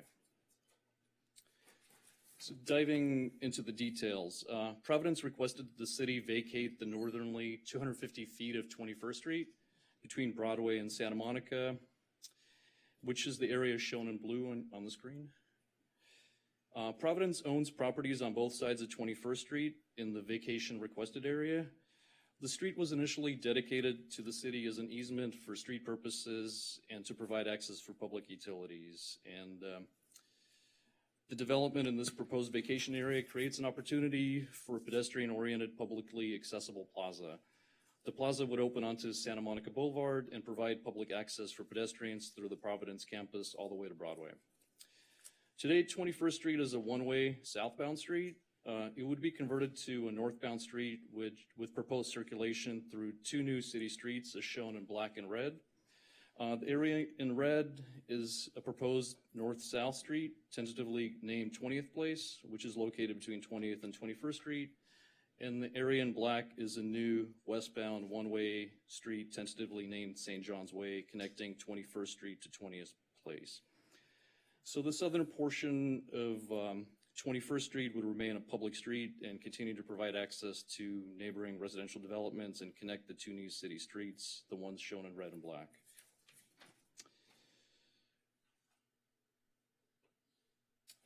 So public outreach was done in accordance with the California Streets and Highway Code. In addition, utility companies were notified as well. 4 utility companies notified the city and requested reservations, meaning the areas, their utilities, meaning the utilities would remain in place with easement rights if they were not relocated by Providence. So such companies like Frontier and Charter Spectrum, they both have underground and overhead utility lines in the street vacation areas, and SoCal Edison and SoCal Gas have both electrical and gas facilities, pipelines in the street as well. This is in addition to city-owned water, wastewater, and street lighting infrastructure, which is also in the street vacation area. So staff anticipates that the utility relocations would be necessary, and Providence would work on relocating the utilities prior to the street vacation taking place. So the requests from the utility companies need to be considered and be made part of the condition of the vacation. So California law allows the city to vacate a public street after a public noticing and a hearing is held, also based on the findings that public street is not needed in the future. So staff recommends that City Council find that the 250 feet of a northern portion of 21st Street is unnecessary for future public use, but only given that certain conditions be satisfied before the street vacation becomes effective, as stated in the Third Amendment to the development agreement with Providence. So what this means is the street vacation would not occur until all the conditions on the screen have been met, which would happen within the future construction by Providence, occurring in phases during the 17-year vesting period. And Providence would also phase the construction work and maintain access to the 3 residential properties on 21st Street. This concludes my presentation. I'm here to answer any questions you may have. And the recommended action items are on your screen. I'm not seeing it. I have one quick question. So the naming of the streets, do we decide that? Who decides that? Good question. I'm thinking that the reason I'm asking is because I just wonder if we should be thinking about naming streets in memory or in honor of, I mean, if it's such a short street, but so that's why I'm asking who names the streets, but we don't have to do that now, right? No, we don't. Yeah. Okay, good, because I would like to think about starting to do. You have 16 years or so. What, 15 years? It's a 17-year vesting period, so, I mean, theoretically, they could take that long before the street is actually vacated, so you have a while. I mean, it could happen earlier, but... And since we only name after dead people, all of us could be dead by then. So... Let's be optimistic now. Just saying. Right, exactly. That's what, anyway, no, but I'm not, I'm just saying, I wondered about naming them because, you know, numbers are fine, but names are more interesting. Seeing no questions, may I have a motion to approve the proposed partial vacation with conditions of 21st Street, but are you listening? Of 21st Street between Santa Monica Boulevard and Broadway for the Public Works Department? So moved. Okay, moved by Davis, seconded by McCowan. May we have a roll call vote?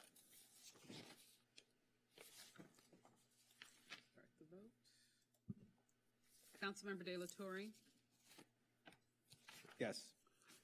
Councilmember Brock, Yes. Mayor Pro Tem McCowan, Yes. Councilmember Davis. Yes. Councilmember Parra, Yes. and Mayor Himmelrich. Yes, so that passes 6-0. Now may I have a motion to confirm the determination that the environmental impacts of the vacated with conditions of a portion, this doesn't make sense. I need a motion that there are no environmental impacts of the vacation of a portion of 21st Street with conditions directly adjacent to the Providence St. John's campus. They were analyzed in the final environmental impact report certified by City Council on March 22nd, 2022. But let me say that differently. So that we need to determine that the impacts of the vacation of this street were analyzed in the final EIR certified by us on March 22nd, 2022. So may I have that motion? Moved by Para. May I have a second? Second. Seconded by McCowan. May we have a roll call vote, please?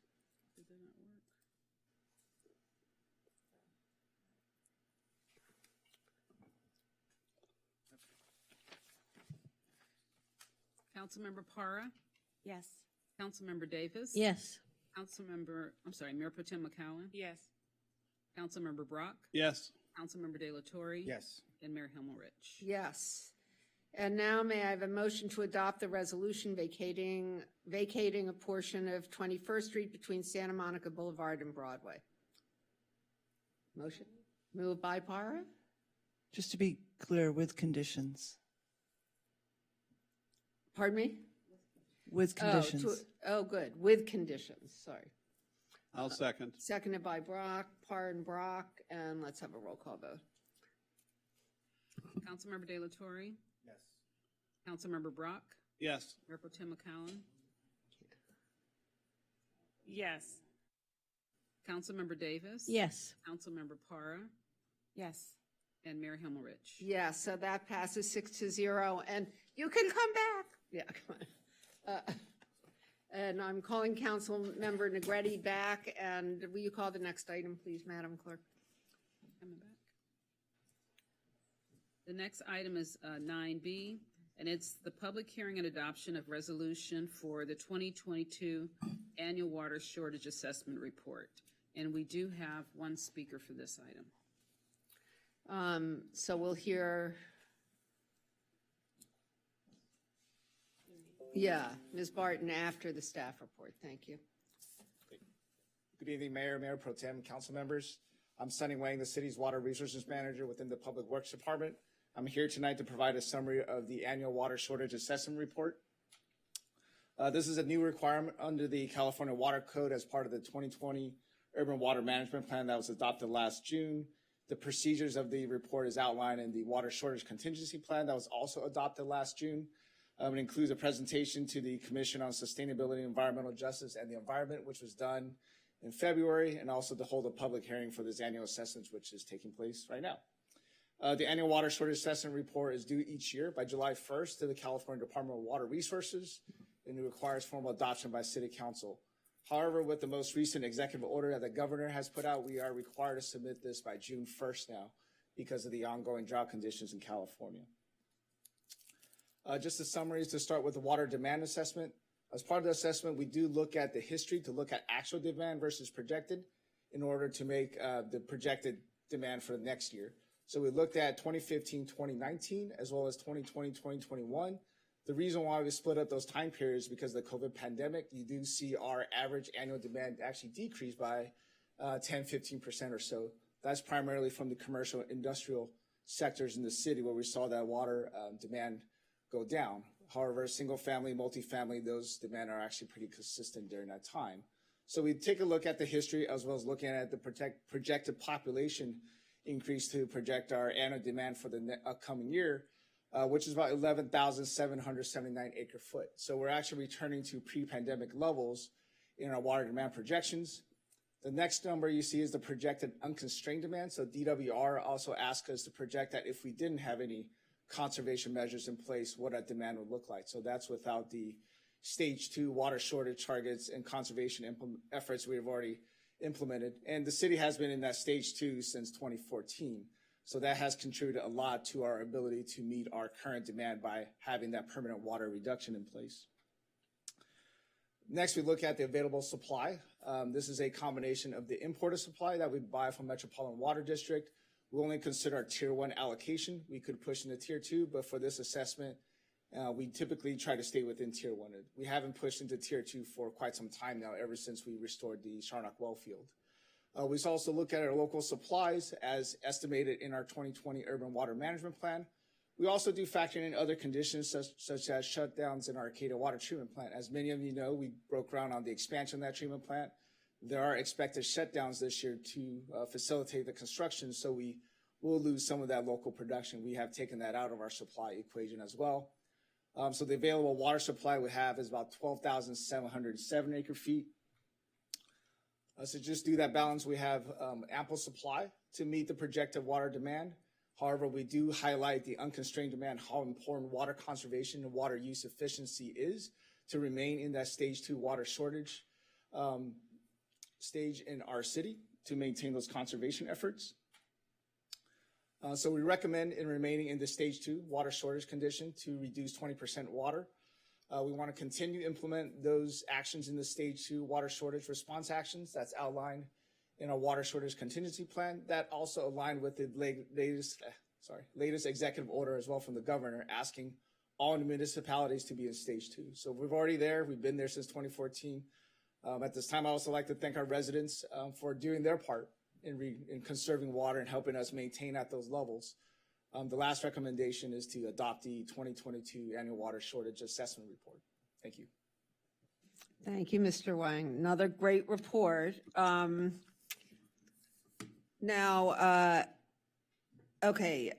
Ms. Barton, you are only public speaker.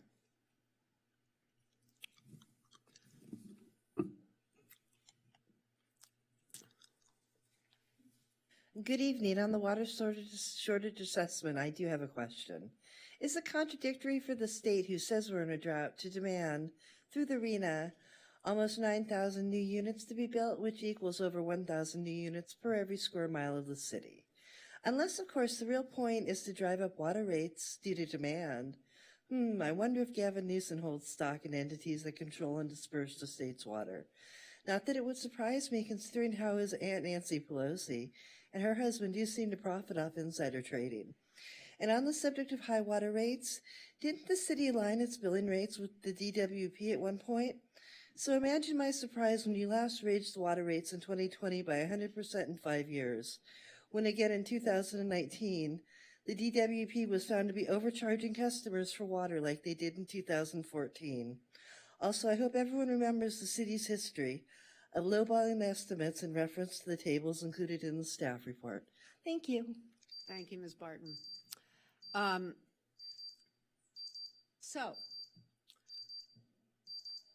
Any questions?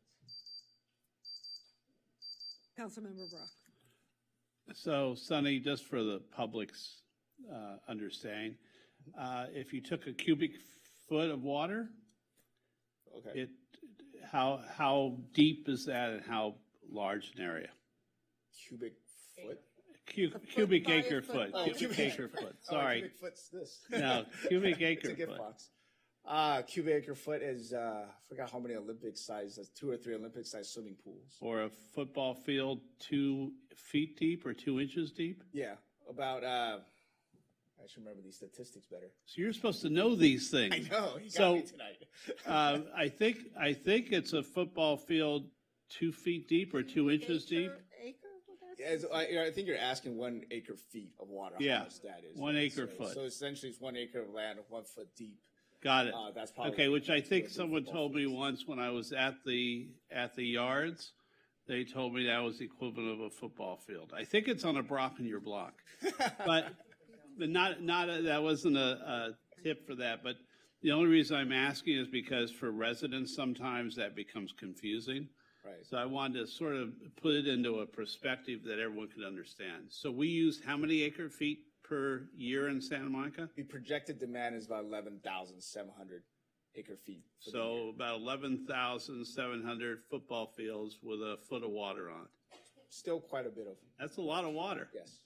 But I think, and do we have an approximate maximum estimate of our aquifers? In terms of how much we have? Yeah, what we think we have in an average year, is it something like 15 or 16,000 or something? The sustainable yield of our basin is, the max is it's a range. So it goes from about 9,000 to 15,000 in that range. If you look at So we're theoretically, if we were pumping it out properly, we could be 100% sustainable right now if we were at maximum yield. If we could extract all that groundwater, yes. And as long as the ground doesn't start sinking. Correct. There are well fields that we don't have wells in either. Right. With that. So there's other parts of the equation, but yeah, theoretically the maximum we could have enough groundwater for our local demand. Okay. Thank you very much. You're welcome. Any other questions, comments? May I have a motion? I'll move. Yeah, okay, good. Moved by Brock. Do I hear a second? Second. Moved by Brock, seconded by De La Torre. May we have a roll call vote, please? Can I just ask, are we moving one and two, or just one? I think we're adopting the resolution adopting the 2022 annual water shortage assessment report. Okay, just wanted to be sure. Yep. So, whoa, okay. Let's have a roll call. Councilmember Para, Yes. Councilmember Davis. Yes. Councilmember Negrete. Yes. Mayor Pro Tem McCowen. Yes. Councilmember Brock. Yes. Councilmember De La Torre. Yes. And Mayor Himmelrich. Yes, so that passes 7-0.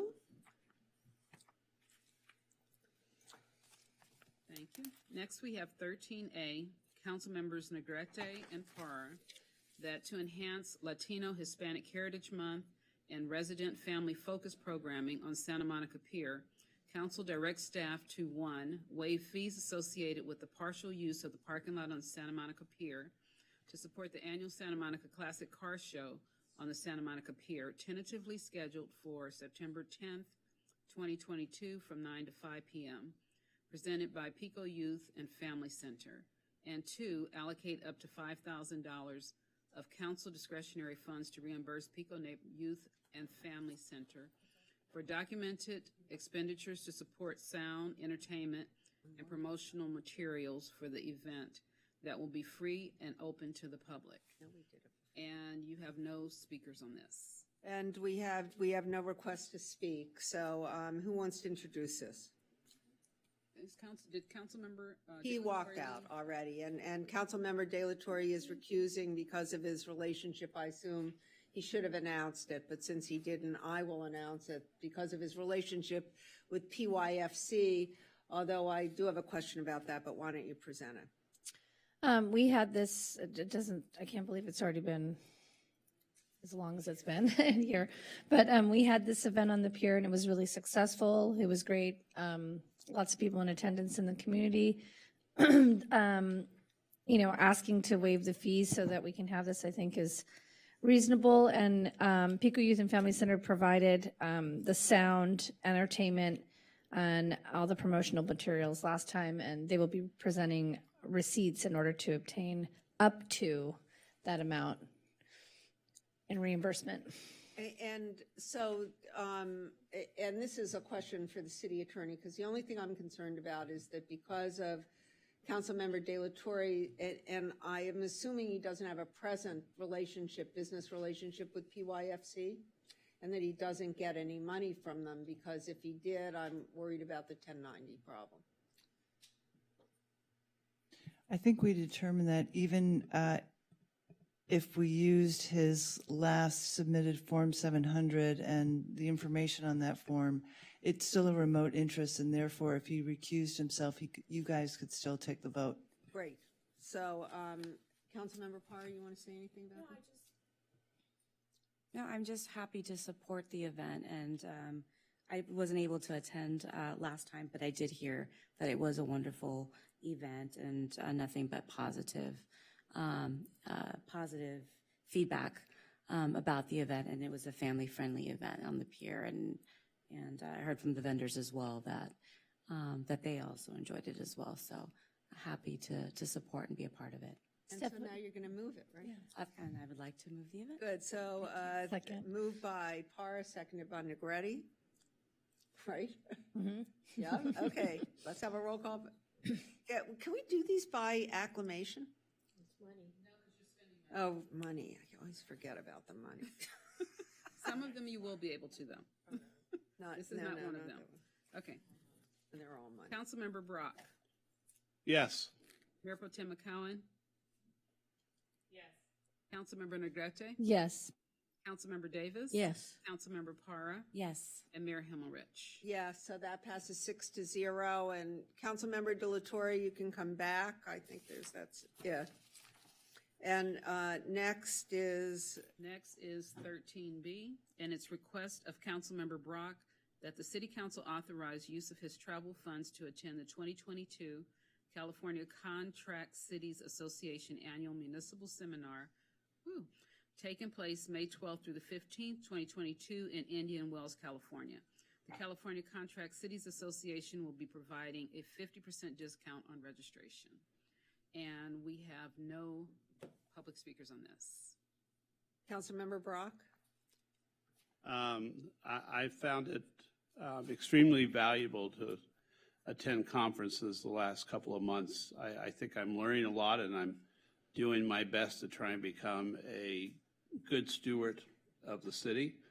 And I think that this participation, this conference, will help me in terms of the seminars and things presented there. And the contract cities are providing a 50% discount on registration as well. Let me ask again, how much is it?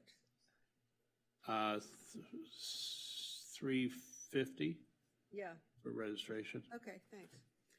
Well, yeah, I mean, that's all. I just wanted to know the amount. No, it's. Okay, good. Thank you. Any questions? Any motion? I have a question. Yes. What if we want to attend? Anybody else? Then you'll have to come and get an individual, Can't add to it, we can't add on? I think the problem is we aren't a contract city. I mean, if you're going to something that we aren't a member of, you have to get permission. Yeah, because if it were independent cities, we're a member of that, I think, but we are not a member of this because we aren't a contract city. Anyway, so do I hear a motion? Do I hear a second? Good. Moved by De La Torre, seconded by Para. Let's have a roll call. Councilmember Para? Yes. Councilmember Davis? Yes. Councilmember Nargete? Yes. Mayor Pro Tem McCowen? Yes. Councilmember Brock? Yes. Councilmember De La Torre? Yes. And Mayor Himmelrich. Yes, so that passes 7-0. And now we're 13C. Item 13C is request of council members Brock and Para that the city manager, as part of the budget study session that is scheduled for May 24th, 2022, provide information on what is needed for staffing, technology, and any other resources to support hybrid city council and boards and commission meetings that would allow the public to provide public comment both in person and remotely. The city manager is also being asked to provide information on the timeline to transition to hybrid meetings. And we do have a couple of requests to speak on this. Okay, so I'm going to call the names. So we have Denise Barton, Devon Ray Harris, who I think is not here, Jerry Rubin, who looks like he's gone, and Jonathan Foster, who might be in the hall. So Jonathan, if you're around, you're up. And go ahead, Ms. Barton. Good evening. I support the idea of hybrid meetings. That way, board and commissioner members who feel uncomfortable attending in-person meetings due to COVID have an alternative way to attend without depriving the public of the ability to give input in person. The hybrid meeting model should be open to the members of the public, too. That way, if for whatever reason a community member is unable to attend the in-person meeting, they can still participate. That way more people can participate in city council and board and commission meetings. And isn't that what you say you want? Although your actions of imposing a 100-person, 3-hour comment limit and cutting comments to 1 minute does negate that. Although I do support the hybrid meetings for city council and board and commission meetings, as well as for the city manager to come back with information on what is needed in the timeline for it to be put in place at the budget study session on May 24th, 2022. Thank you. Thank you, Ms. Barton. Mr. Foster?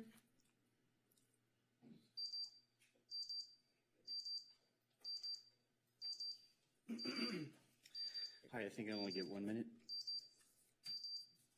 I support this.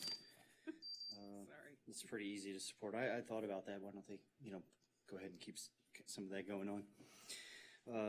Like if you had heart surgery and maybe you were still recovering and 4 or 5 days later, city council takes up something you have a stake in, you could actually make the phone call from the hospital.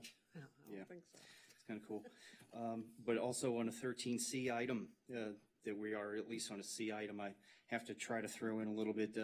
I remember Oscar put something on the 13 items about the piece of paper that they had your name on it and stuff like that, and I would like to hear the results of what you asked for on there. So, but this is the easy one. Remotely is kind of neat. I've actually considered, and I looked into trying to call the New York City Police Department to comment to them on things that I've seen happening in New York, but I couldn't find a number, but thanks.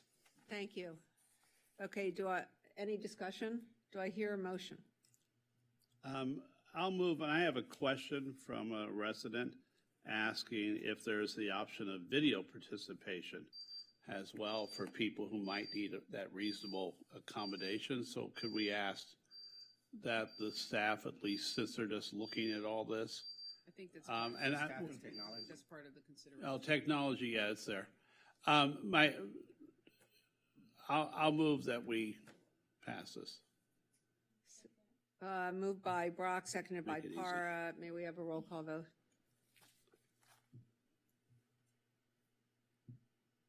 Councilmember De La Torre, Yes. Councilmember Brock, Yes. Mayor Pro Tem McCowen, Yes. Councilmember Negrete, Yes. Councilmember Davis. Yes. Councilmember Para, Yes. and Mayor Himmelrich. Yes, so that passes 7-0. Okay, next we have 13D is request of Mayor Pro Tem McCowen and Councilmember Davis that the City Council allocate $25,000 of discretionary funds to Community Corporation of Santa Monica to support the upcoming marketplace at Brunson Terrace, located at 1819 Pico Boulevard, an affordable housing property that will include commercial space for local Pico-based businesses, pop-ups, workshops, and more. The marketplace was created in response to Pico community stakeholders expressing the need for an affordable small business space. And we have no request to speak on this. Okay, who's introducing? I think it's pretty self-explanatory. So I don't really. Is it just building out the space? Is that what it is? Yeah, so this is more for assistance in building out the space that's currently under construction. Right, and it's consistent, yeah, I'm sorry. Go ahead. Oh, I was just going to say, and it's consistent with our budgetary priorities that we identified about having an inclusive economic recovery, because it will give people who otherwise wouldn't have opportunities the ability to sell wares, learn how to run a business, that sort of thing. And the reality is there's really about a $50,000 shortage. But the goal was, because we have a lot of things that are in need of discretionary funds, that we would be able to look at this 25 now and see what options we have in the next fiscal year. But this will help them to get on their way toward a goal that we've set. So And have they sought funds from the We Are Santa Monica Fund? I don't believe so. I don't believe so. Because this would, it seemed to me, be a perfect use for those sorts of funds. So, and I'm just saying, We right? we can direct them to. Well, you said they're 25 short still. Yeah, so they can go back and look. Okay, at good. there. But Christine had a question. Sorry. No, I just, first of all, of course, I support, this type of project, but I just have never heard of this project to begin with, period. It's the big development that's going up at the. Never heard of it, so that's why I wanted more of a backstory, like, please tell me all about this project, because this is the first time I've ever even heard the word Brunson Terrace. So that's why I wanted a full report. This is the big project, that's the affordable housing project that's going up right across the street from SMC right now. Pico? Never heard of it. 18th and Pico? Right by the Burger King. It's 100% affordable housing project. CCM is doing, there were people who were temporarily relocated that'll be part of it, but also I don't recall the exact number of units. And in the bottom, it's retail space on one side. It's I believe they designed it for a coffee shop on one side and a dynamic marketplace on the other side with artisanal goods and stuff from local vendors and smaller micro smaller entrepreneurs that can receive Commercial micro grants kitchen, and other right, things. that Yeah, sort the of thing. commercial kitchen can supply stuff for the cafe and other things. And it's just to create a dynamic space for local entrepreneurs in that area and subsidize, some of the traditional costs so that they can have a marketplace. So the construction from CCSM does not include build out fully of the first floor?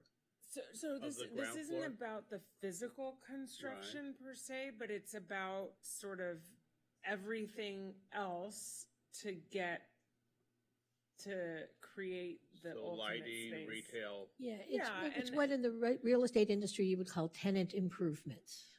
Got it. It's the interiors. And the retailers who come in wouldn't be able to do that, so we're trying to supply that. Right, it's for the them. interior So, improvements. Sue's idea sounds good. Can part of this be done by our Well, I Santa think- Monica Fund or It's David's? not- We are whoever's- Santa Monica Fund now has its own board, so you'd need to apply for funds. They have a formal process. It's not as loosey-goosey as it was during the pandemic. And they can do that, and that's why when the request came in and it was for 50, I felt that 25 was a comfortable place for council discretionary to come in at, and then we would talk about sort of how to help them in other ways, because we support their project.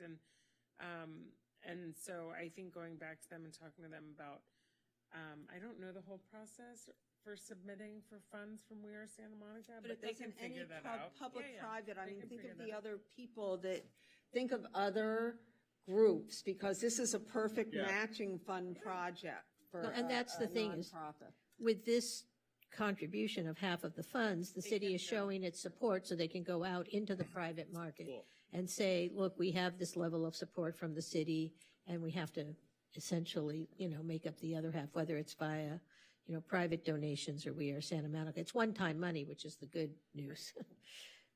So do we have a motion? I'll make a motion. Moved by Negretti, seconded by De La Torre. Let's have a roll call vote. Councilmember Para, Yes. Councilmember Davis. Yes. Councilmember Negrete, Yes. Mayor Pro Tem McCowen, Yes. Councilmember Brock, Yes. Councilmember De La Torre, Yes. and Mayor Himmelrich. Yes, so that passes 7-0. Okay, and then our last item is 13E, request of Mayor Pro Tem McCowen and Councilmember Negrete that the city council approve the waiving fees associated with the partial use of the pier deck parking lot on Thursday, May 26, 2022, from 5 to 8 p.m. for the Rick Crocker 5K Walk Run Challenge sponsored by the Police Activities League, PAL, and 2, allocate up to $5,000 of discretionary funds to reimburse PAL for documented expenditures to support sound, entertainment, and seating for this event, which will be free and open to the public. And you have no request to speak on this. Introduction? Oh, sorry, did you want to go ahead, Oscar? I just want to say that Mr. Rick Crocker was a very fine person, a great police officer, and someone who I recall, with fond memories, just being a great guy. And many people know that he passed away he was serving, I think, was it Iraq or Afghanistan? I know he was in the military, Iraq, yeah, in a tour in Iraq. And anyway, just a great example, for our community, and so I support, making this happen in his memory. So I'd like to move. Moved by, okay, great. Moved by De La Torre, seconded by Second. Negretti. Let's take a roll call vote. Councilmember De La Torre, Yes. Councilmember Brock, Yes. Mayor Pro Tem McCowen, Yes. Councilmember Negrete, Yes. Councilmember Davis. Yes. Councilmember Para, Yes. and Mayor Himmelrich. Yes, so that passes 7-0. And I guess we're on to public input. Your votes did go through. Oh, And I just want to thank staff for including in the items the remaining funds in our discretionary account made it. I appreciate that Yeah, too, 'cause thank you so much. Nope, that's Stephanie. Thanks, Stephanie. Thank you, Stephanie. Okay, so now we have public input. Public comment is permitted only on items not on the agenda that are within the subject matter jurisdiction of the city. State law prohibits the city council from taking action on any items not listed on the agenda, Yes, it is. including issues raised under this agenda item. And we have, 4, I see. Is that right? So yes. this is the order. So first Laura Wilson, then Denise Barton, then Jonathan Foster, and then Elizabeth Lear. and everybody has 2 minutes each.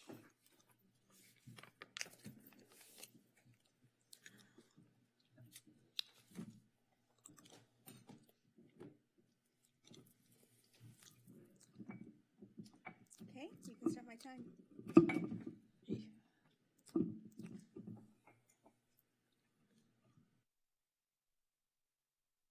I see my time. You could start.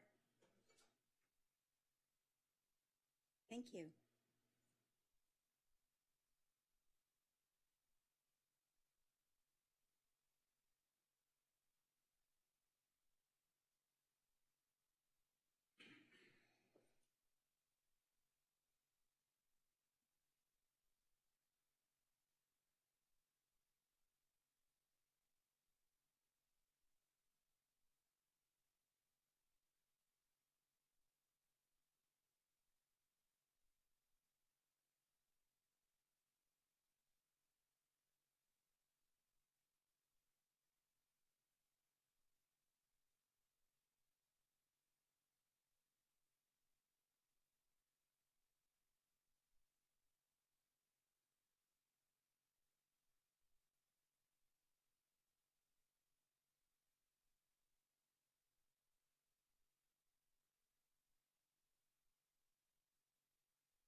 When city council members vote against the interest of the residents of this city, they do not belong in the seats that you sit in.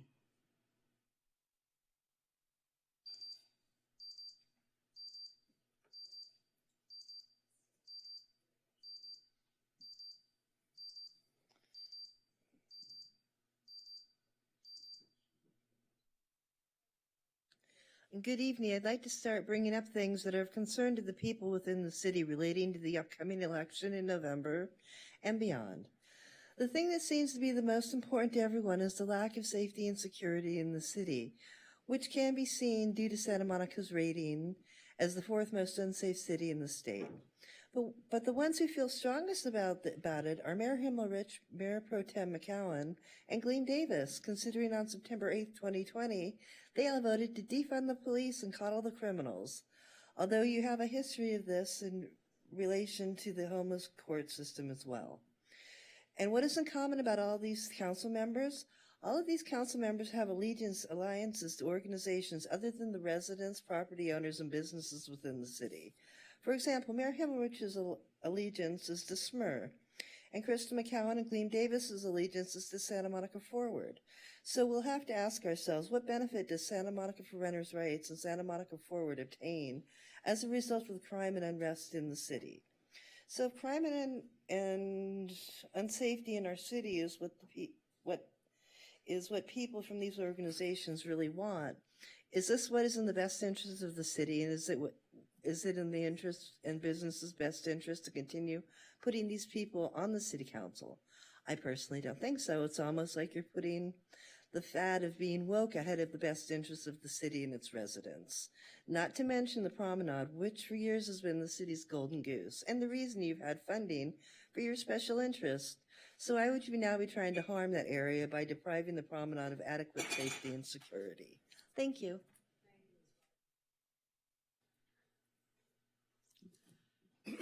Hi, hello again, Jonathan Foster. Going to be looking down at the page, not so much at you. I was thinking about having a real late term abortion for you seven on the abortion issue. We'll just do it now, not call it murder. It's a real late term abortion. So let's talk about some other things.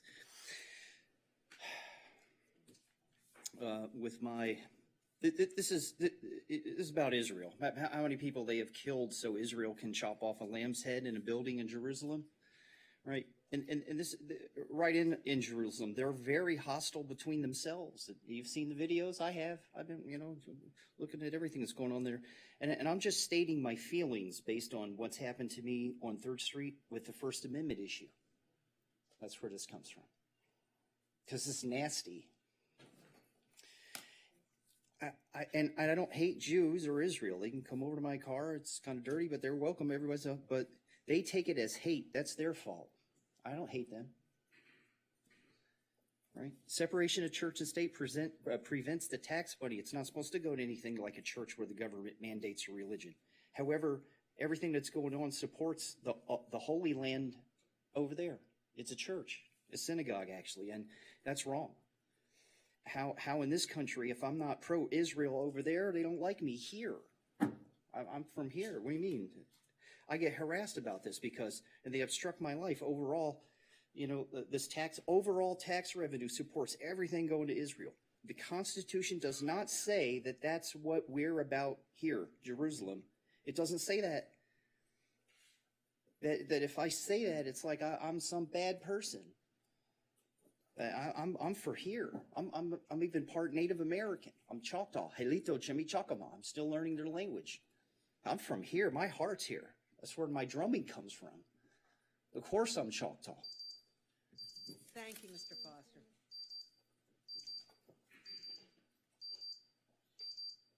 Hi, Elizabeth Lair. I just want to bring it to people's attention that this year our rent increases might go from typically 2%, 1.5 to 2%, 6% in September. People aren't aware of this, and I think they should be aware of it. I think the Rent Control Board, the Rent Control Department should be getting this word out. People should be aware. It's going to be a shock.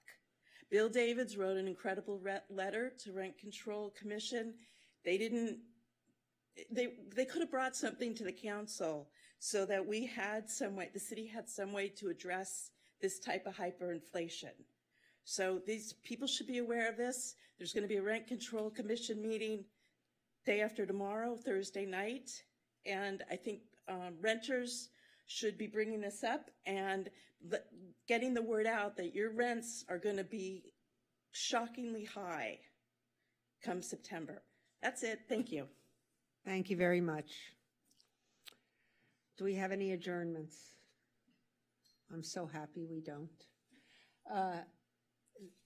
So this meeting is adjourned. Our next meeting is May 10th. Our next meeting is May 10th, 2022. What? No. At 5:30. Thank you. Mexican Mother's Day. When is